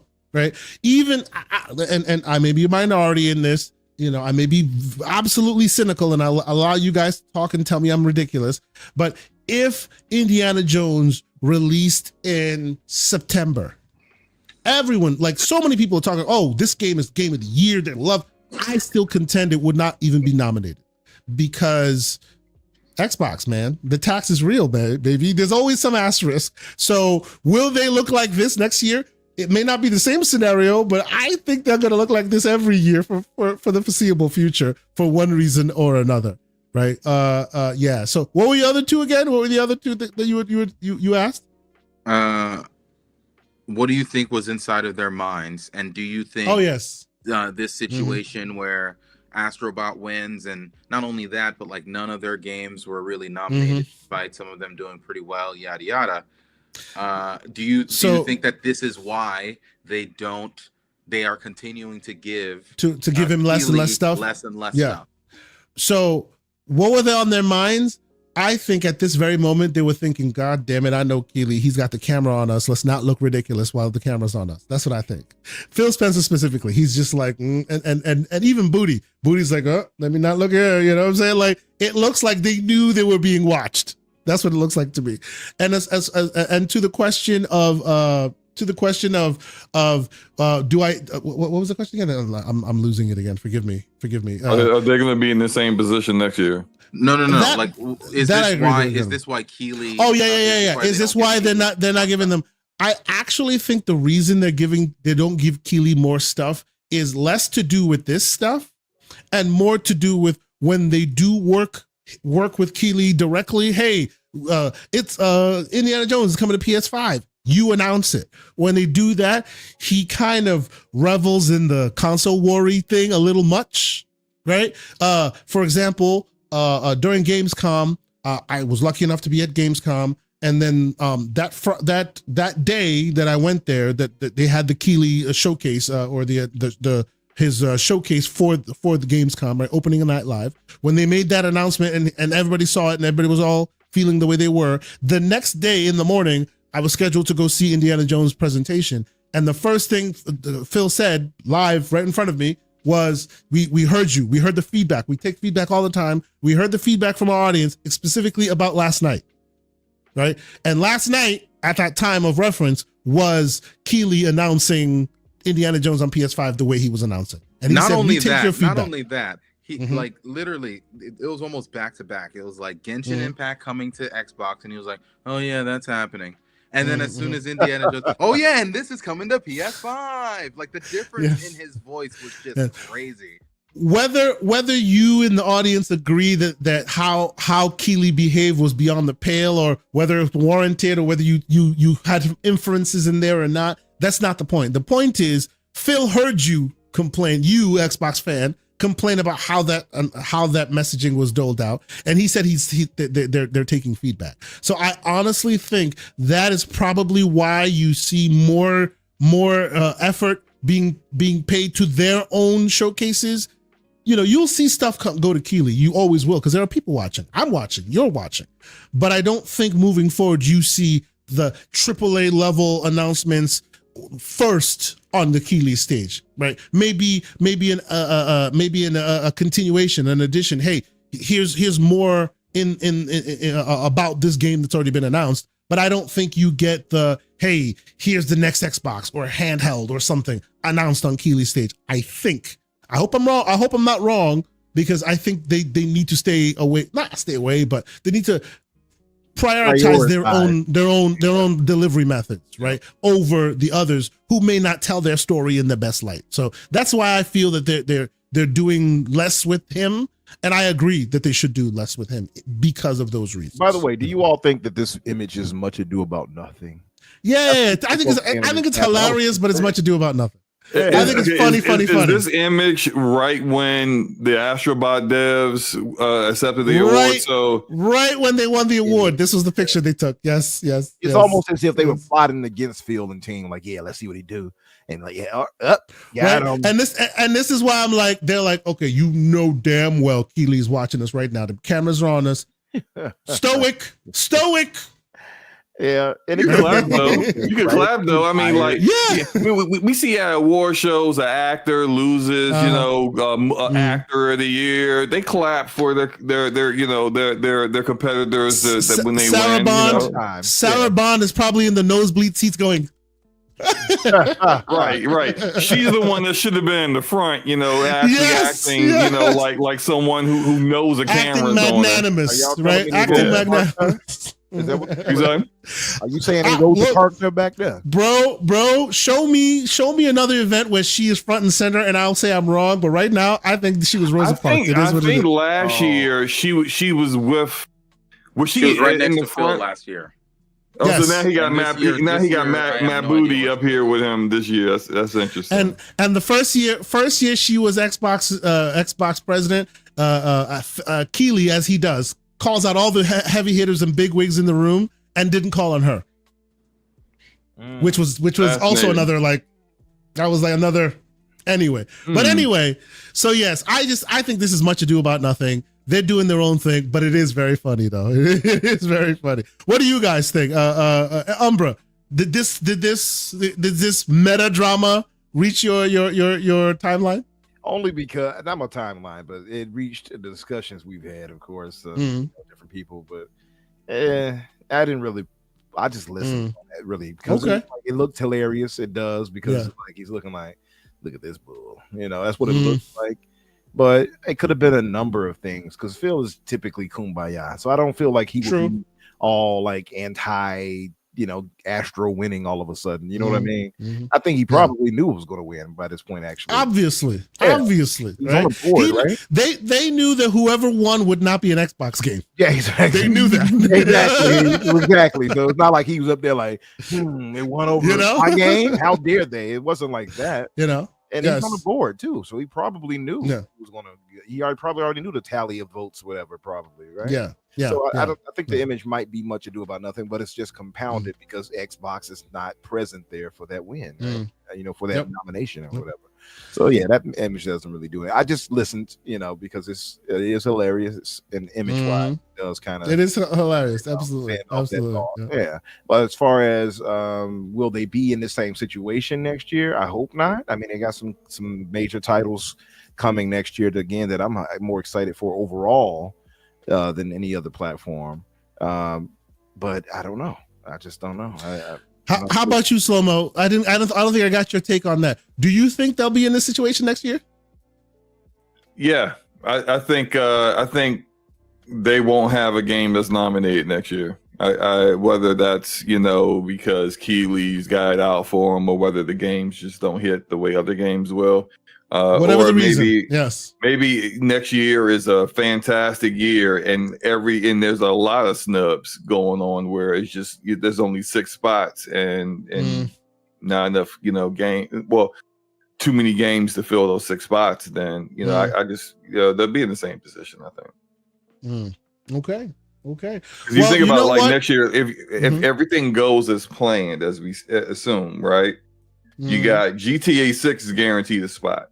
Right, if that comes out next year, that's in which there. Is doubtful. I think GTA 6 for 2025 is doubtful, but I have no prior knowledge. I just think it's doubtful. But continue. Yeah. I mean, a lot of people kind of feel like it's probably shouldn't come out next year if they were really going to give it enough time. But then Take-Two, as well as people behind the scenes who like Jason Schreier, who have like sources at Rockstar behind the scenes, are all saying 2025. So let's just assume it does. Like. You basically are looking for 5 of the spots because that spot's already taken. If it launches next year, it's in there. So, Okay, gentlemen. So I think we're going to call it for the show. We're 4 hours and 10 minutes in. We are at the end. Let me close up this poll. which was game of the year. Which one was yours? Obviously, Metaphor was the winner by 75%. Close second, well, not close at all, which is 15%. Prince of Persia, and then Indica was last place with Infinite Wealth fitting in second to last. So I think at least by the options that were provided here in our chat, it was all but shoo in that Metaphor would win, being that it was already in the regular Game of the Year nomination conversations. I will also say, for those who have been watching for all 4 hours or been with us all this time, you will know that I was conducting a little bit of a contest to see who has the most slanderous take in the chat, and you would get a prize. We had a bunch of slanderous takes from Dorian Gray with his Everborn and his CEG mic, right? I loved E-Ranks with his Everborn highlighting a game where the characters resemble Sonic characters. Shocking. I love that one. You know what I mean? We have Sycamore in here with I Smell Cap. Love that one as well. You gotta sound like Sycamore though. I think Umbra can do a Sycamore. Go ahead, Umbra. Go ahead. Cap. We have Erodimus with every year we have a pick of Phil looking mad. It is what it is. But I think my winner, and I know this might be inside baseball, forgive me, he was just the funniest one. My winner of this one right here is the Black Viking with his I told everyone on Twitter that y'all are giving away 9 PCs if they put Sonic Sucks in the chat. I love that one. That's my and for that, Black Viking, sir, you also win a coin. I will reach out to you. You can choose between the Black Ops 6 coin and or the coin for Indiana Jones. There are a few others in the community where check your DMs. You know, you might see a little form from me saying, "Hey, Merry Christmas, Happy New Year," and you fill out that form. You put your government name and all this stuff, and a coin will be reaching you as well. So and you know, a few folks in our community, those who've been here, the inner circle, you know, all y'all. It is awesome to always be able to depend on y'all. You guys come through and we have great chats. It has been an awesome year of gaming conversations, both on the show and in the Discord. Salute to all the folks, the great folks who've been a part of our community for so long at this point. The Discord link is being put in the chat right there. So I will start with you, Lucius, since you were the first to jump in here. Sir, thank you for always rocking with us. Thank you for being a dependent. Oh yeah, absolutely. No, forgive me. Actually, it was Infinite Umbra that jumped in. Forgive me, sir. Forgive me. But again, Lucius, thank you for being here. Thank you so much for continuing to be a rock within our community and within the Discord. He has the power, people. So if you act up, whether it be in here or in the Discord, he will ban you to the Shadow Realm, and I will laugh at you when you fall, you know, endlessly. So be careful when you're around him. But Lucius, tell the people where else they can keep up with your ongoings. Tell them where we can keep up with your stuff in 2025, sir.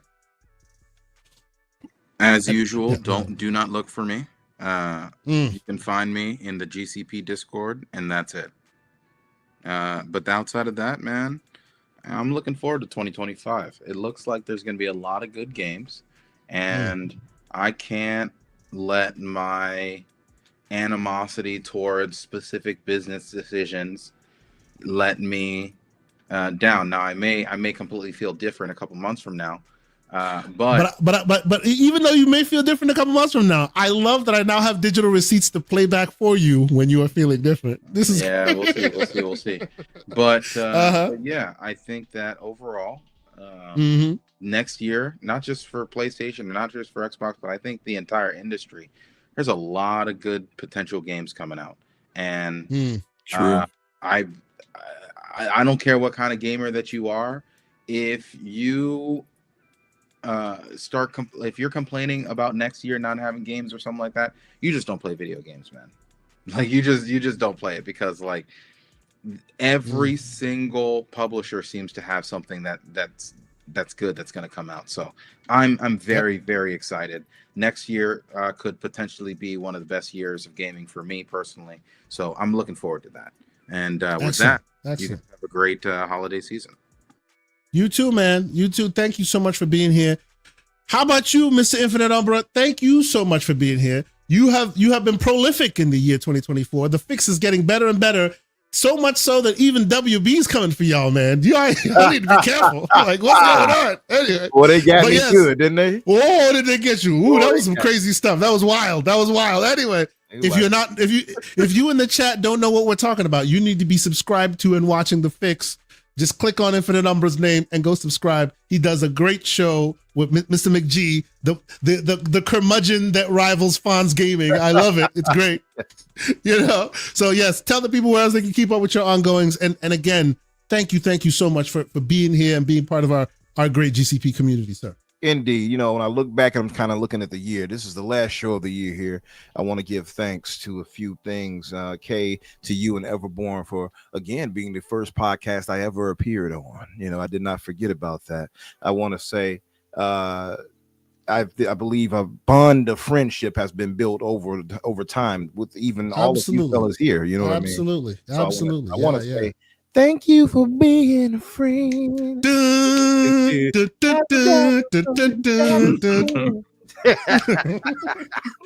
Shout out to the chat. Your heart is pure. All right. We won't do that. We ain't doing that. Continue.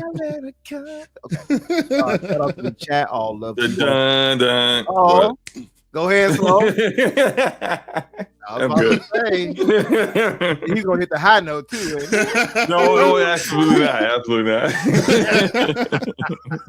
But listen, shout out to the chat too. All love to you all for holding all of us down on the Xbox side of things in general.